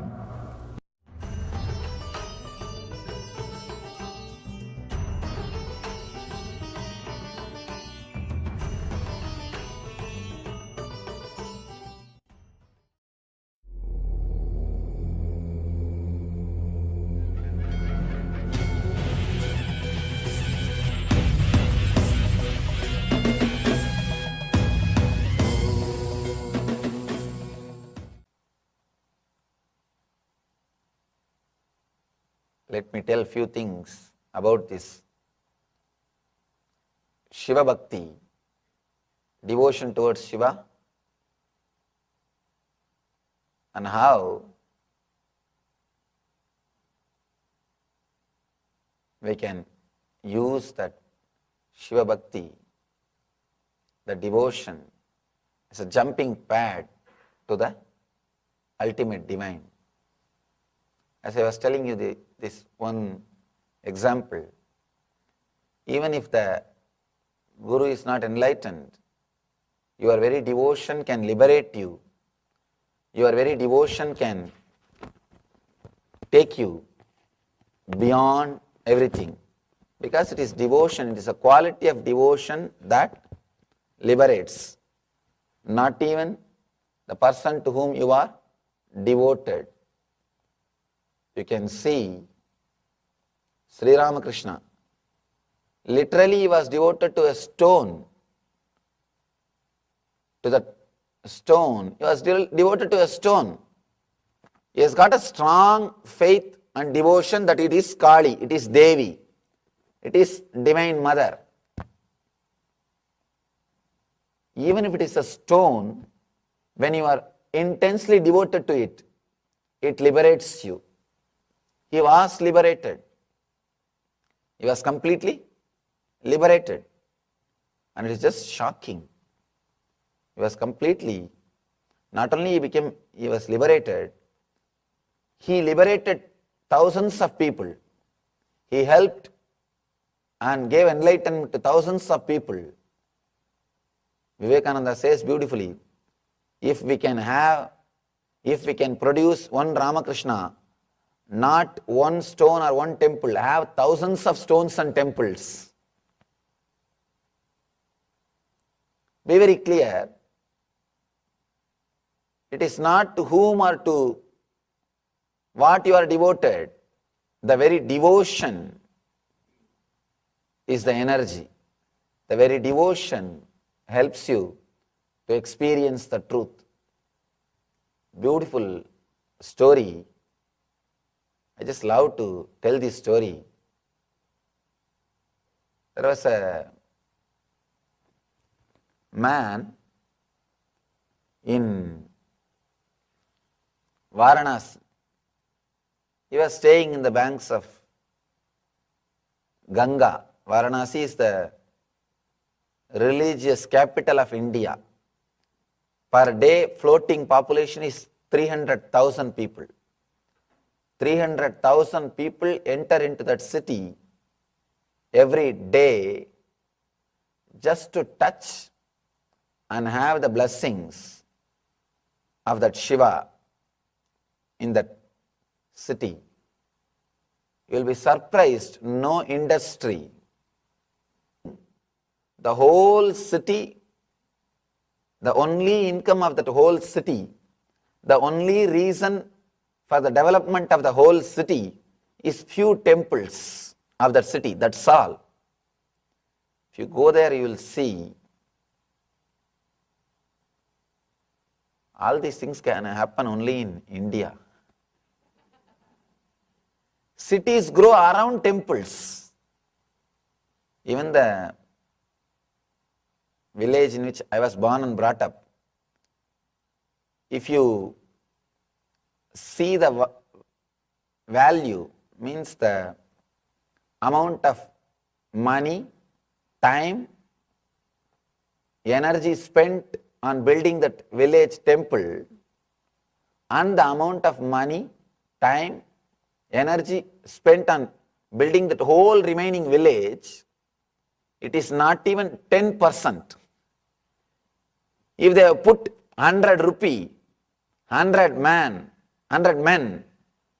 and 100% energy in building the temple, the whole remaining village, they have put hardly less than 10% of money, 10% of men, and 10% of energy to build the whole remaining village.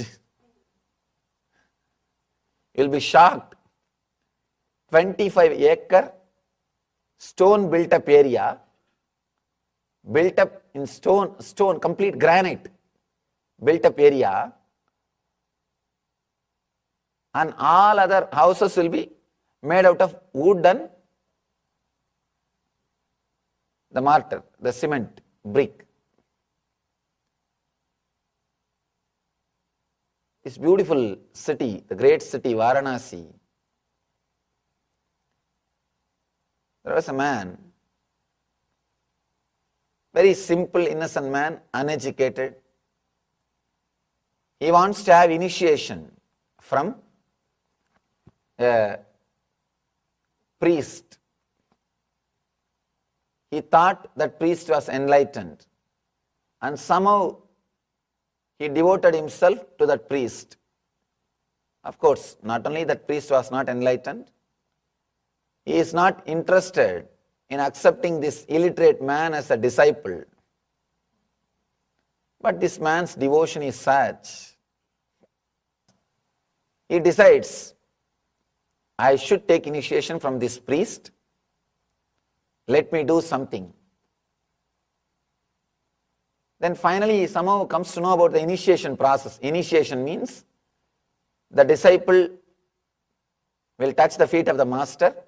Master will put the feet on the head of the disciple and give the mantra, means the holy word, sacred word to repeat.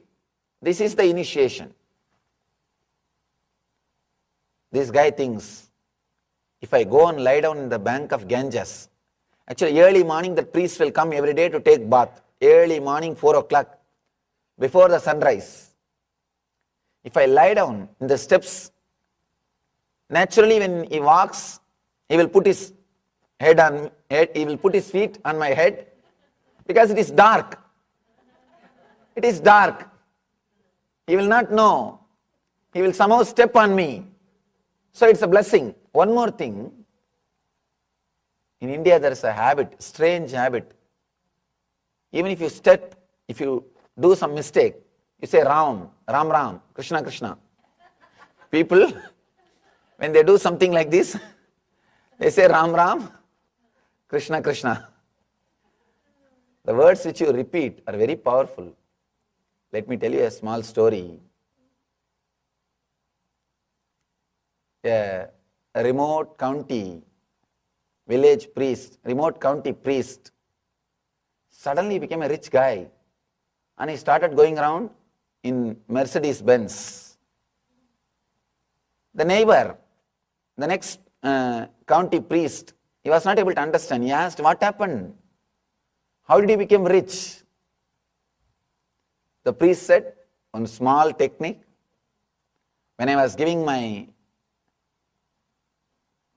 Sunday sessions, Sunday sermon, I was praying standing in front of the crowd and praying. I saw suddenly the whole group was mesmerized, hypnotized. I gave one instruction, let all of you empty your packets. And they all emptied. Now I am rich. These guys said, oh, that is the technique. All right. After 1 month, the priest with Benz car is going around in the Benz, but the second guy did not have any luck. The priest asked, what happened? The technique did not work. Oh, don't ask about that. I was also praying. One moment, suddenly I also realized that I was just holding my rosary and praying. People were completely hypnotized. I could see their heads moving along with the rosary. If the rosary moves this side, their heads are moving this side. The rosary goes this side, the heads are turning this side. The whole congregation was hypnotized. He was about to give instruction to empty their packet. Suddenly, by mistake, the rosary fell. I shouted, shit. Still I am cleaning the church. Be very clear, the words which you use when you are unconscious shows the mental setup. So it is expected any devoted person is supposed to use the words related to God or sacred words, even when he is unconscious, even when he does something wrong. So this man also expected, this Ramadas also expected, his would-be guru is a great spiritual person. So naturally when he steps on him, by mistake, he will repeat Ram Ram or Krishna Krishna. He thinks, I will take that as a mantra. Very intelligent plan. He will put his feet on my head and naturally he will slip and he will say Ram or Krishna or some God's name. I will take that as a mantra. He goes to the Ganga steps. Early morning, 4 o'clock, he is lying. The same path in which the priest used to walk. Almost everything was working. But for one thing missed. The priest came, he walked in the same route and he put his feet also on the Ramdas. But because he is not enlightened as Ramdas thought, instead of saying Rama or Krishna, he shouted, oh buffalo, hey buffalo. He just shouted, fool, buffalo. First he shouted as buffalo. But this Ramdas is such a sincere person, he decides, whatever my master uttered is mantra. I'll repeat this word buffalo as my mantra. And he starts. You'll be shocked. He starts repeating that word buffalo, buffalo, buffalo, buffalo, buffalo. Continuously he is repeating. He is sitting and repeating that word. Buffalo, buffalo. Just because of his devotion, the story says, really, Devi appeared and gave darshan to him in the form of buffalo. If it is just a story, we won't believe naturally. There is an historical incident which happened. If it is just a story, we won't, it is just a story for inspiration, forget about it. But there is a history, then you will understand the power of this devotion. The next year, festival time, they were trying to bring the Devi in the procession. When they were trying to bring the Devi in the procession, the door of the main temple is 10 feet height. Devi Murti is only 3 feet height. But when they were trying to bring that Devi, It's not coming out of the door frame, it is stuck. Physically there is nothing, but actually the Devi Murti is not coming out. Something is eating. These priests are trying their best. This priest who initiated him also is trying. Initiated him in the buffalo mantra. He is also trying. The Devi is not coming out. This Ramdas, he was there in the festival. He shouts, "Hey, don't you see the hands of the Devi is hitting the wall? It is hitting the window, it is hitting the door frame. Just lower a little bit, then she will come out." He was able to see Devi is appearing to him in the form of buffalo. And the hands of that buffalo is hitting the door frame. That is the reason the Murti is not coming out. It's very difficult to believe logically that all these things are possible. Let me tell you one or two more incidents with this historical proof, then we may be able to understand.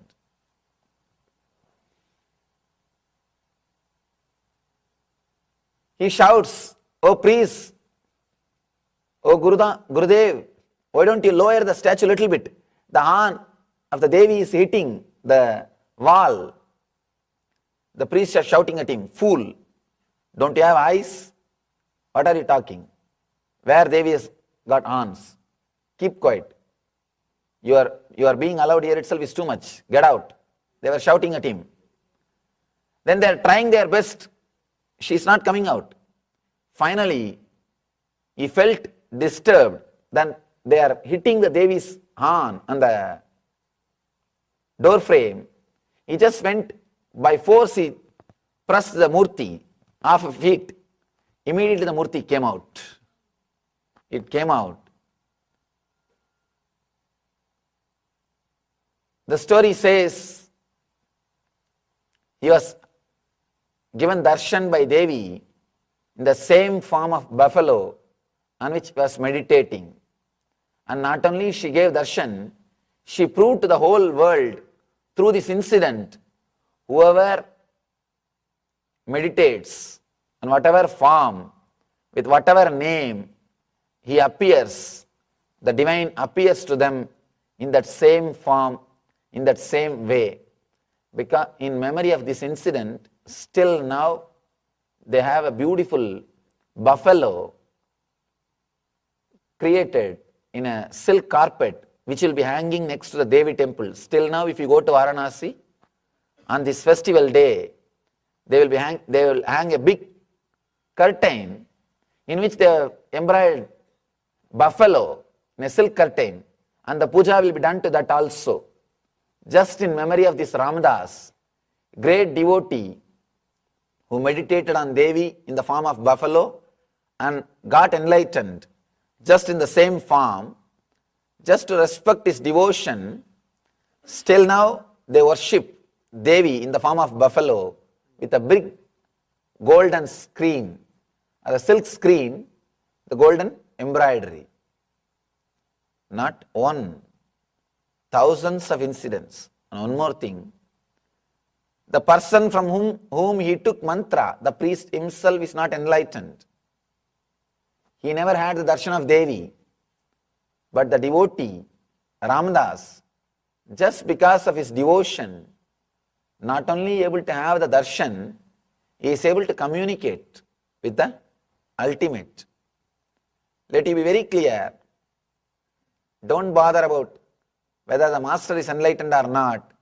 The very devotion, the very surrender, very sincerity, that sincerity itself has got the power to liberate you, to enlighten you.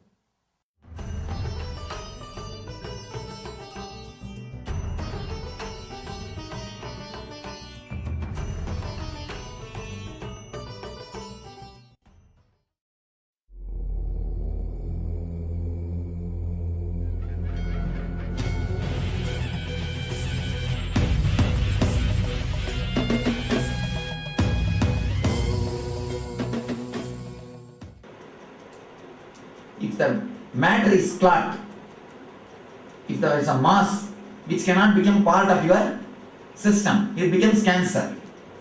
If there is a thought which cannot become part of your energy flow, which cannot digest into your system, which is not becoming ease with your mental system or your lifestyle or your being, that thought becomes depression. Depression and cancer is one and the same. Any mass which is stuck in some part of your body and which is not able to become part of your body, which is not able to get dissolved and become your body, what happens? Around that mass, slowly, tumor gets developed. That finally becomes a cancer. Same way, any thought which cannot become your system, which is not digested by you. See, when I throw some word, you tortured me.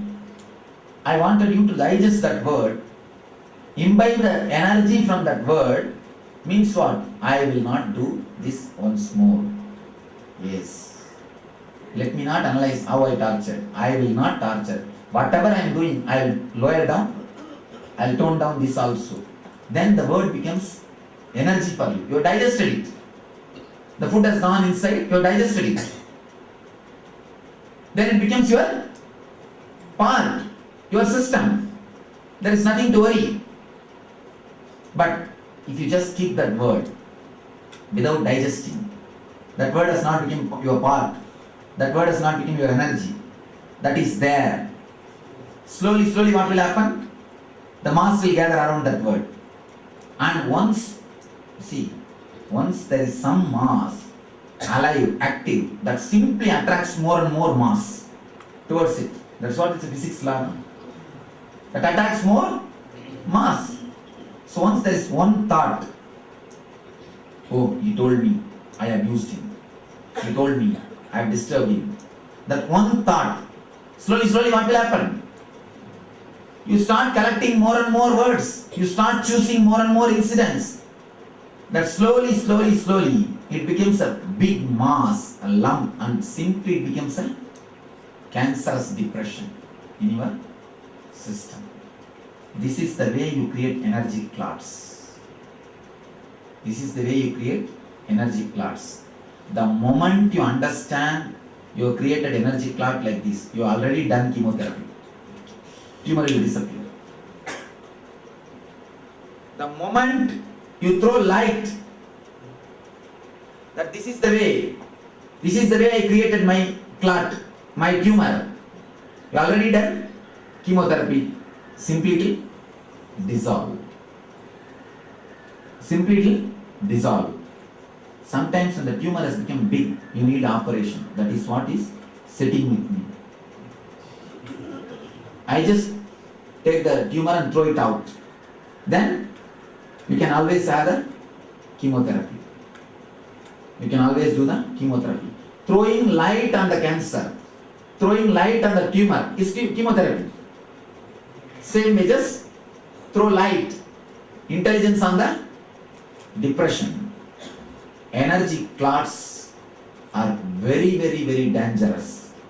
At least cancer will destroy only your body, but energy clot will destroy your janmas after janmas.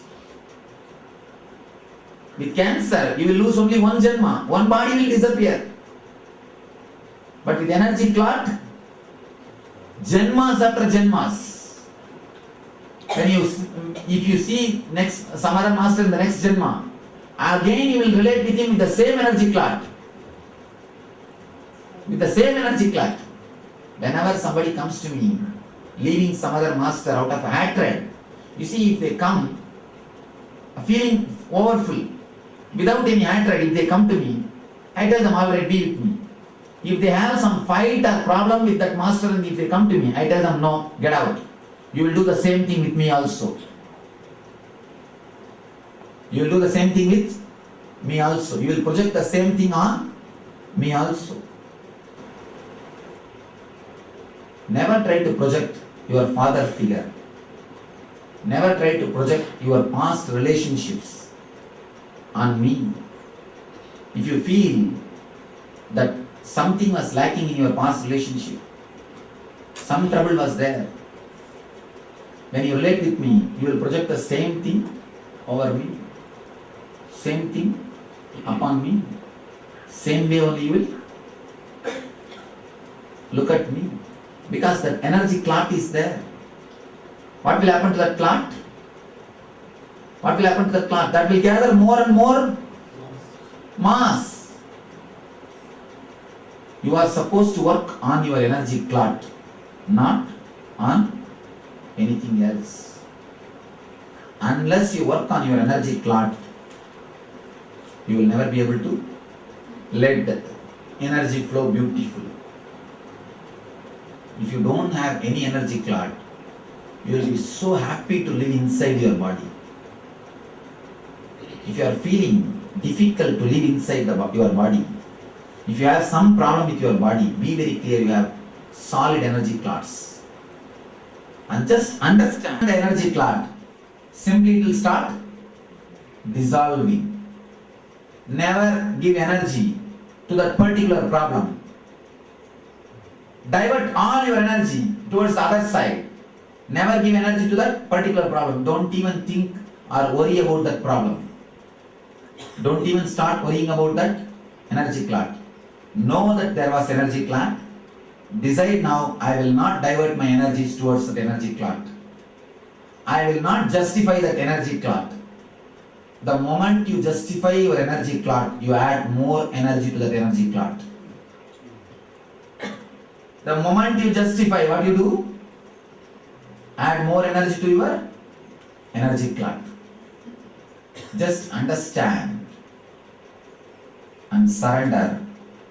Relax. Don't supply energy to the energy clot. Simply it will disappear. Doubts are energy clots.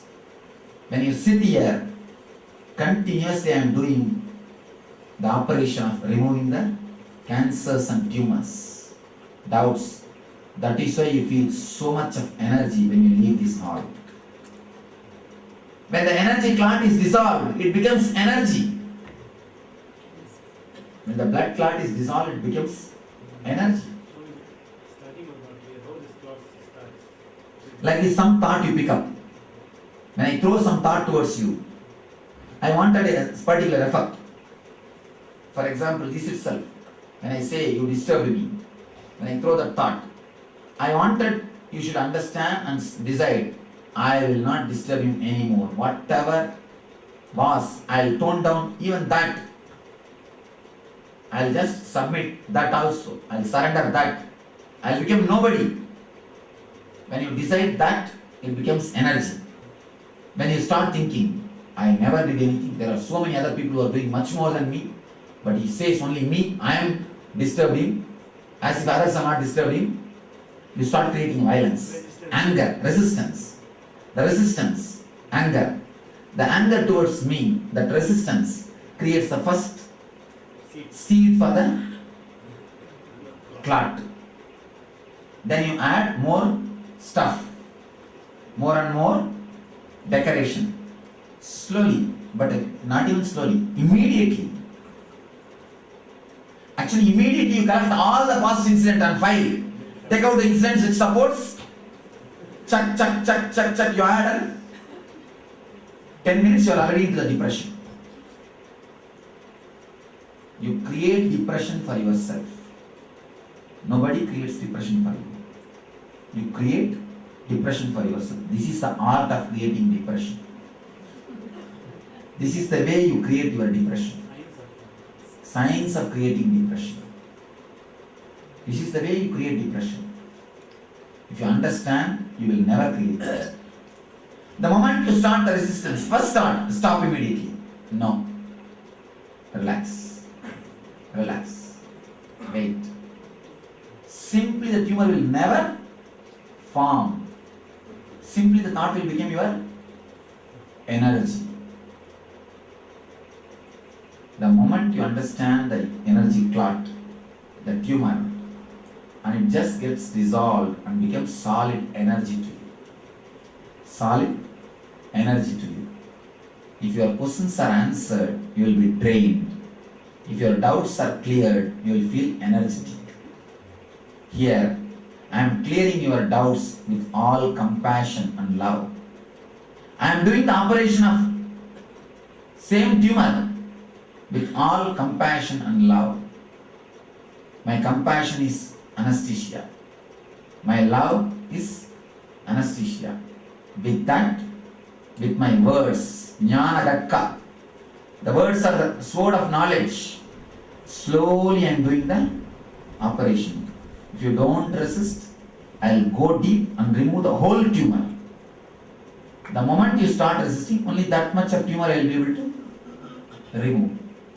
But I will wait with all my compassion and love because I know the art of waiting. When you will open the other part of the tumor also. I will wait till you open the whole tumor. Let me wait till you open completely. Thank you. Of course, if you have opened your tumor, now it's a little bit cleaned. Over. Or just relax and meditate, that visualize you are opening it and letting go. That will totally open it. And I will see that the operation is done. Yes.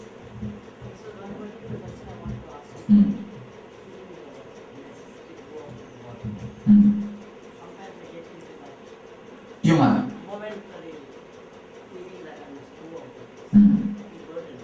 Oh, it's nothing wrong. It's actually one way of you are seeking expressing.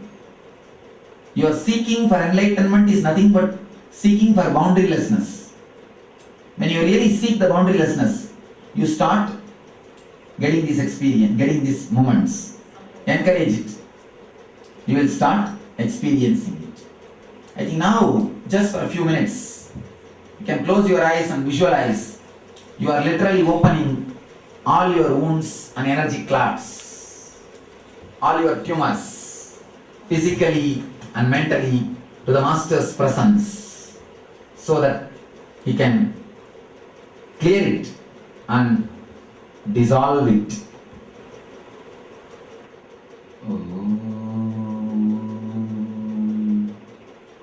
Shanti, Shanti, Shanti. Relax. Let this energy of Shiva heal everything. Trust and relax into this energy. When this energy can bring these great words into your ears, when this energy can bring all this great wisdom to your knowledge, why not it can heal you? When these words can reach your ears, it can reach your heart also. Just keep that space open. Simply these words will fall into your hearts. When you can bring this wisdom to your ears, by me being here and by you being here, you can bring this into your heart also. When such big thing is accomplished, can't this much be accomplished?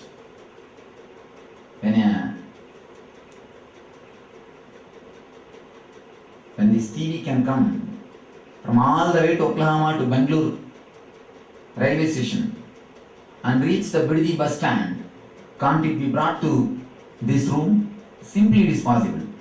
The energy which brought this, the Sankalpa which brought this from Oklahoma to Biddi bus stand, will bring that from Biddi bus stand to this room also. It's not a big deal. When this wisdom can reach your ears and knowledge, it can simply become your experience also. Trust that energy and relax. It will simply happen. Let it happen. Let Anandeshwara express himself. Thank you.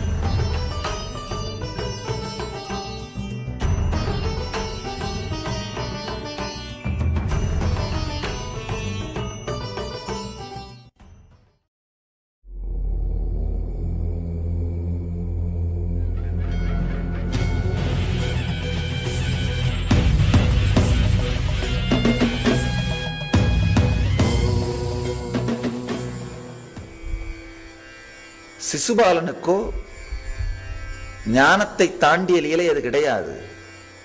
சிசுபாலனுக்கு அந்த வேசிகளிடமிருந்து உடல் சுகம் தேவைப்பட்டது. அந்த வேசிகளுக்கு சிசுபாலனிடமிருந்து பணமும் பாதுகாப்பும் தேவைப்பட்டது. அங்க தேவை வேறையாக இருக்கிறதுனால அதை பக்தி என்றும் ஞானம் என்றும் சொல்ல முடியாது. இங்கன்னா கோபியர்களுக்கும் கிருஷ்ணனுக்கும் நடுவில் கிருஷ்ணனுக்கும் கோபியர்களிடமிருந்து உடல் சுகம் தேவையில்லை, கோபியர்களுக்கும் கிருஷ்ணனிடமிருந்து வேறு பாதுகாப்போ பணமோ தேவையில்லை. தேவையை ஏற்கனவே கிருஷ்ணன் கொடுத்து விட்டான். அங்க தேவை ஒண்ணுமே இல்லை, அங்க பகிர்ந்து கொள்வதற்கு ஒண்ணுமே இல்லை. தேவை ஒன்றும் இல்லாததனால், எதுவும் கேட்கப்படாததனால் பொங்கி வழிவதுதான் பக்தியாக மலர்ந்தது. பொங்கி வழிவதுதான் ஞானத்தை தாண்டிய ரசம்னு சொல்றோம். நல்லா ஆழமா புரிஞ்சுக்குங்க. எப்போ இந்த வாழ்க்கையே கிருஷ்ணன் தான். நல்லா புரிஞ்சுக்குங்க. நீங்கள் எல்லோரும் கோபிகைகள், இந்த வாழ்க்கை கிருஷ்ணன். இந்த வாழ்க்கையோட நீங்களும் பொங்கி வழியறீங்களோ, அப்ப ஞானத்தை தாண்டிய ரசம் உங்களுக்குள் நடக்கும். இல்லைன்னா வாழ்க்கையோடு நீங்கள் வேசிகளாகத்தான் வாழ்ந்து கொண்டிருப்பீர்கள். வாழ்க்கையோட நீங்க சிசுபாலனுடைய வேசிகளுக்கு இருந்த உறவை வச்சு வாழணுமா, இல்ல கிருஷ்ணனுக்கும் கோபியர்களுக்கும் இருந்த உறவை வச்சு வாழணுமான்னு முடிவு பண்ணுங்க. வாழ்க்கை கிருஷ்ணன். யார் யாருக்கெல்லாம் இந்த வாழ்க்கையிலிருந்து பணமும் பாதுகாப்பும் தேவையில்லை என்று துறக்கிறீர்களோ, அந்த வினாடியிலிருந்து உங்களுக்கும் இந்த வாழ்க்கைக்கும் இருக்கின்ற உறவு ஞானத்தை தாண்டிய ரசமாக மாறுகின்றது. நல்லா ஆழ்ந்து புரிஞ்சுக்குங்க. ஜீவன் முக்திய ஒரே ஒரு லைன்ல விளக்கணும்னா, living in utter insecurity is living enlightenment. முழுமையான பாதுகாப்பற்ற தன்மையில் வாழ்வதுதான் ஜீவன் முக்தி. அப்படின்னா என்ன அர்த்தம்னா, பாதுகாப்பற்ற தன்மையையே ஏற்றுக்கொள்வதன் மூலமாக அதுவே ஒரு பாதுகாப்பாக மாறிவிடும். நல்லா தெரிஞ்சுங்க. பாதுகாப்பை நீங்கள் எவ்வளவு தேடினாலும் பாதுகாப்பா இருக்காது. வேணா ஒரு வீடு கட்டிட்டா பாதுகாப்பு நினைக்கிறீங்களா? யாருக்கு தெரியும் வீடு எவ்வளவு நாள் நிற்கும்னு? இல்ல ஒரு பெரிய சொத்து குவிச்சிட்டோம்னா பாதுகாப்பு நினைக்கிறீங்களா? யாருக்கு தெரியும்? நாட்டுக்கு போறது என்ன பண்ண முடியும்? உங்க கரன்சிக்கு வேல்யூ இல்லாம போயிடுமே. ஒருவேளை நாட்டு மேல போர் தொடுக்கப்பட்டா என்ன ஆகும்? உங்க கரன்சிக்கு வேல்யூ இல்லாம போயிடுமே. அப்ப என்ன பண்றது? எதுவுமே எப்பொழுதுமே பாதுகாப்பு இல்லை. அந்த பாதுகாப்பை தேடி சுற்றிய ஒரு மனிதனுடைய கதை இருக்கு.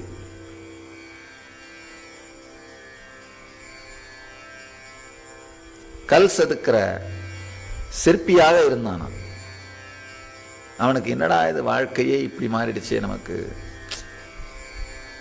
இந்த கல் செதுக்கியே வாழ்ந்துட்டு இருக்குமே, இதை விட பெட்டரான ஒரு வாழ்க்கைக்கு போக முடியாதா? பக்கத்தில் அவன் வச்சிருந்த சாப்பாட்டை ஒரு எலி சாப்பிட்டு போயிருச்சான். என்னை விட இந்த எலி பாரு என்ன அருமையா இருக்கு அப்படின்னு நினைச்சானோ.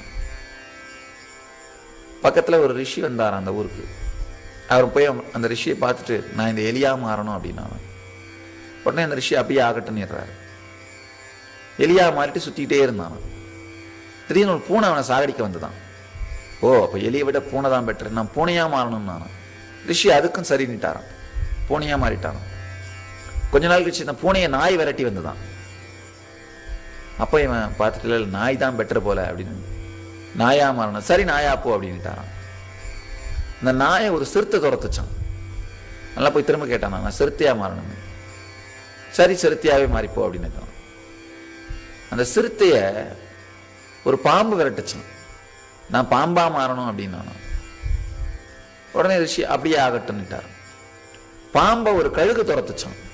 இவன் நான் கழுகா மாறணும். சரி கழுகாவே மாறிட்டு போ. கழுக காத்து அலைக்கடிச்சுதான். அப்ப இவன் கேட்டான், நான் காத்தா மாறணும் அப்படின்னு. சரி காத்தா மாறிட்டு போ. காத்துக்கு அசையாம அந்த மலை நின்றுதான். இவன் போய் கேட்டான், நான் மலையா மாறணும். சரி மலையா மாறிட்டு போ. மலையை ஒரு சிற்பி செதுக்கிட்டு இருந்தானா. அட என்னையே செதுக்கிறானா இவன், நான் சிற்பியா மாறணும்னு கேட்டானா. சரி சிற்பியாவே மாறி போனானா. செக்யூரிட்டியை தேடி போற வாழ்க்கை இப்படித்தான். செக்யூரிட்டியை தேடி போற வாழ்க்கை இப்படித்தான். எங்க கிளம்பி எங்க சுத்தி எங்க வரும்னு செக்யூரிட்டி நிறைய ஒண்ணு கிடையாது. செக்யூரிட்டி இருக்கிற இடம் ஒரே ஒரு இடம் இருக்கு, சுடுகாடு. போய் அங்க படுத்து மூடிட்டீங்கன்னா உங்களுக்கு ப்ராப்ளமே இல்லை பாருங்க. இந்த அப்கோர்ஸ் இந்த காலத்துல அதுவும் ப்ராப்ளம் தான். 2 வருஷம் கழிச்சு தோண்டி போட்டுறார்கள். செக்யூரிட்டி இருக்கிற ஒரே இடம் சுடுகாடு தான். அதுக்கு மேல இழப்பதற்கு ஒன்றுமில்லைன்ற இடமா இருக்கிற இடம் தான் சுடுகாடு தான் செக்யூரிட்டி இருக்கிற இடம்.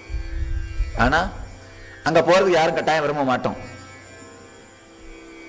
செக்யூரிட்டிக்கு போறதுக்கு விரும்ப மாட்டோம். அதாவது கப்பல் துறைமுகத்துல சேஃபா செக்யூர்டா இருக்கின்றது உண்மைதான். ஆனா துறைமுகத்திலே இருக்கிறதுக்காக அது கட்டப்படவில்லை. லைஃப்ல எப்போ 1-2 இடத்துல பணத்தால இல்ல செக்யூரிட்டியோட இருக்கிற வாழ்க்கையில வாழ வேண்டியதான், தப்பு இல்லை. ஆனா அதுக்காகவே உங்களுடைய வாழ்க்கை உங்களுக்கு அளிக்கப்படவில்லை. இன்ஸ்பிரேஷனும் இன்டென்சிட்டியும் எக்ஸைட்மெண்ட்டும் எப்பவுமே புதுசா எக்ஸ்ப்ளோர் பண்ற அந்த இன்செக்யூரிட்டியில இருக்கிற மனிதர்களை சுற்றித்தான் இந்த குணங்கள் உயிரோடு இருக்கின்றன. வீரியலட்சுமி, தைரியலட்சுமி, இந்த லட்சுமி எல்லாம் உங்களை சுத்தி வாழணும் அப்படின்னு நினைச்சீங்கன்னா எந்த லட்சுமியும் நம்பாம செயல்ல இறங்கிக்கிட்டே இருக்கணும். எந்த லட்சுமியையும் நம்பாம காளியை போல வாழ்ந்தீர்களானால் இன்செக்யூரிட்டியிலேயே தொடர்ந்து செஞ்சிட்டு இருக்கிறது, கண்டினியூவஸா பாதுகாப்பற்ற தன்மையிலேயே இயங்குவது, பாதுகாப்பற்ற தன்மையினாலேயே உங்கள் உடல் மனம் இரண்டையும் புடம்போடுவது. எப்போ நீங்க கம்ஃபர்டபுளா உங்க லைஃப்ல ஃபீல் பண்ண ஆரம்பிக்கிறீங்களோ அப்பவே லைஃபை உடைச்சு அடுத்த புது ஊருக்கு போயிடணும், புது வேலைக்கு போகணும். நல்லா தெரிஞ்சுக்கோங்க. எவ்வளவு நாள் வரைக்கும் இந்த பாதுகாப்பற்ற தன்மையிலேயே நீங்க இயங்குறீங்களோ அவ்வளவு நாள் வரைக்கும் தான் உங்களை சுத்தி லைஃப் எனர்ஜி பொங்கும். லைஃப் எனர்ஜியோட ஆதி வேர், ஆணி வேர், ஆதி மூலம் தான் லக்ஷ்மி தன்மை. லைஃப் எனர்ஜி உங்களை சுத்தி பொங்கறதுக்கு அனுமதிச்சுட்டே இருந்தீங்கன்னா எல்லா லக்ஷ்மியும் உங்களை சுத்தி வாழும்.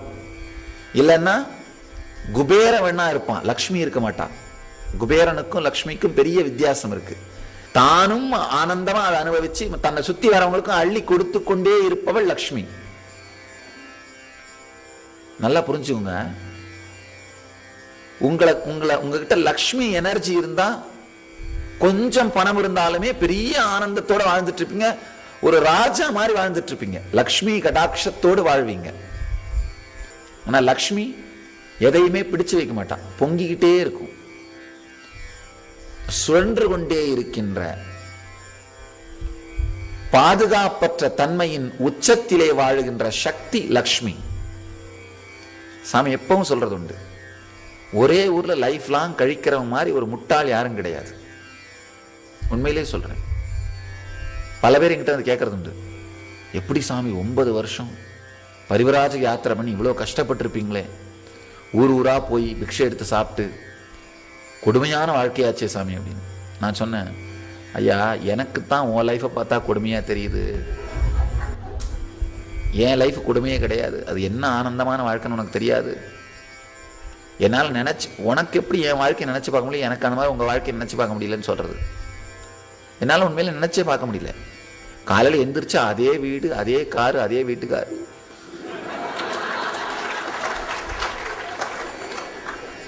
எவ்வளவு நாள் இப்படியே வண்டி ஓட்டுறது, அதே சோறு. நல்லா கொஞ்சம் ஆழ்ந்து பாருங்க உங்க வாழ்க்கைய. நீங்க காலையில இருந்து சாயந்தரம் வரைக்கும் ஒருத்தருக்கு ஒருத்தர் பேசிக்கிற வார்த்தைங்க கூட ஸ்டாண்டர்டைஸ் ஆயிடுச்சு பாத்தீங்களா. எந்திரிச்சோடனே நீங்க என்ன பண்ணுவீங்க, நீங்க என்ன சொல்லுவீங்க அதான் சொல்லுவீங்க, அந்த அம்மா என்ன சொல்லும் அதான் சொல்லும். பிராக்டிக்கலா அதுல 1-2 வார்த்தை தான் ஆட் ஆகும், டிலீட் ஆகும். ஒருவேளை வாரம் இருமுறை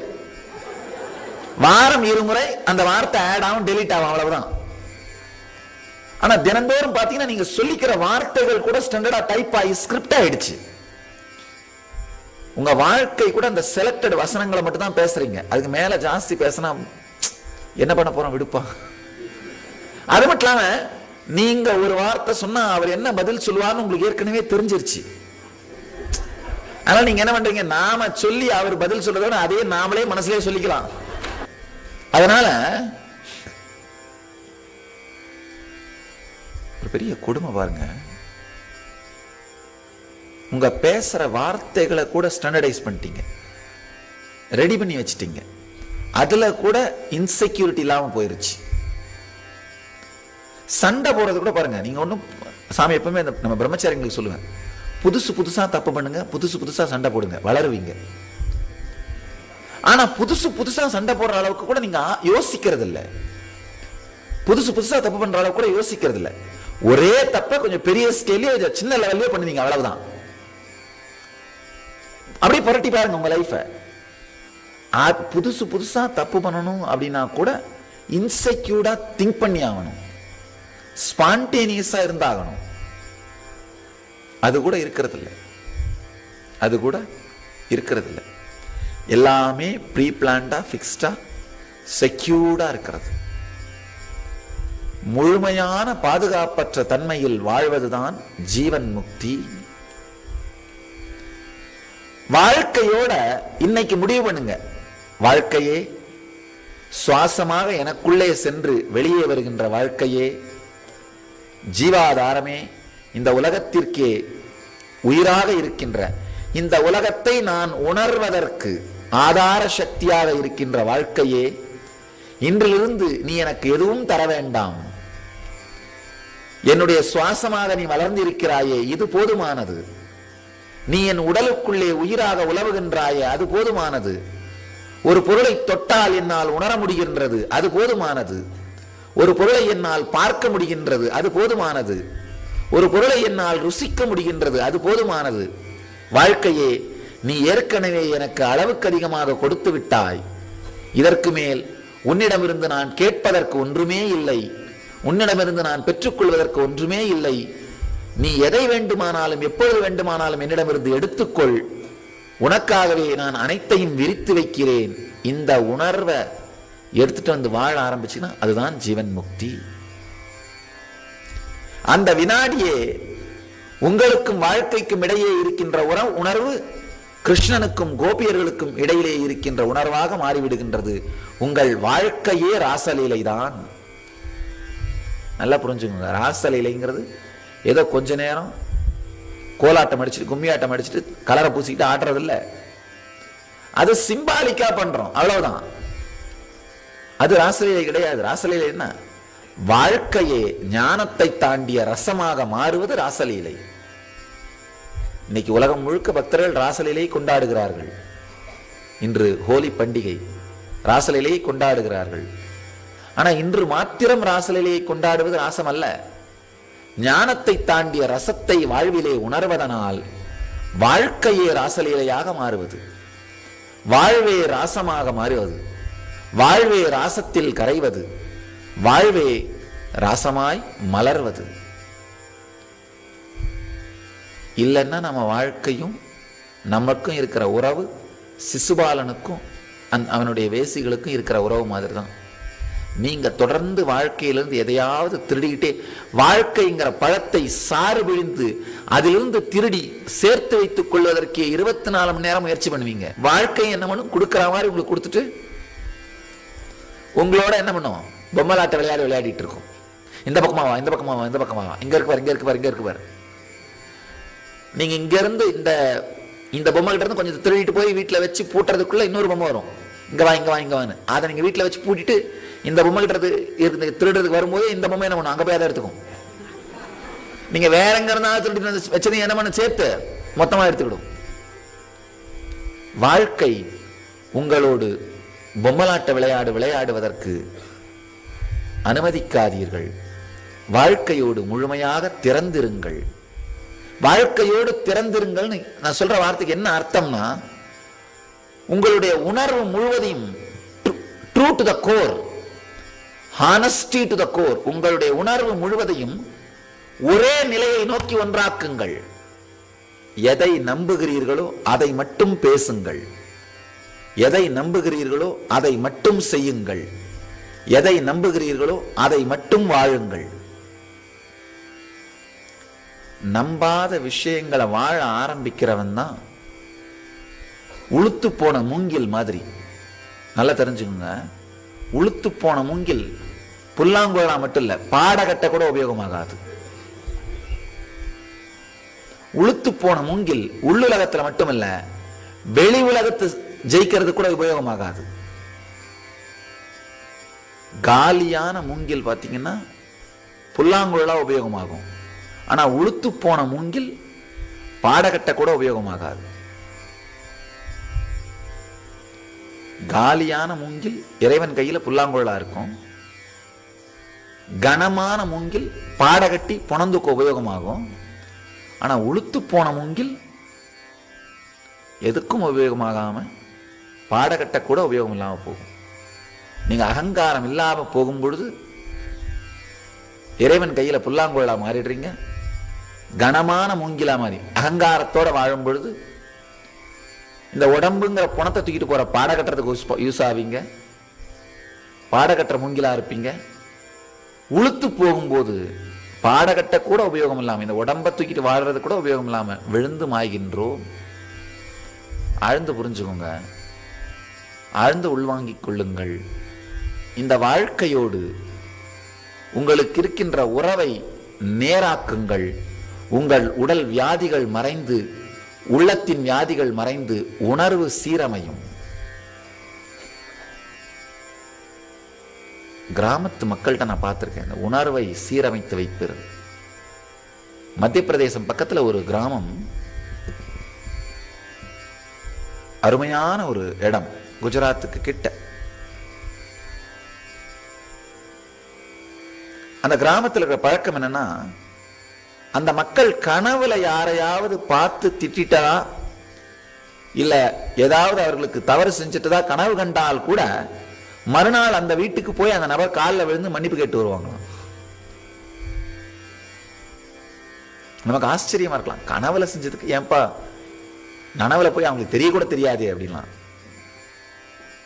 நாமளாம் தான் நம்ம அந்த மாதிரி ஒரு வேளை பண்ண வேண்டியதான். என்ன ஆகும், தினம் எத்தனை பேர் காலில் விழ வேண்டியிருக்கும். அவங்க நம்புறாங்க கனவுல ஒரு தீங்கு இழைக்கிறதுனா கூட எப்படியாவது நம்ம அன்கான்சியஸ்ல அவங்க மேல ஒரு வெறுப்பு இருக்கும், அவங்கள பழி வாங்கணும்னு நமக்கு தோணும், நம்ம அன்கான்சியஸ்ல ஏதாவது ஒரு கோபம் இருக்கும், அதனால தான் இந்த செயலை நாம செய்யறோம், அதனால தான் இதை செய்கின்றோம்னு அவர்களுக்கு மிக தெளிவான ஒரு சத்தியம் புரிந்திருக்கிறது. அதனால உணர்வை நேராக்குவதற்காக, அவர்களுடைய உணர்வை சீர் செய்து கொள்வதற்காக கனவிலே யாரையாவது காயப்படுத்தி விட்டால் கூட, உடலாலோ மனதாலோ கனவுல ஒருத்தருக்கு வஞ்சம் செய்து விட்டாலும் கூட நனவிலே சென்று அவர்கள் காலில் விழுந்து மன்னிப்பு கேட்பார்களாம். நேர்கொண்ட உணர்வு, நிமிர்ந்த வாழ்க்கை. பாரதி சொல்றாரு, நிமிர்ந்த நன்னடையும் நேர்கொண்ட பார்வையும் திமிர்ந்த ஞானச் செருக்கும். அது இதுதான், நேர்கொண்ட பார்வையும் நிமிர்ந்த நன்னடையும் திமிர்ந்த ஞானச் செருக்கும். ஞானத்தினாலே வருகின்ற தெளிவு, அதுதான் வாழ்க்கையோடு நமக்கு இருக்க வேண்டிய உறவு. இதத்தான் ஞானத்தை தாண்டிய ரசம்னு சொல்றேன். கோபியர்களுக்கும் கிருஷ்ணனுக்கும் ரெண்டு பேருக்குமே கொடுக்கறதுக்கும் வாங்கறதுக்கும் எதுவுமே இல்லை. அவர்கள் ஒரே உணர்வு என்பதை உணர்ந்து விட்டார்கள். ஆனாலும் கூட எளிமையோடும், இப்போ ஒரே உணர்வு தான் உணர்ந்துட்டு அப்படியே பக்கத்துல உட்கார்ந்துருந்தா கூட அது ராசலையா இருந்திருக்காது, போரா இருந்திருக்கும். கிருஷ்ணனுடையது ஞானத்தை தாண்டிய ரசம். ரெண்டு பேரும் ஒன்றுன்னு உணர்ந்தாலும் கூட சீண்டி பார்ப்பதிலே ஒரு ஆனந்தம், விளையாடி பார்ப்பதிலே ஒரு ஆனந்தம்.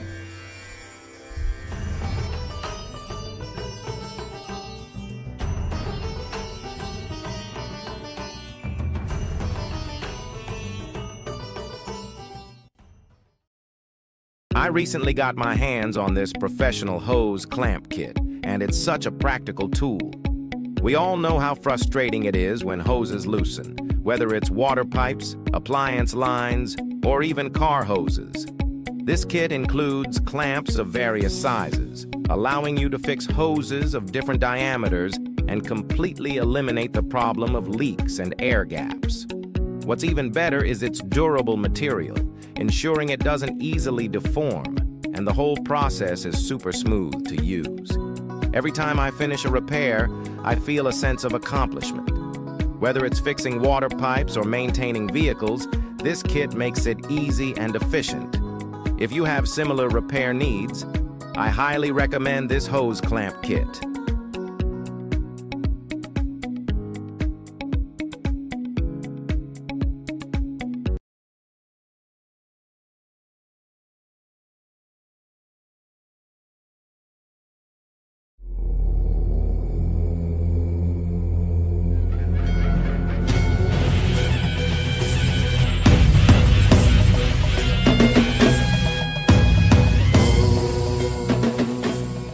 Sada Shiva Samarambam Shankaracharya Madhyamam Asmadacharya Paryandam Vande Guru Paramparam.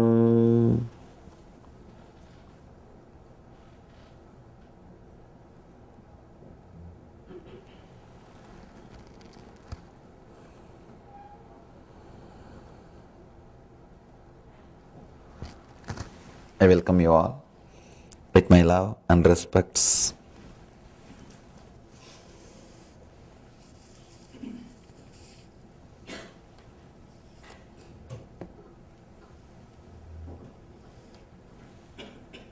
Today's subject, sound, the way to awareness. Shiva is giving meditation techniques for all kinds of human beings. Usually men are more connected to some one sense. It is not that all of you are caught in all five senses, no. If you are caught in all five senses, you can't even move one step in your life. One sense is enough to create enough of problem. One sense is enough to create problems. Most of us are caught more in one sense. Maybe 80% of our engrams will be related to one sense. Only the other 20% will be distributed among the other four senses. Somebody will be too much caught with the tongue, taste. Somebody will be too much caught with the eyes, seeing. Somebody will be too much caught in just listening, hearing. Somebody will be maybe too much caught with the sense touch, pleasure of the touch. But usually 80% of your energy will be caught in one sense. You are not caught in all five senses. If you are caught in all five senses, nothing can save. Fortunately, that is not the fact. You are not caught in all five senses. Most of your engrams, if you see the root, if you dig deep, will end up with one sense. It will end in one sense. 80% will be with one sense. Here Shiva is giving 5 techniques for each sense. If you are caught with eyes, for you, he gives you 5 techniques. If you are caught with your ears, music, he gives you the techniques. If you are caught with your smell, he gives you techniques. If you are caught with your lust, physical touch, pleasure, he gives you the technique. If you are caught with your tongue, taste, he gives you technique. If you are caught with the cerebral layer, means dreaming, daydreaming, understand? Your daydreaming and night dreaming are very closely connected. If you are dreaming in the day too much, means too much thinking, you will have too much of night dreaming. Insomnia problem is not because you work too much, because you think too much. When you think too much, you are not ready to rest. The person who constantly thinks will feel so insecure. He can't sleep. He will think, when I sleep, if something happens to the world, what will happen? I will not know what is happening in the world. Just because of that, he can't sleep. He can't sleep. He will have some problem. If you are caught with the cerebral layer, dreaming, too much of daydreams, he gives solution, techniques for you also. Shiva is giving techniques for enlightenment, for the ultimate bliss, for every human being. These 5 techniques are related to sound. Here, these 5 techniques, yesterday we started all the 5 techniques. Yesterday, today, tomorrow, day after tomorrow, and one more. 5 techniques are related directly to sound. Through sound, how to become enlightened. If you enjoy music, if you are a musician, if you are more aware of sounds, if you feel connected with the sound, these techniques will help you. They will help you a lot towards enlightenment. Shiva says beautifully, you can't give one technique for all. No. People ask me, in India, why so many gods, so many meditation techniques? I ask them, why in the West you have so many variety cars, so many pizzas, so many kinds of food? Because you enjoy, so you created variety. You spent so much of your energy in that field. In any field, if society spends so much of energy, there will be variety. So many variety of cars, because you have put so much of energy in that field. So many variety of meditation techniques, so many variety of gods, because we put so much of energy in that field. The East, we have put all our energy to create the best inner software. So that is why anybody who masters the science, he creates his own inner software. He creates his own inner software and he has got his own copyright. That's what we call different traditions, different mutts, different monasteries. Each master who has mastered the mind, who has experienced enlightenment, he creates his own program. He writes his own software and he knows how to train people in that software, and he creates his own tradition. Naturally, and so many enlightened beings are there, there will be so many traditions, so many methods to make you enlightened. That is why so many gods. In India we have 33 crore, means 330 million. I think that was the population at that point. In those days, when they wrote that story, 33 crore God, that was the population. So they said that each one you can have your own God, Ishtadevata, customized version. You can have your own God, your own method, your own technique, your own ideal. We call that a chosen ideal, Ishtadevata. You can have your own way. We have variety in this field because we have spent so much of energy in that field. We have done so much of research and development. Just by teaspoon feeding, giving a ready-made faith, ready-made ideas, ready-made belief, you can't have inner growth. Maybe you can have a consolation.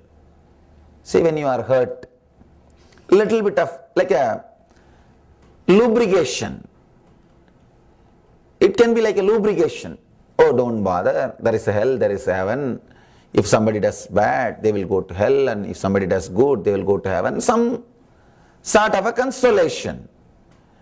Any ready-made theory, any ready-made theology, anything which is ready-made there, like a spoon feeding, which is given, can't give solution. It can be little consolation. Consolation is different, solution is different. Lubrication is different, creation is different. It can be like a lubrication. When they come, you put, when they are hurt, you just do little psychological healing, maybe little confession or little counseling, that's okay. But it's only the preliminary level. No ready-made theory can help. You can't say all should use same type of car. You can force, but naturally there won't be comfort.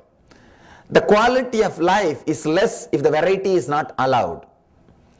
Vivekananda says beautifully, freedom is the basic condition for any growth in any field. In the East, we had a tremendous freedom in the inner field, in the inner science. Each one can do his own research. And one more beauty with that country, with that great tradition, if you do the research in the inner field, in the inner science, you are given food, stay, shelter, education, everything with respect. Understand? This one we should understand. Now, all the software companies are declaring knowledge is free. 5,000 years ago, our Vedic masters have declared knowledge should be free. In 1902, we had 200,000 universities only in South India, which was giving free food, stay and education to students. We had 200,000 Gurukulams, spiritual universities in 1902. I was doing little research. How? See, for last 5,000 years, there were so many invasions. No country is invaded like India. No country was invaded like our Bharat. In last 3,000 years, 5,000 wars. 5,000 wars in 3,000 years. But we have not lost our tradition. In last 50 years, we have lost it. How?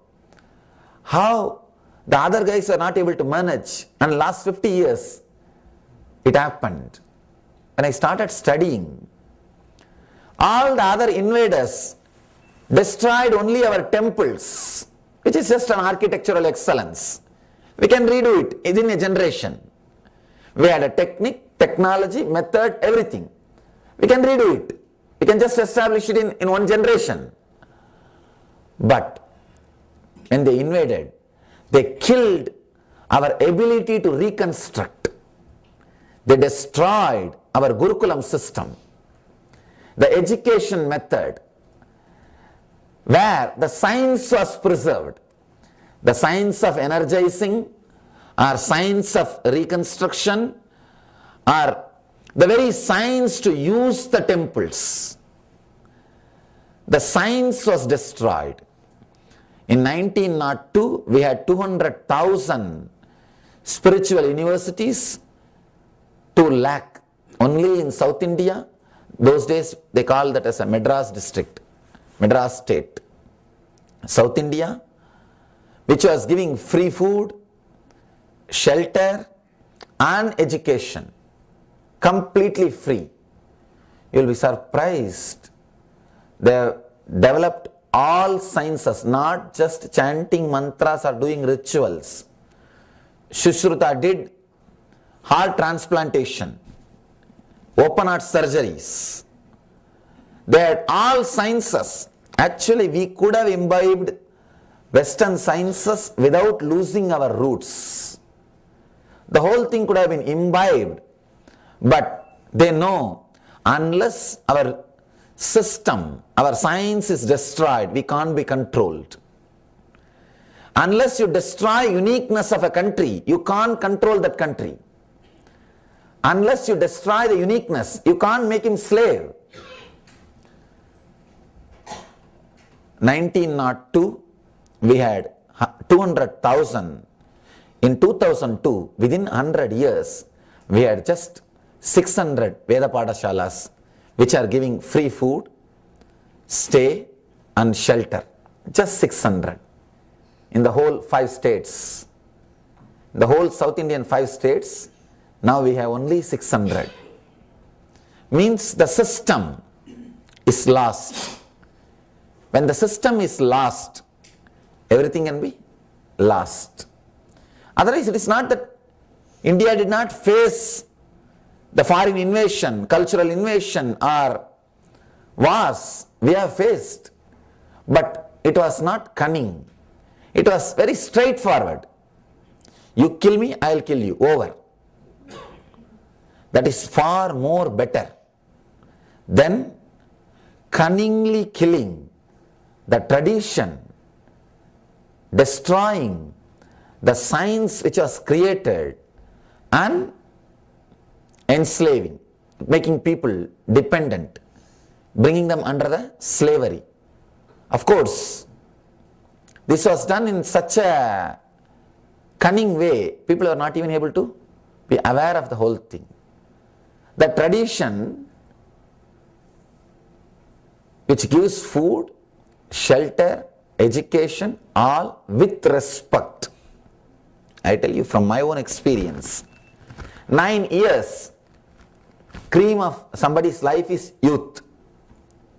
From 17 to 25, I did not do anything useful to the society. That was the age. Either you are expected to study. Studying means what? You are promising I will deliver my results in future. That's what is studying. Studying is nothing but promise to the society. Or you are supposed to work. Either you deliver at that age or you get ready to deliver. 17 to 25 is the age everybody is expected either to deliver or get ready to deliver. That was the cream of the life. I did not do anything which is useful to that society. I was sitting with closed eyes, constantly meditating. You can see the photographs. You can see the photographs. Meditating, nothing else. I was neither giving a promise to the society, I will be useful to the society, nor I was useful to the society. Either you give promise or be useful. I was neither useful nor I was giving promise. But that great tradition was ready to give food, shelter, education with respect. Understand, with respect. In any other country, I would have been called as homeless and put in the homeless shelter, or given psychiatric medications. In any other country, that's what would have happened to me. That's what would have been done to me. Either they would have tried their best to give psychological counseling. If I am not ready to listen, they would have put me in the homeless shelter. There also, if I am not ready to stay, I would have been given a psychiatric drugs. But this great tradition, this Vedic culture, gave me food, shelter, education with respect. One more thing I want to tell you. It is not that I was staying in one place. If I am staying in one place, I can tell that city is very generous. That gave me food, that gave me shelter, that gave me everything with respect. No. I was wandering throughout the India. Means what? The whole country has absorbed this ideology. The whole country is ready to receive sadhus. The whole country is ready to receive people who are doing research in the inner science. Even now, we have 10 million, understand? 1 crore. Means practically 1% of our population is sannyasis. Just now we had a Kumbh Mela in January. We had a Kumbh Mela. 10 million. 10 million means 1 crore. Only sannyasis gathered. Just sannyasis, sadhus, sannyasis, bairagis, babas, 1 crore. They are the backbone of our culture. They are the backbone of our tradition. They kept everything alive. They kept everything alive. First thing, they took away the certifying authority of Gurukuls. They said, Gurukulam certificate cannot get you job. So if you have to survive, you should go for Western education. You have to listen to your history interpreted by them, your history edited by them, your history told by them. So naturally what you have to do? You are conditioned. You are conditioned. Especially kids are so innocent. Anything you teach goes inside. Anything you tell goes inside. And still that country is suffering with a clerk producing education system. Not leader producing education system. With a clerk producing education system. Still we are producing clerks for whom we don't know. Still we are producing only workers for whom we don't know. It's going on. Once you take away the power, once you destroy the reproduction system, anything can be destroyed. 5,000 years ago, our masters declared education, knowledge should be free.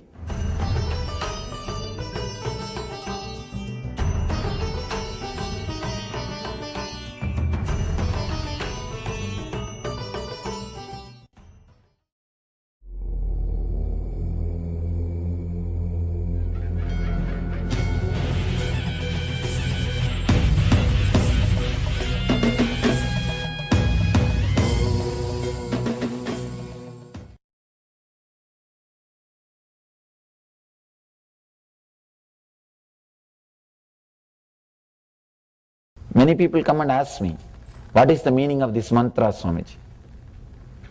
Mantra cannot have meaning. If it has got meaning, it is not mantra. Be very clear. No. Mantra has got only one importance, that is phonetic importance, the sound, vibration, not linguistic. No meaning is conveyed. No meaning can be conveyed through mantra. Mantra is used to make you realize that you are the center of the cosmic sound, anahata dvani. By penetrating into that mantra, suddenly you will realize you are the center of the sound. You will raise your frequency to a different level. You will enter into a cosmic sound. Mantra is used for a purpose. Purpose of raising your frequency to a different level. Not for giving any meaning, conveying any meaning. All mantras, chantings leads to different frequency. Takes you to a different awareness.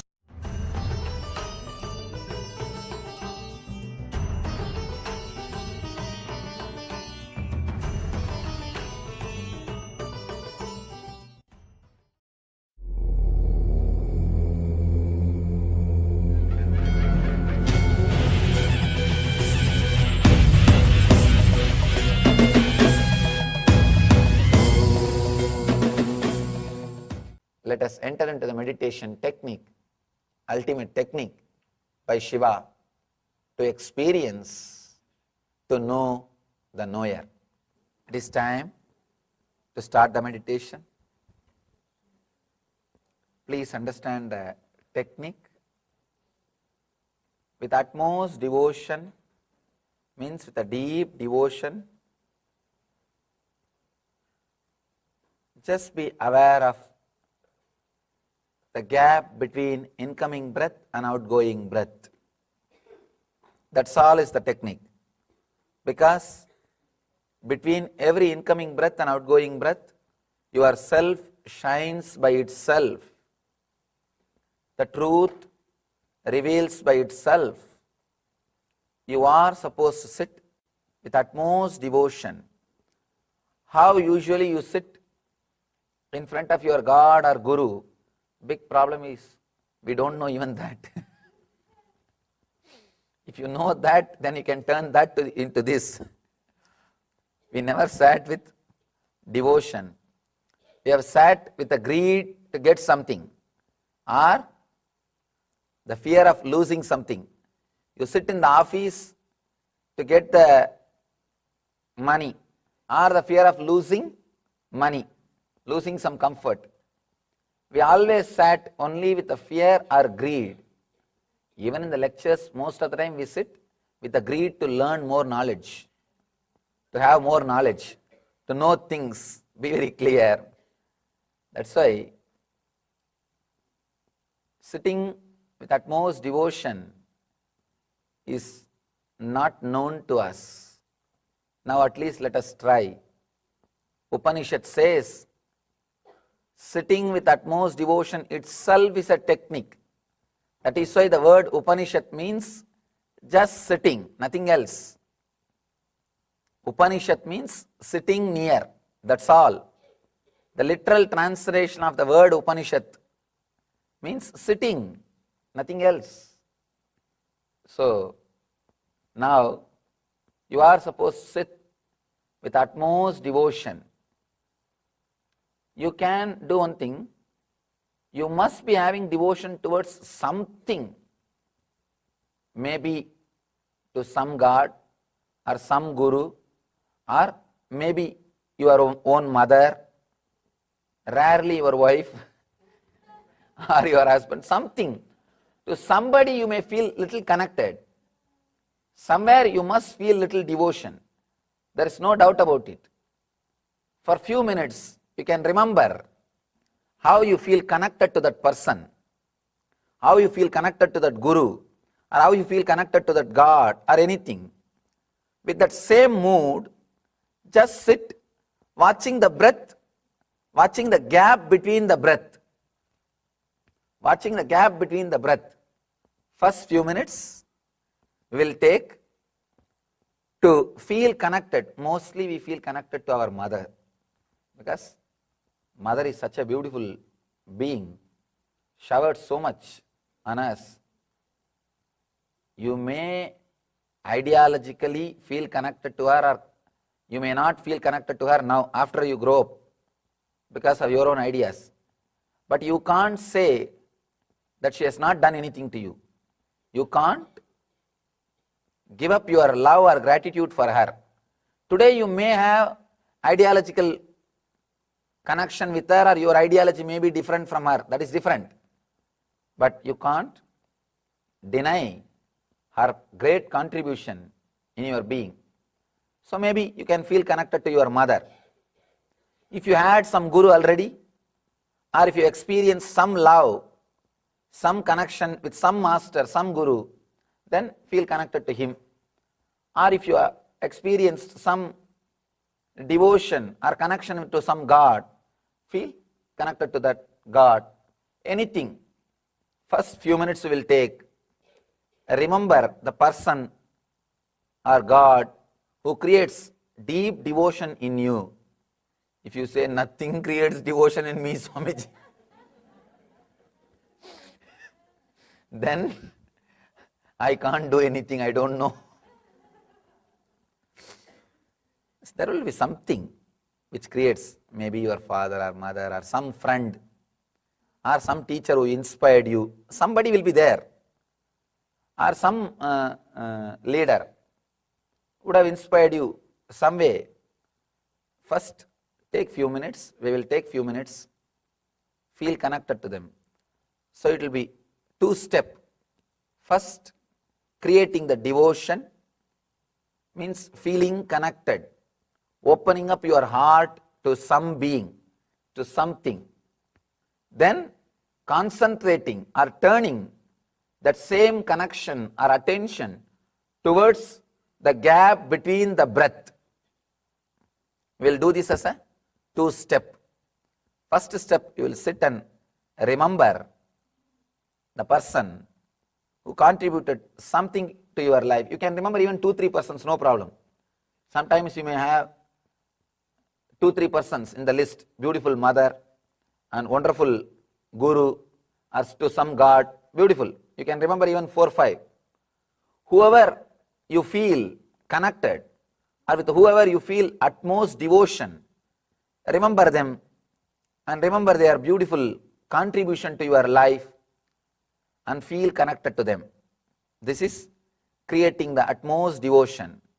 Next, we will turn that awareness towards the center on the two junctions of breath. By that, let you know the knower. Please close your eyes. Sit straight. Please close your eyes. Remember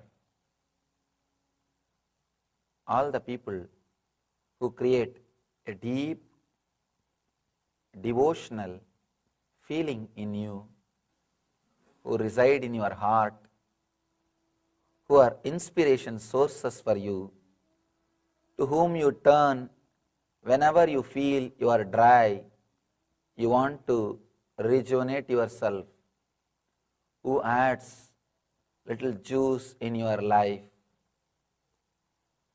Now turn towards them and feel connected deeply to them. Deeply feel connected. Let your whole being be filled by that person or by that being.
Feel deeply connected.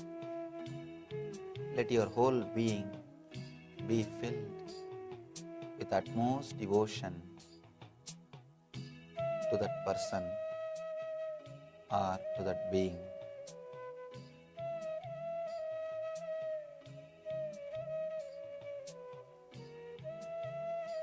Let your whole being melt with devotion.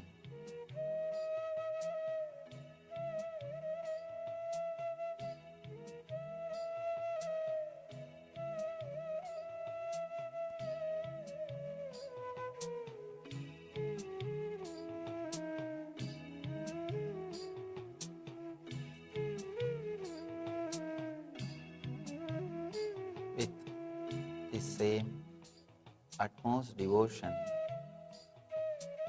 be aware of the center and the two junctions of breath.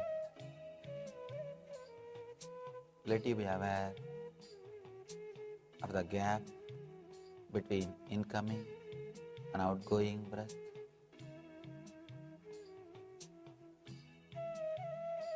Let you be aware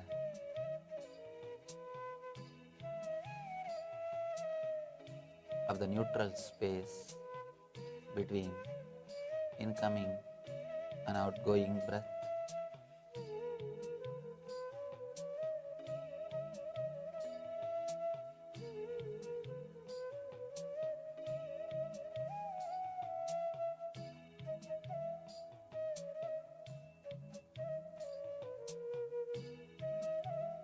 With utmost devotion, be aware of the gap between incoming breath and outgoing breath.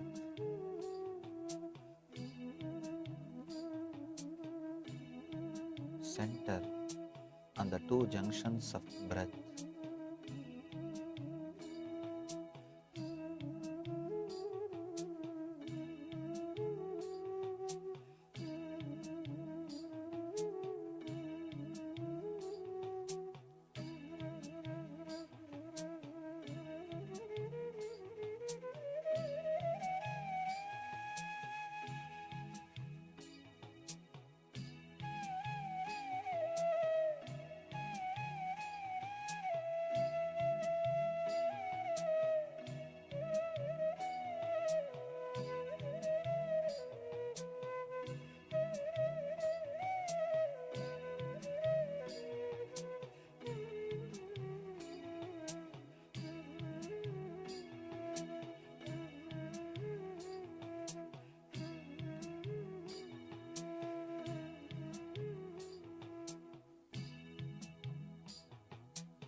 Shanti, Shanti, Shanti. Relax. You can open your eyes. This great truth and the techniques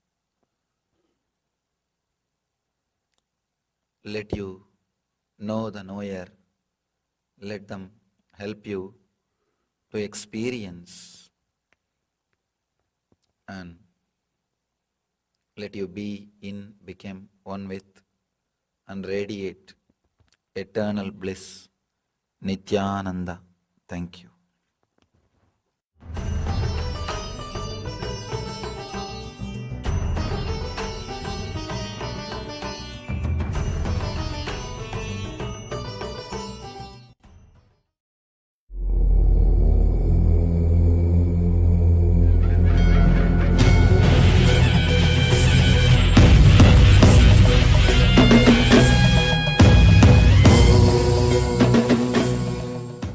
Try to connect, try to relate with the things, objects, accepting objects and desires exist in me as in others, so accepting, let them be transformed.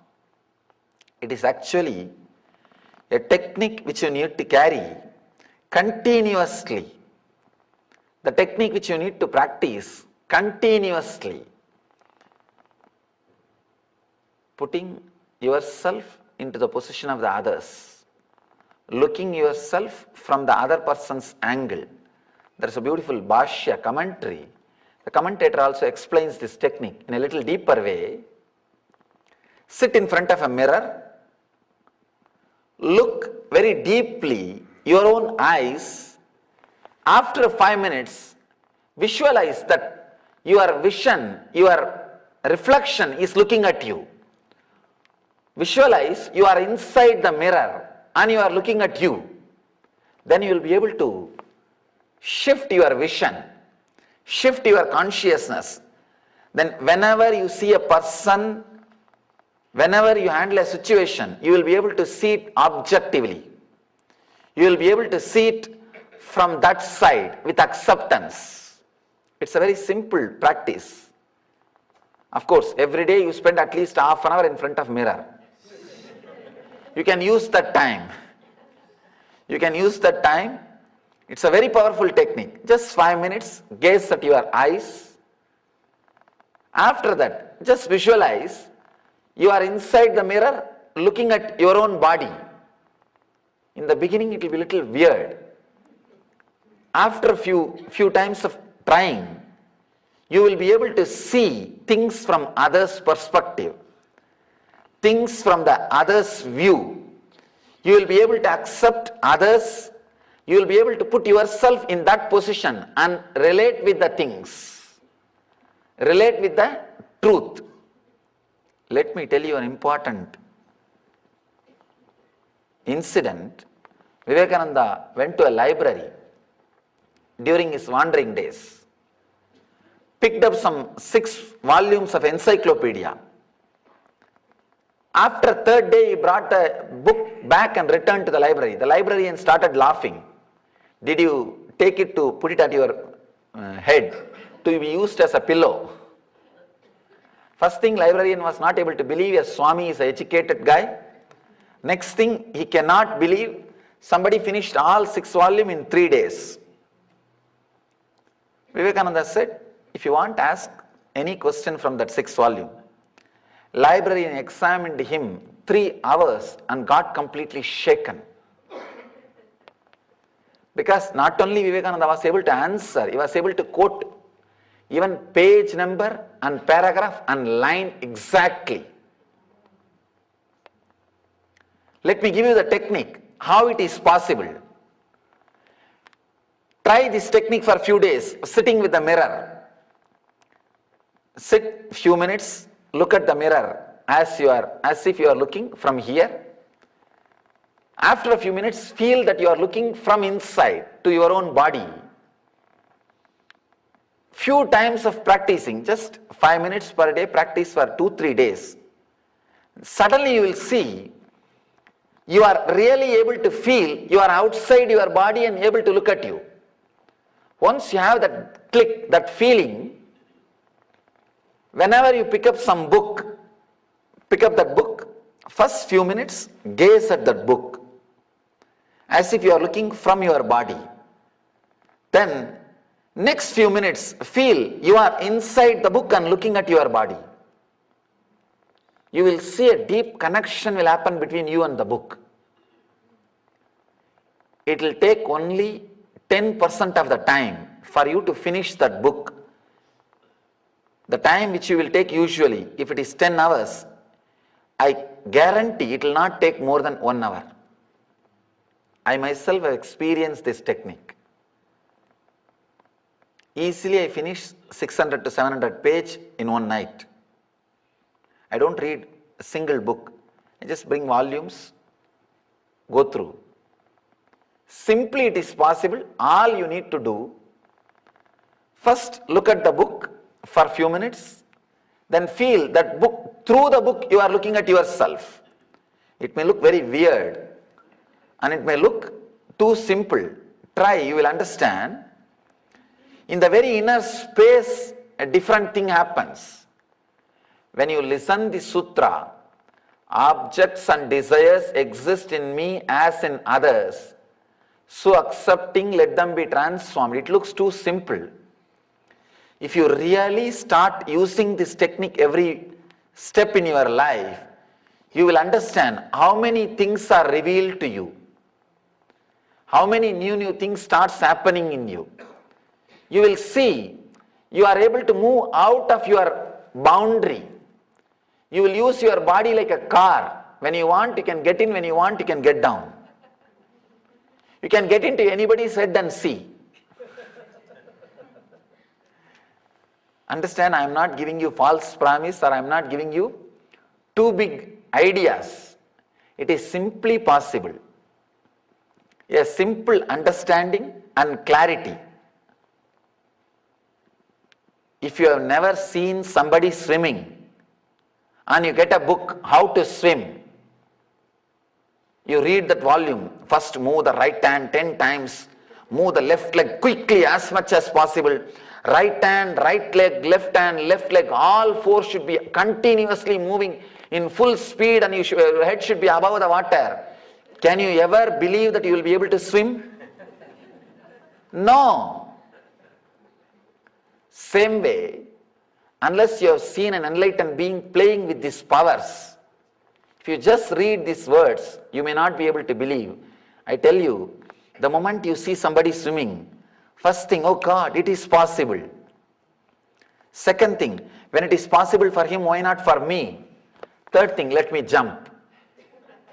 Understand, Master is a promise. Master is a proof.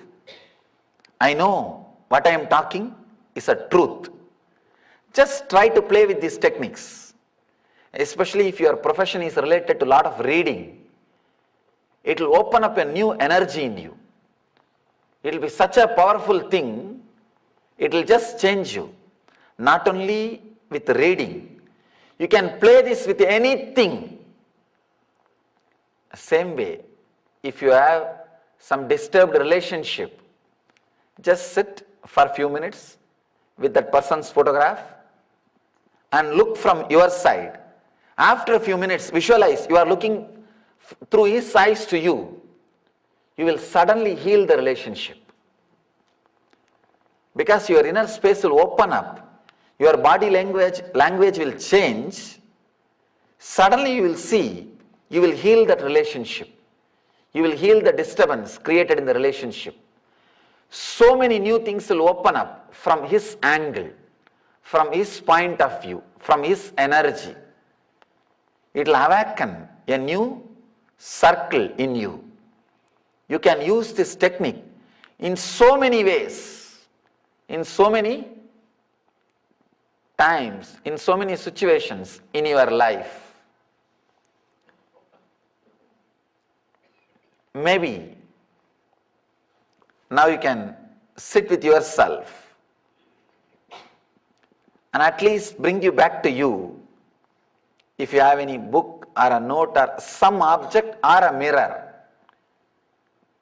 If you don't have anything, you can go and sit with the deities. First visualize you are looking through these eyes. Then try, after a few minutes, try to look through the deity. Visualize you are looking from that murti, from that deity. Your body is now empty. You are seeing from there. Life is looking from there. You will see a kind of energy circle starts happening in you.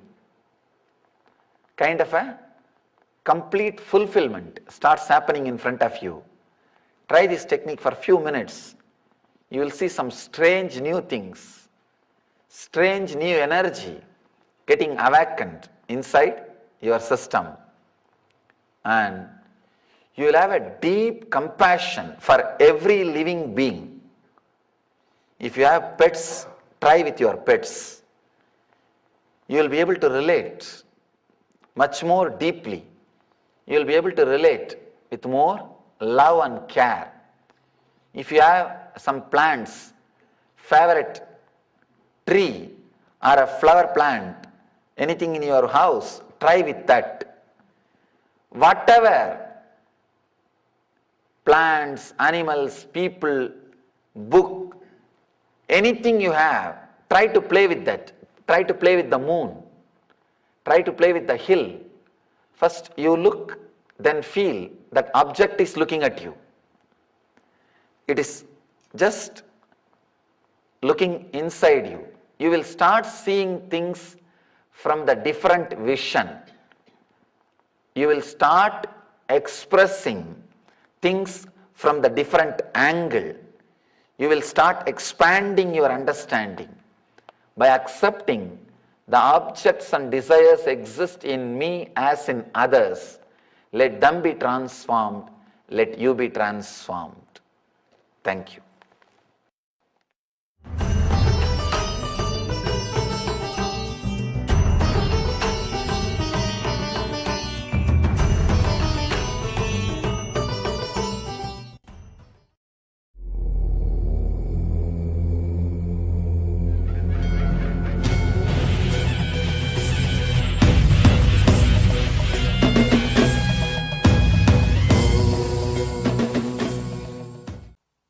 Now let me tell you another one small beautiful story.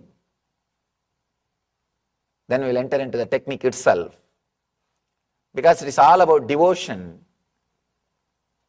I wanted all of you to understand the importance of devotion. One more thing, we always think devotion means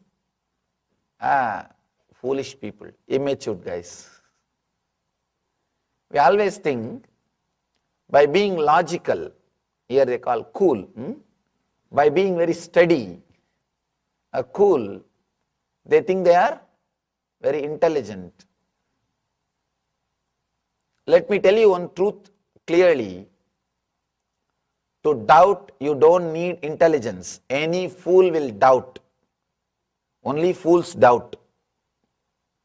Let me tell you, to doubt, you don't need intelligence. It is a very simple thing. It's not a big thing. Any fool will start only with the doubt. Only to trust you need intelligence. You need integrity. You need courage. Only to trust. You need to take the risk only when you trust. To doubt, you don't need to take the risk. Doubting is a simple thing. Any fool will do that only. Because there is no risk involved. Go on analyzing, doubting. Nothing needs to be done. Your logic is trained to doubt. So doubting is not great thing. Be very clear.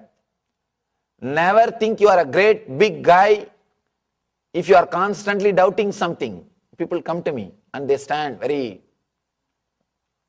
they think that they are great guys or big guys because they can doubt me. I tell them, fool, any fool can doubt me. It's not a big thing. I'm not speaking only about me, about anything.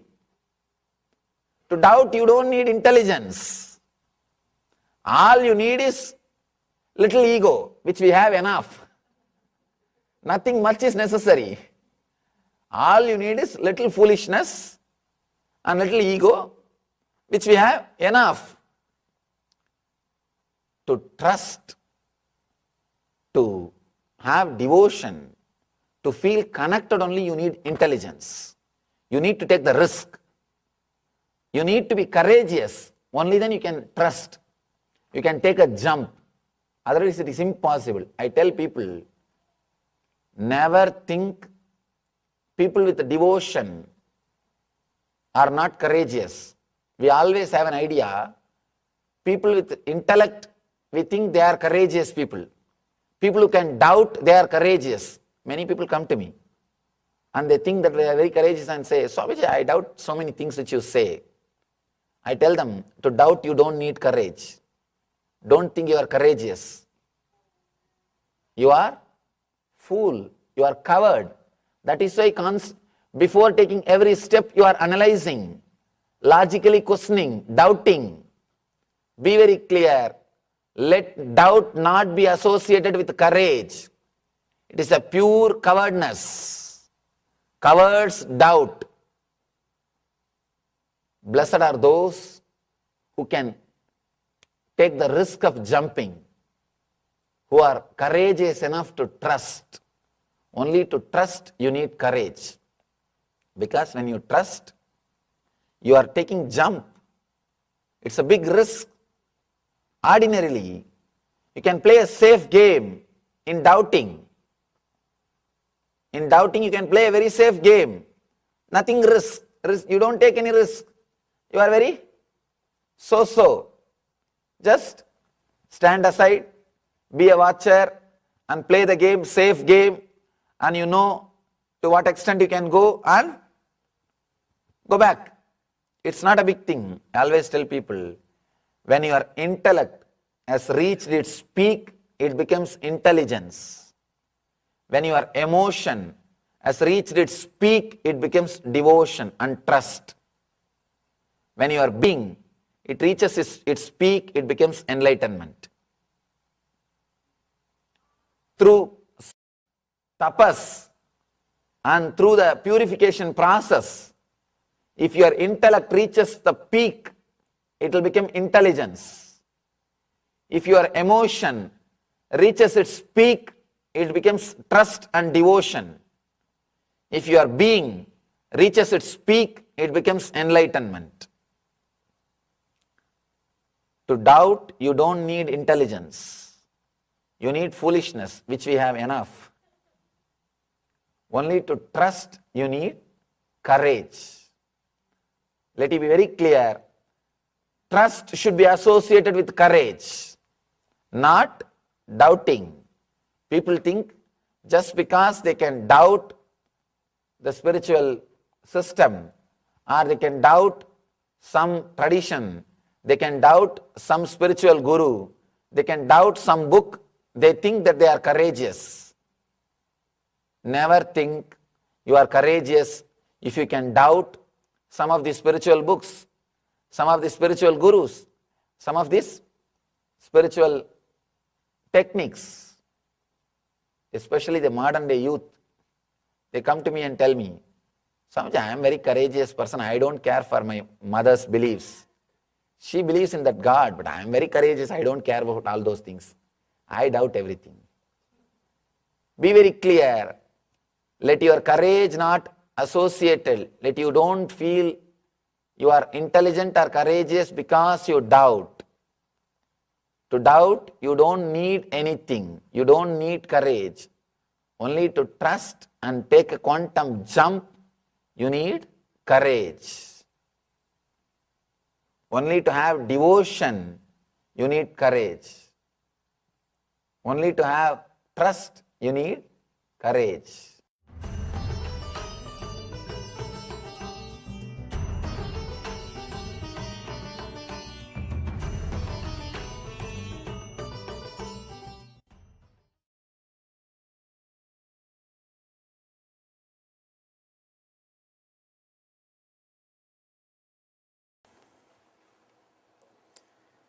Sada Shiva Samarambam Shankaracharya Madhyamam Asmadacharya Paryantam Vande Guru Paramparam.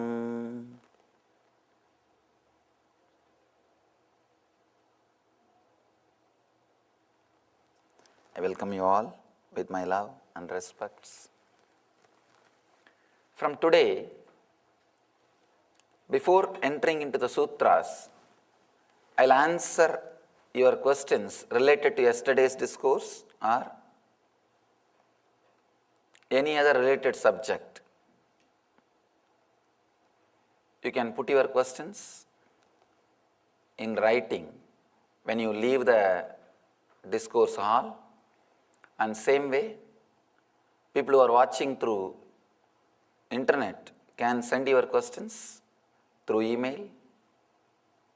So, we'll enter into the session. I welcome you all with my love and respects.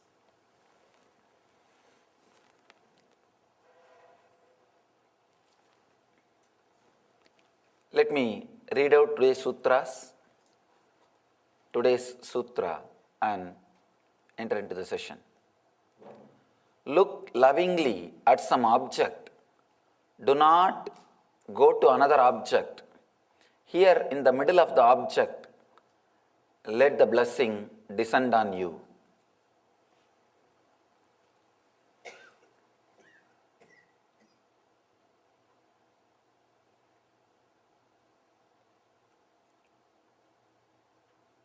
Human body is created specially to achieve 4 major things in the life: dharma, artha, kama, moksha. Dharma means the routine, the flow in which it does not get tired or it does not fall sick. That is dharma. Second, artha, comforts and luxury. Third, kama, pleasure and excitement. Fourth, important thing, moksha, a beautiful inner space. Body is created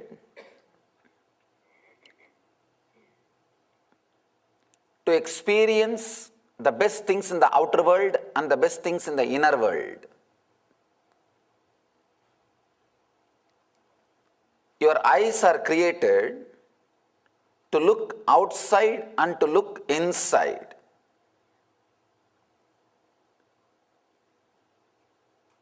There is a beautiful description in the tradition about this Kundalini's awakening. How to know whether our higher consciousness is awakened or not? How to know whether we have started evolving in the spiritual life or not? They say a very beautiful taste you will start feeling continuously inside the throat. The experience of the Amrita will start happening. And a beautiful, clear, serene visions will start happening inside. Whenever you start looking inside, you look beyond fear and greed. Whenever you start looking outside, you look through fear and greed. World is given life by your vision. Same way, the experience of the divine also given life by turning your vision inside. Jagat or Ishvara. If your vision is towards outside, Jagat comes to life. If your vision is towards inside, Ishvara comes to life. Jiva is the point from which you can decide whether to look at the Jagat or to look at the Ishvara.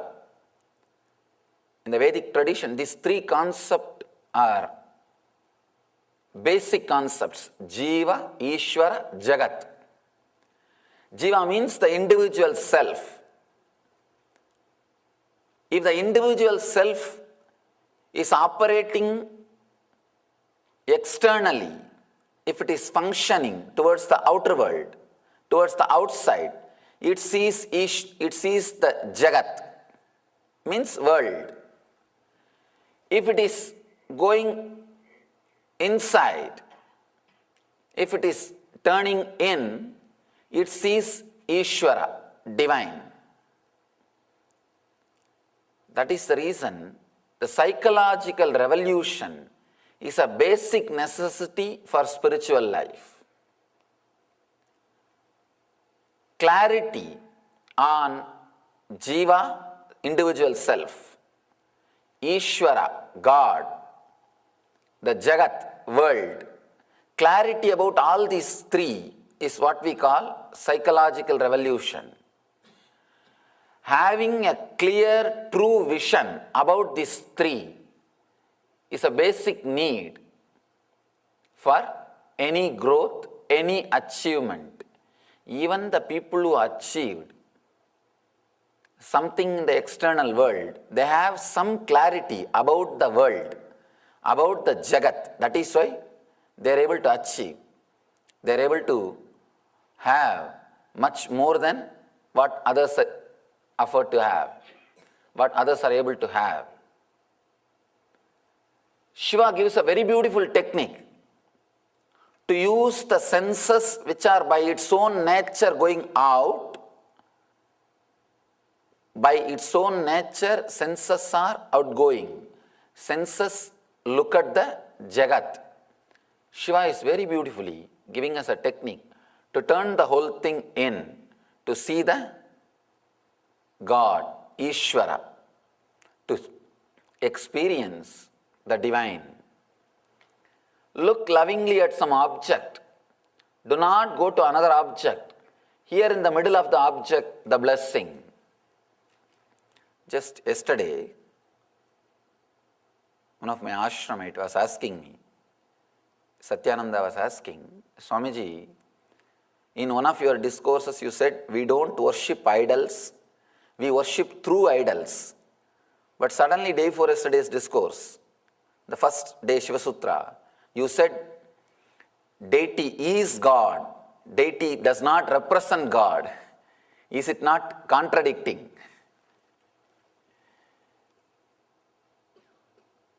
Seemingly contradicting. Understand? Seemingly contradicting. Understand the first statement? We don't worship the idol, we worship through the idol. Second statement, deity does not represent God, deity is God. Worship through idol happens only when you feel deity is God. Not when you feel deity represents God. When you think deity represents God, even then there is a gap between you and the divine. You have some idea. Only half of your energy will pay attention and devotion to this object which is in front of you.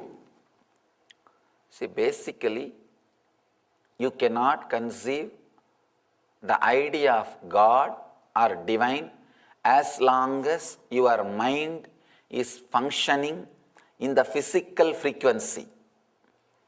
As long as the body and mind is functioning in the physical frequency, naturally you cannot conceive, you cannot understand something which is beyond your frequency. In the dream state, you cannot conceive a life or consciousness in the waking state exists. You cannot remember, you cannot understand anything about waking state in the dream state. Whatever idea you may have about your waking state, in the dream state is only idea, not the reality. Not the reality. In the same way, in the waking state, you cannot have any idea about the superconscious state, about the divine. So naturally, you need to have something which you can connect or relate. When you really disappear into that, only then you experience the higher conscious state. It's like a strong nightmare, how it wakes you up, how it brings you out of the dreaming state. See, your whole inner space, when you are dreaming, your whole inner space should be shaken by any one object. Only then you will come out of the dream. For example, you are dreaming as if a lion is chasing you or an elephant is chasing you. And the dream itself, you have an idea. I think in the form of elephant, my own desires or fear is chasing me. You won't get up. Surely, you will not wake up. Only if you are sure, yes, elephant is chasing me, lion is chasing me, you will wake up. You will be awakened. You will come to the higher state, to the waking state. Same way, during the worship, only if you feel deity is God, not, oh, I know about God, that energy is represented by this deity. No. Then again, your ego, what you know about God, only you are worshipping, not the God itself. Worship means where you need to lose your ideas. You need to lose your ideas about the divine. Only then the divine will start expressing itself. That is why deity is God. Do not think deity represents God. Only when you understand deity is God, worship through the idol happens. Till then, you will be doing only idol worship. There is a very beautiful sutra. Of course, this is also given by Mahadeva to a rishi, to another one disciple. It's a Tamil verse. Let me repeat that and I'll translate. Marathil maraindadu mamada yanai, Marattai maraitadu mamada yanai, Parathil maraindadu parmudal bhudam, Parattai maraitadu parmudal bhudam. Let me literally translate, then we will understand this sutra. There was a beautiful statue of elephant carved in teak wood. When you see the elephant, the idea of wood disappears. When you see the wooden statue, the idea of elephant disappears. When you see externally, the world hides the God. When you see internally, God hides the world. Very beautiful description. Understand, you can never have an idea, wooden statue and elephant at the same moment. Fortunately, you can have only one thought at a time. You are blessed. One thought at a time. That is why liberation is possible. That is why liberation is possible. Actually, as you think, you do not have a huge army of enemies in front of you. You have only one enemy at any point. At any point, at any time, you have only one enemy. You do not have army of enemies in front of you. We don't understand that. Either this moment you will see that as an elephant or wooden statue. The next moment you may see in the other way, but not both ideas in the same moment. Same way, either you see the world or the God. When you see the whole thing as divine, suddenly the world disappears. Parattai maraittadu parmudal bhudam. All the five elements has hidden, it has covered the divine. Parattil maraindadu parmudal bhudam. When you have the intense vision to look deeply, all the five elements disappears into the divine. If you see the deity, you cannot see the statue. If you see God, you can't see statue. If you see statue, you cannot see God. You can see only any one thing. Only when you see the deity as God, you will lose yourself. Worship through the idol will start happening. Worship through the idol will start happening when you lose yourself into the deity. When you know for sure the deity is alive. I have so many wonderful stories. The moment I remember the power of this deity, the power of experiencing deity as God, I remember so many stories. One story from my own personal experience. Of course, I would have told this story many times, but it's okay. I love to tell this story. It is such a wonderful story. I was traveling in Gujarat.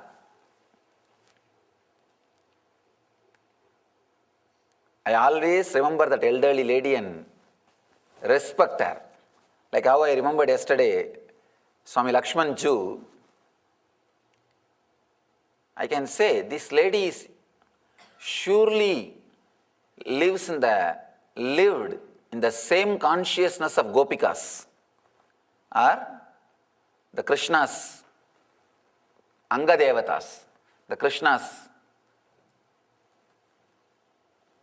divine companions.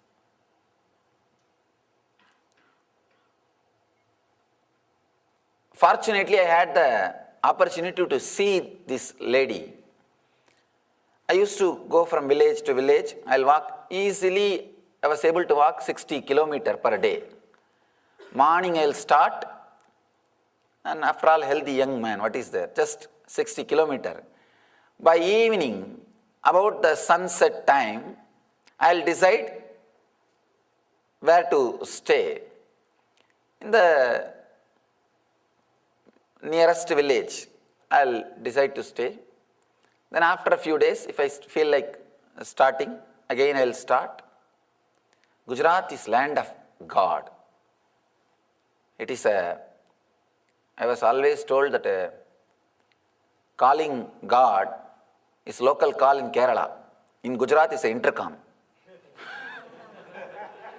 Not even local call. It is an intercom. Now it is the land of divine. So still Bharat is alive in Gujarat. I always feel as long as Gujarat is alive, Bharat will be alive. I always bless. I remember Gujarat and bless. Always. Understand, feeding sadhus is such a wonderful thing. Even if you feed 2,000 useless guys and one enlightened sadhu, it is worthy.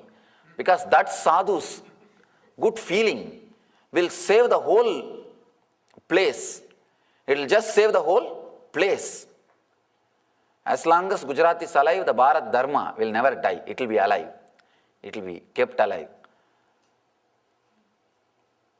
I can say for sure, not even once in my wandering days in Gujarat I had any little struggle for any need or I need to ask anybody to be taken care. That is the greatness of that Bharat culture.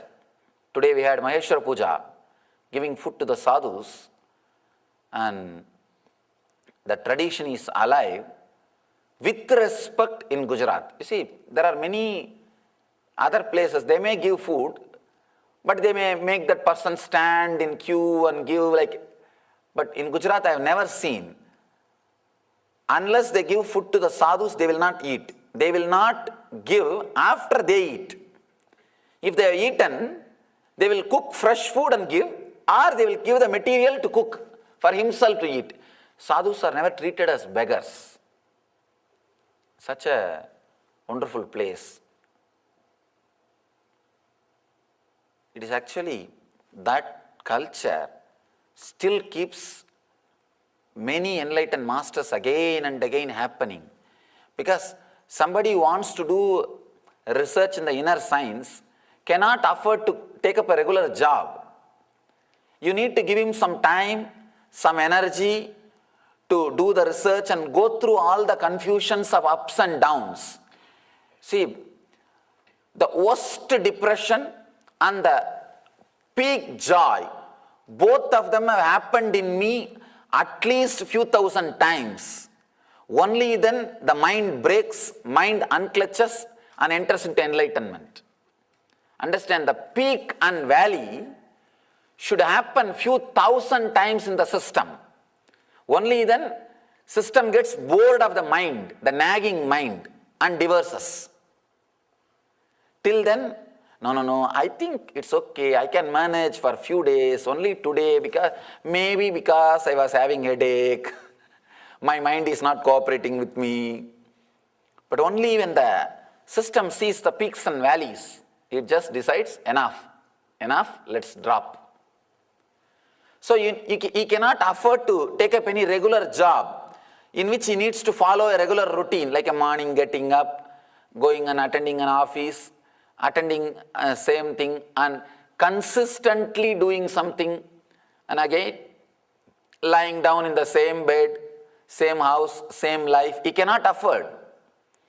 The person who lives in a normal life will be very normal. Nothing extraordinary can happen because his whole consciousness is continuously cut. Just like bonsai trees, roots are continuously cut. The person who lives in a regular, safe routine Person who lives in a routine which he knows will never be able to grow roots or wings. Understand? It's a very solid statement I am making. I know it may be hurting you, but I am telling you the truth. Narada Parivrajaka Upanishad, a very beautiful Upanishad, describes the way of the Paramahamsa or achieving the ultimate experience. If you know your routine when you get up from the bed, if you have a rough idea about your routine till the night, till you come back to the bed, be very clear, your life will be normal. It is like a cutting your roots like bonsai banyan tree. How the bonsai banyan tree's roots are cut continuously, and it can never take the roots. Same way, that person can never expand beyond certain limit. Worst depression and the ultimate joy, both should happen in your system again and again, at least few thousand times. Only then you decide, enough this mind. Enough, I played with this mind. Now, let me relax in a conscious state. You decide very clearly. That happens only at that moment. Only when you relax like that. Gujarat is the place where they feel and understand that sadhus need to be given their time to do the inner research and development. But once they achieve the success, it is just like funding the medical researchers. Once the success is achieved, who is going to be the benefiter? Who is going to be benefited? The whole world. The whole world is going to be benefited. The other day, in CNN, there was a discussion why the medicines are costly in USA and cheap in Canada. Because USA is spending for research and development. So much money is spent in research. So naturally, here they have to cover that money, take that money back. Naturally, after you do research and development and open it, it's useful to the whole world. Same way, Gujarat is the place they do research and development but never take the money back and give it to the whole world. That's a beautiful. I can say at least 40,000 monasteries are constantly giving food to sadhus in Gujarat. 40,000 monasteries. I went through the statistics. I was traveling and in a small village. I was going from Gandhinagar to the Somnath. That time only they were constructing the Akshardham temple. Constructing or almost completed. The first Akshardham, Bhagwan Swaminarayan's Akshardham, went and had darshan, then walked, wanted to go to Somnath, one of the Jyotirlinga. In between, one village. One elderly lady, she invited me, Baba, come and stay in my house. It was a small hut. She was having one cow and a small patch of land in front of her hut. She will grow something for her to eat, some greens and whatever little bit things needed for cooking. And this cow milk she will go and sell in the market. And with that she will bring some food and offer it to Krishna, and she will also eat. She had a small Krishna. She's a great Krishna devotee. Had a small Krishna deity, and she will offer to Krishna and eat. This is a simple life. I can say her whole total property value will be less than $1,000. Her per day income may be maximum $2. $2 is per day income, and whole wealth, worth of the wealth is $1,000. That's all is her life. But living very quiet, contented life. I stayed with her some maybe week. I forgot the days because all I know is sunrise and sunset. That's all. No question of watch, no question of calendar. Nothing needs to be used. All I know is sunset and sunrise and sunset. I'll know the Amavasya and Purnima from the seeing the moon. Wonderful life. It's a life to be lived without remembering even the years. 1 week I stayed with her. Every night she will bring the food and keep it in front of that Krishna, and she will start talking. That is one thing. And I can neither contain my laughter nor I can laugh because I will hurt her, and she is giving after all food for me. I have to be a little polite. What to do? But she will sit and she will talk as if she is talking to somebody. She will sit casually and have a small fan. The hand fan, she will fan that Krishna deity, and she will tell, all right, please eat. She will tell so many things in Gujarati. I don't understand so much, but I can understand few words because many Sanskrit words are there in Gujarati. So, because Sanskrit words are there, few words I can catch. She will be going on talking, maybe for half an hour or 1 hour. Then she will eat that food and lie down, give me also little food.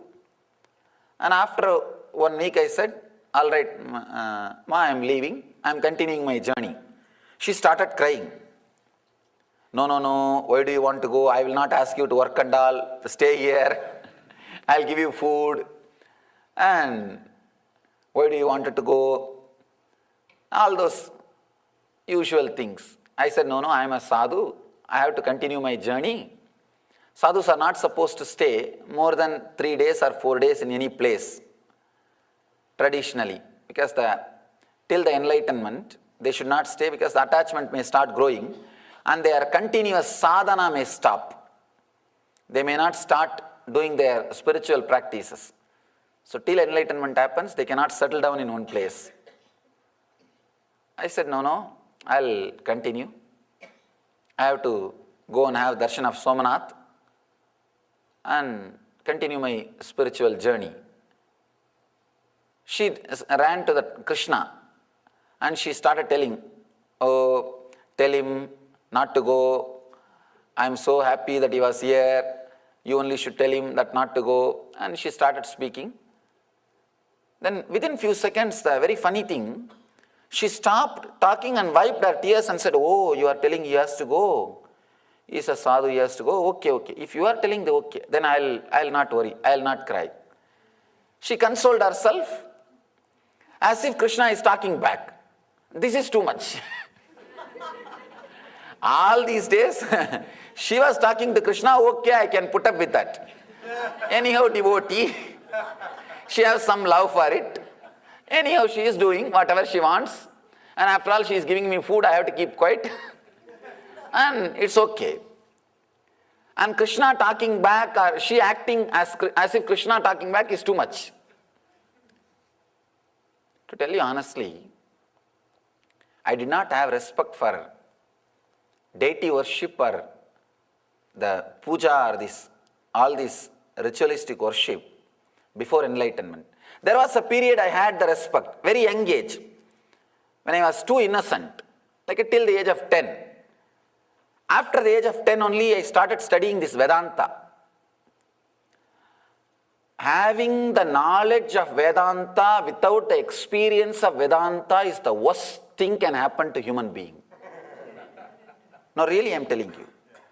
Knowledge of Vedanta, but without the experience of Vedanta. Because it gives you almost a pseudo feeling you have everything, you know everything, you are the greatest person in the world. And practically, you will not have any respect for anybody, not only to traditions, anybody. You will be such an idiot. You will not know that. That is the problem. If you know you are an idiot, at least you can save your face. You will not know, but everybody will know.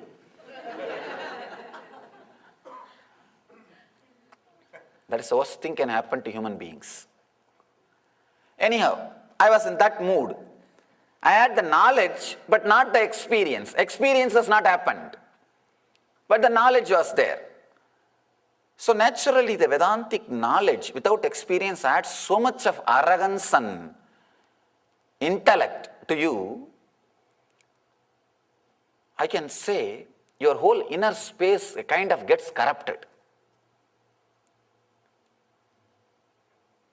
to, if you are feeling hurt, sorry, but I am telling you exact truth.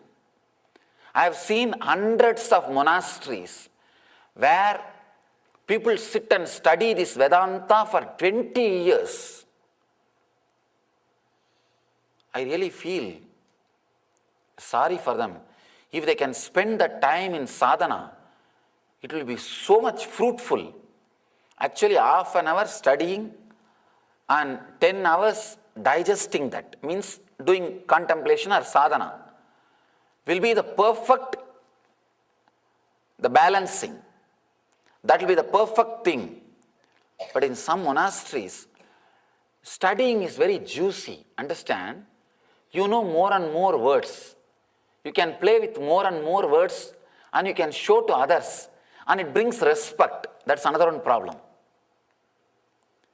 Why people respect, you don't know. Actually, they are afraid of listening to you. They say, no, you all right, whatever you say is right. Please just sit, close your eyes. Don't open your mouth. We will do puja to you. We will do whatever you say. We will respect you, worship you, but just do not open your mouth. But this guy thinks he has respect because of his knowledge. What to do? Having the knowledge without having the experience is the worst state. You will not respect anybody. You will not respect anything. You will be so dry within you and without the inside and outside. I have seen in my experience how to find out whether somebody is a strong Vedanti, he will have stomach problem. Really. See, logic is like having teeth in the stomach. You will literally eat you. Having teeth inside the stomach. Constantly you will be chewing yourself. You will carry constant irritation. Compassion or love is like a lubricating you. Intellect, just intellect, is like a continuously turning your nerves and creating more and more stress. You will have stomach problem. Giving your love, even a hug, or just looking at something with a love, is like sending with a high force lubrication into your nervous system. It just heals. Even for a few seconds, look at any one of those deities. We have so many deities. You may feel connected or you may have love for any one deity based on your family bringing up or based on the maybe some books you read or your prayers got fulfilled. You might have prayed to Shiva and it got fulfilled, or you might have prayed to the Krishna and got fulfilled, or you might have prayed to the Ganapati and got fulfilled, or you might have, from the very young age, you might have heard about Vishnu more and you may be feeling connected. Any one deity, just sit there for 2-3 minutes. Look at the deity with a very deep love. You will see your whole system will be lubricated. It's as if like a amrita. The nectar is spreading through your whole system. Sit and read some dry books, strong intellectual book. It is like as if your nerves are being turned or churned, or the stress getting created inside your nerves. I was a kind of such a sharp intellect, logic, never had respect. Till the age of, from the age of 10 to till enlightenment, I did not have respect for all these things where heart needs to be used. Because all my energy and time was spent in intellect, the knowledge. Did not give so much respect for the necessity of developing the heart. Anyhow, when I heard that she talking back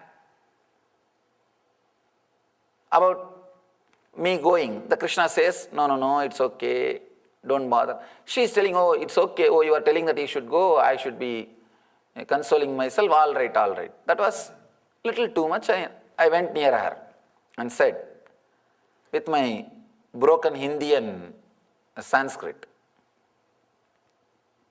That time I used to use more words because there is no gap now. I forgot many of the Hindi words. stopped using. I told, Mataji, you are praying to Krishna, that is okay. But what you are talking as if he is talking back to you. This is all illusion, you should come out of it. No, actually that is the way, because see, traditionally sadhus are respected more. Even we are addressed as Baba. Baba means father. So all grihis are like a one step lower. Householders are like one step lower. They are not respected in the Vedantic tradition much. So I had that same, I'm a sadhu. So I told, these are all illusion, you should come out of it. You should eat healthy food and stay healthy to come out of all this. And she was so innocent. She said, no, Baba, I'm not lying. Don't you see he is sitting? And she just held my hand. I promise, I saw Krishna there. He was sitting there. Just a simple child. I tell you, with what intensity you see me now, I promise, at least deeper intensity than that, I have seen Krishna there. He was there.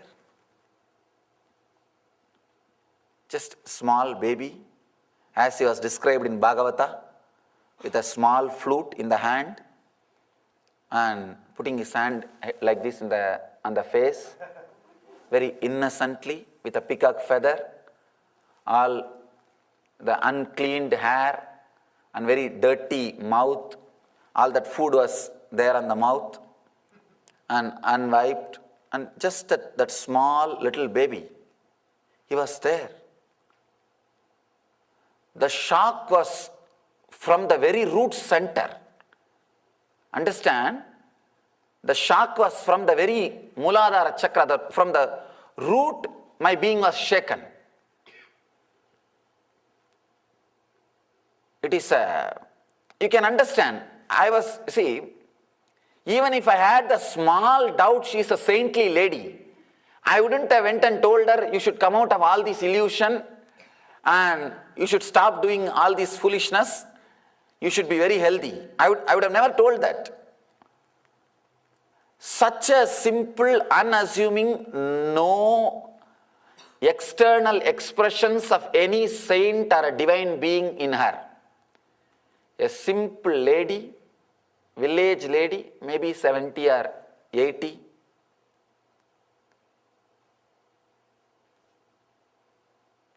Just by touch, she can give initiation. Understand, this is initiation. This is not just, she was able to transmit that experience into my system. It is not that when she held her hand, I was convinced Krishna is there. No, I saw clearly, he was there. The shaking or shock was so much, it just fell at her feet.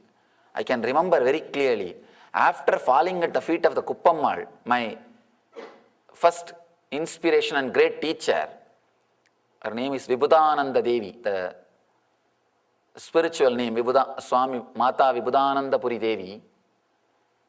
After falling at her feet, with that same reverence and respect, second person whom I fell at the feet means only this lady. This lady only received my respect and reverence equivalent to the Kuppammal.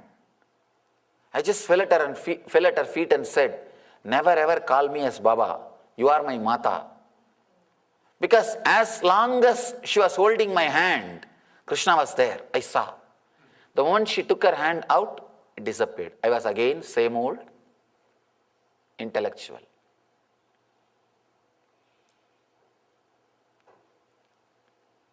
It was a very deep, strong experience. The same respect which I had for my own teacher started having.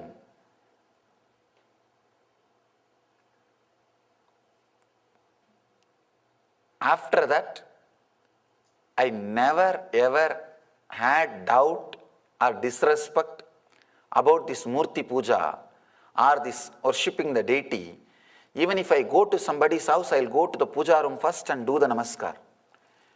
Sometime my own photo also will be there. Even then, I'll not bother. First thing I'll do, show the camphor and do namaskar.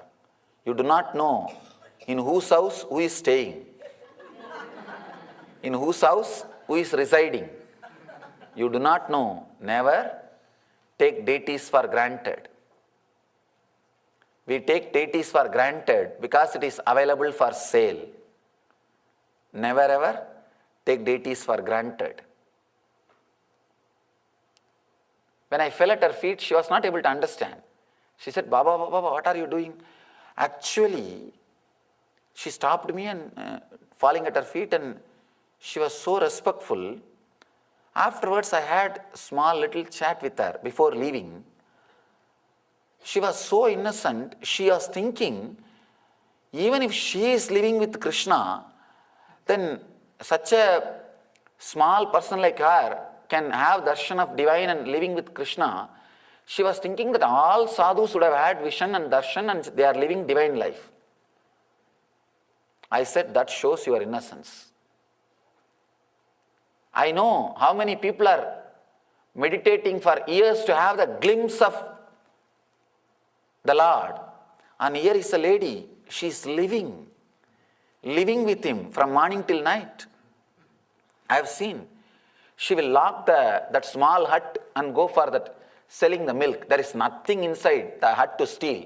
Even if some thief comes, they will drop something out of love and the compassion and drop something inside and go back. There is nothing except 2-3 bricks for head and 2-3 gunny bag for lying down. But she will lock that room carefully and go.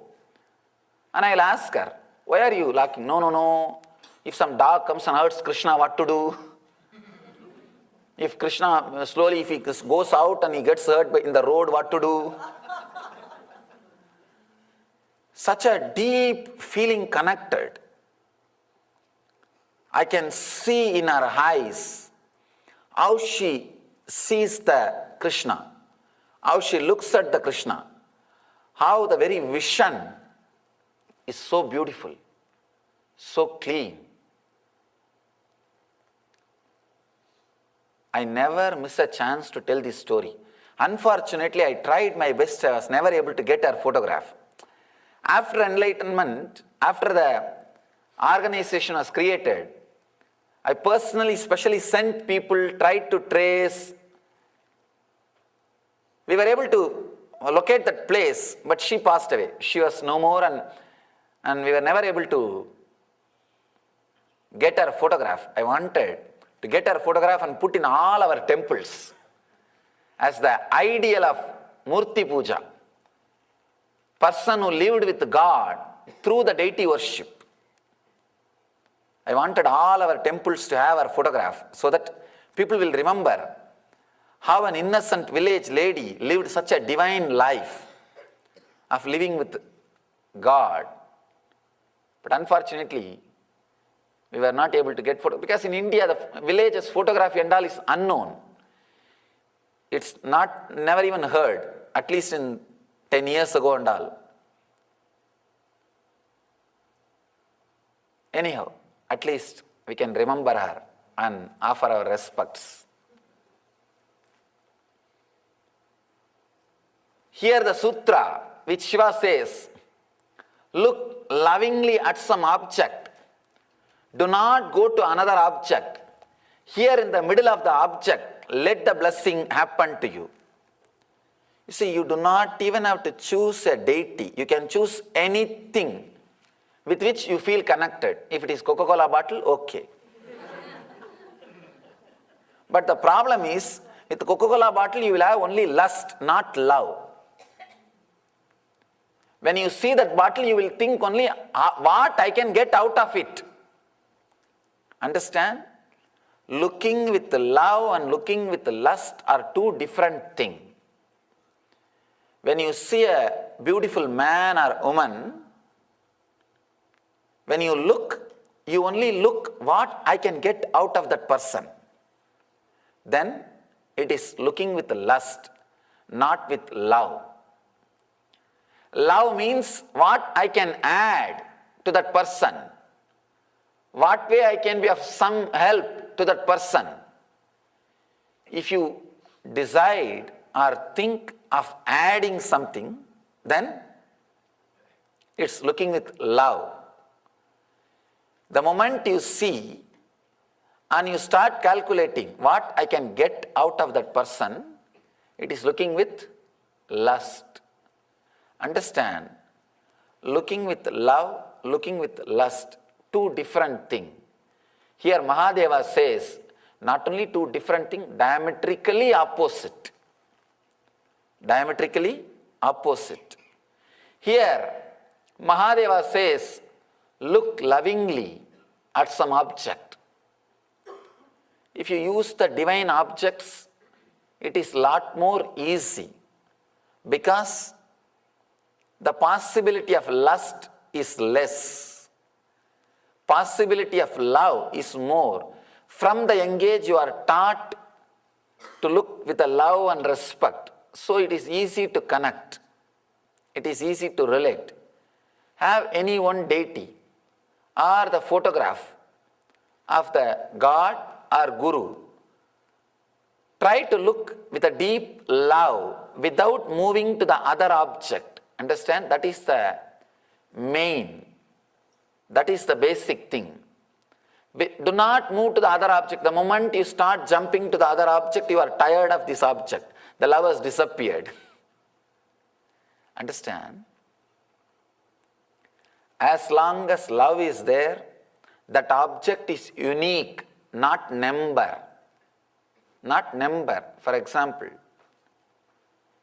if you are just a worker, maybe a clerk or a attendant, just a clerk in the office, if you die, nothing will stop. Somebody else will come, replace you.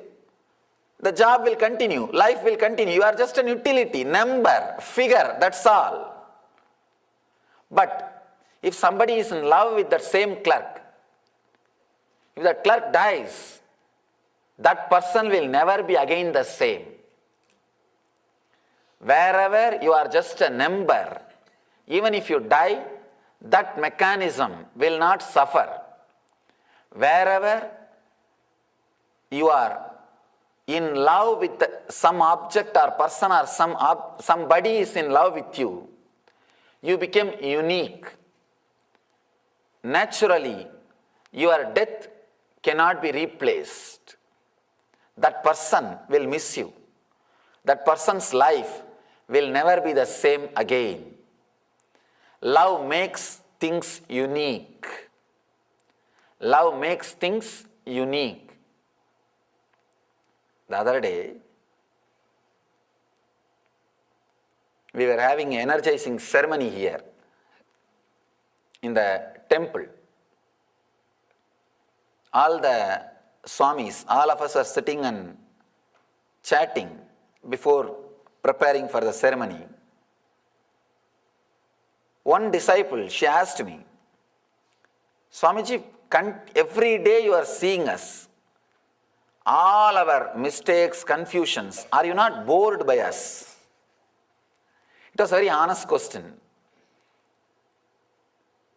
Because they know sometime I tell them, do some new mistake, I will be entertained. Not the same mistakes. Because even to commit new mistakes, you need intelligence. She was asking that, don't you feel bored? I told, just because of my very love, I feel everybody is unique. Understand, I do not look upon the devotees or disciples as number. It is unique. That is why with so much of patience, I continue to work with everybody. If it is just a number, forget about it. Next person will do the work. Over. Devotees or disciples are not number for me. Because of my love for them, They are unique. Everybody is unique. Of course, I never miss anybody just because of complete fulfillment. But otherwise, everybody adds something. Everybody is welcomed, is expected, is needed, is wanted, is required to be here.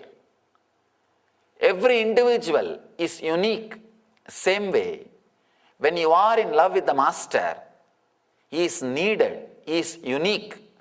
When that love is not there, one more Swami, we can go to the other Ananda. What is there?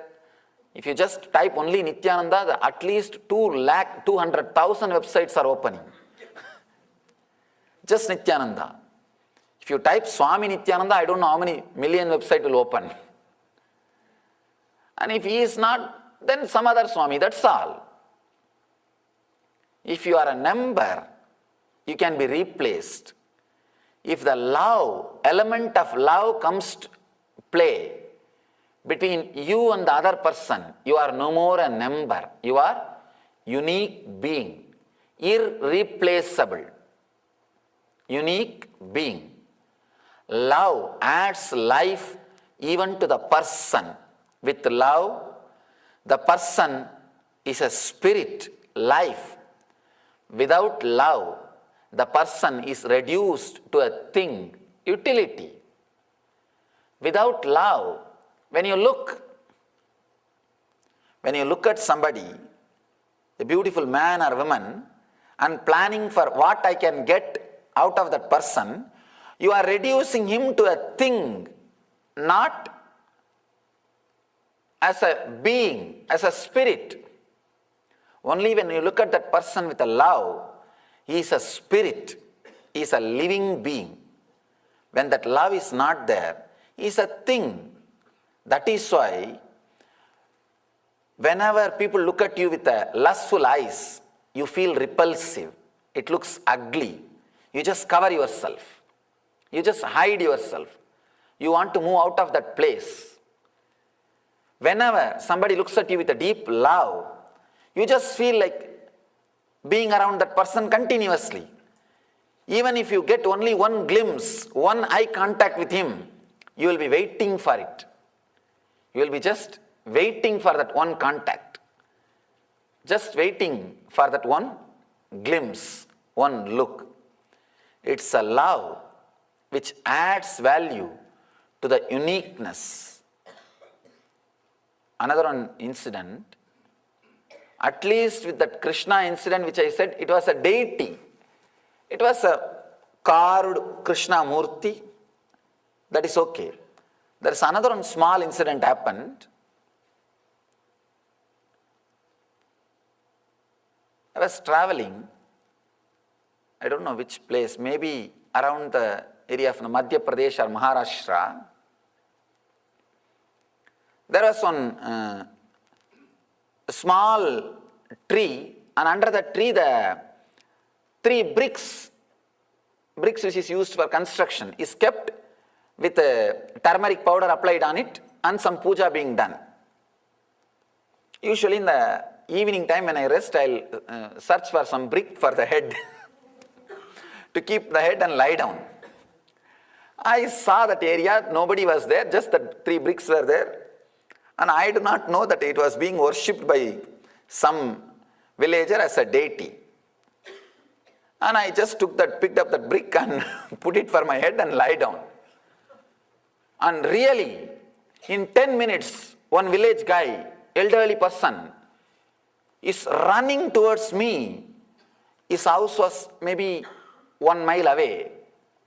He ran towards me, and when he came near me, he understood I am a sadhu. Because I was a sadhu, he did not beat me. He told, "Do you know, this is Shiva, I worship. He appeared in my dream and told that you are lying on him."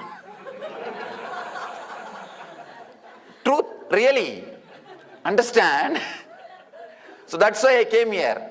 And he brought a small pillow. That's another one beautiful thing. He brought a pillow. Lie down on this pillow and leave him there. Put that murti back. From 1 mile, in his He was lying down in his home. He says, I had a dream. Shiva told me that one sadhu is lying on me. Take the... And he brought the pillow and told me to put the brick the other side. We don't know who all are having connection to what all.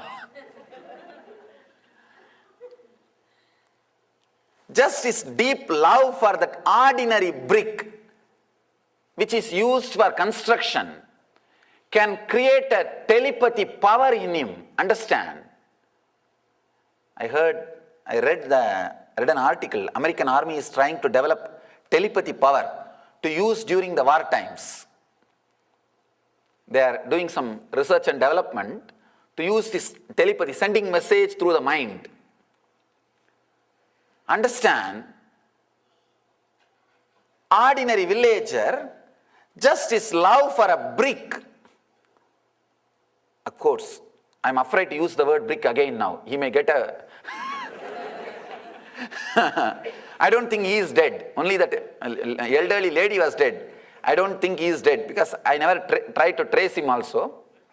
Anyhow,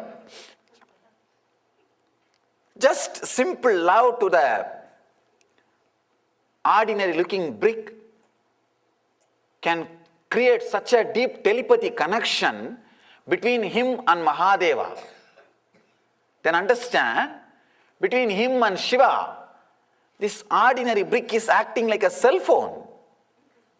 You can't imagine the way in which that guy ran towards me and the way in which he was shouting at me. Just because I'm a sadhu, he left me. Otherwise, I would have had the puja. The puja from him. Just I want all of you to understand the power of love, the power of simple love. It was a simple love, and actually during British time, all the milestones in the Indian highway used to be yellow painted. There was a big problem because from next day all the local villagers started worshipping all the milestones. No, really. Then they changed the color and changed it to green paint. Because for Indian villages, nothing is needed. Just a clear some shape is enough. Everything is God for us. Everything is God for us. Let me describe this incident that may throw a deeper light for you.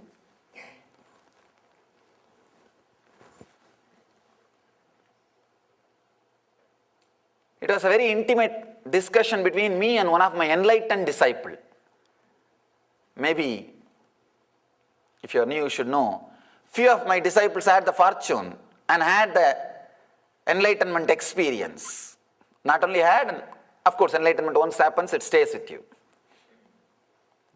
He was asking me, Swamiji, after this experience, whatever books I read, many points I can say are my experience, but many points are not my experience. How can I understand whether I am fully enlightened or not? Or how is that points? Are they right or wrong?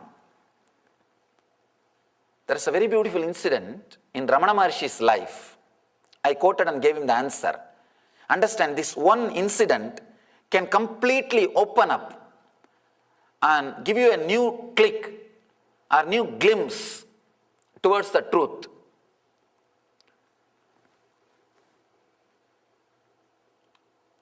Ramana Maharshi says in his teaching, when in his conversation, I never read any spiritual literature or the literature related to spiritual knowledge except one or two books before enlightenment.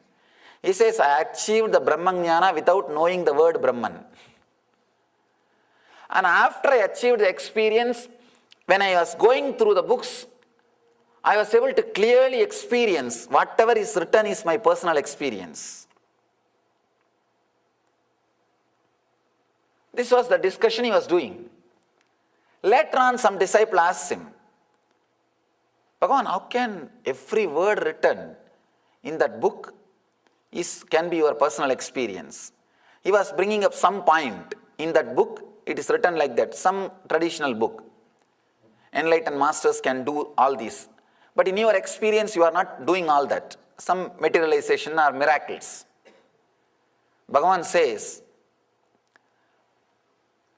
when I say all those things are part of my experience, my inner space is so vast, I can see very clearly, including materialization, everything can happen. It is not necessary that I should do it and show.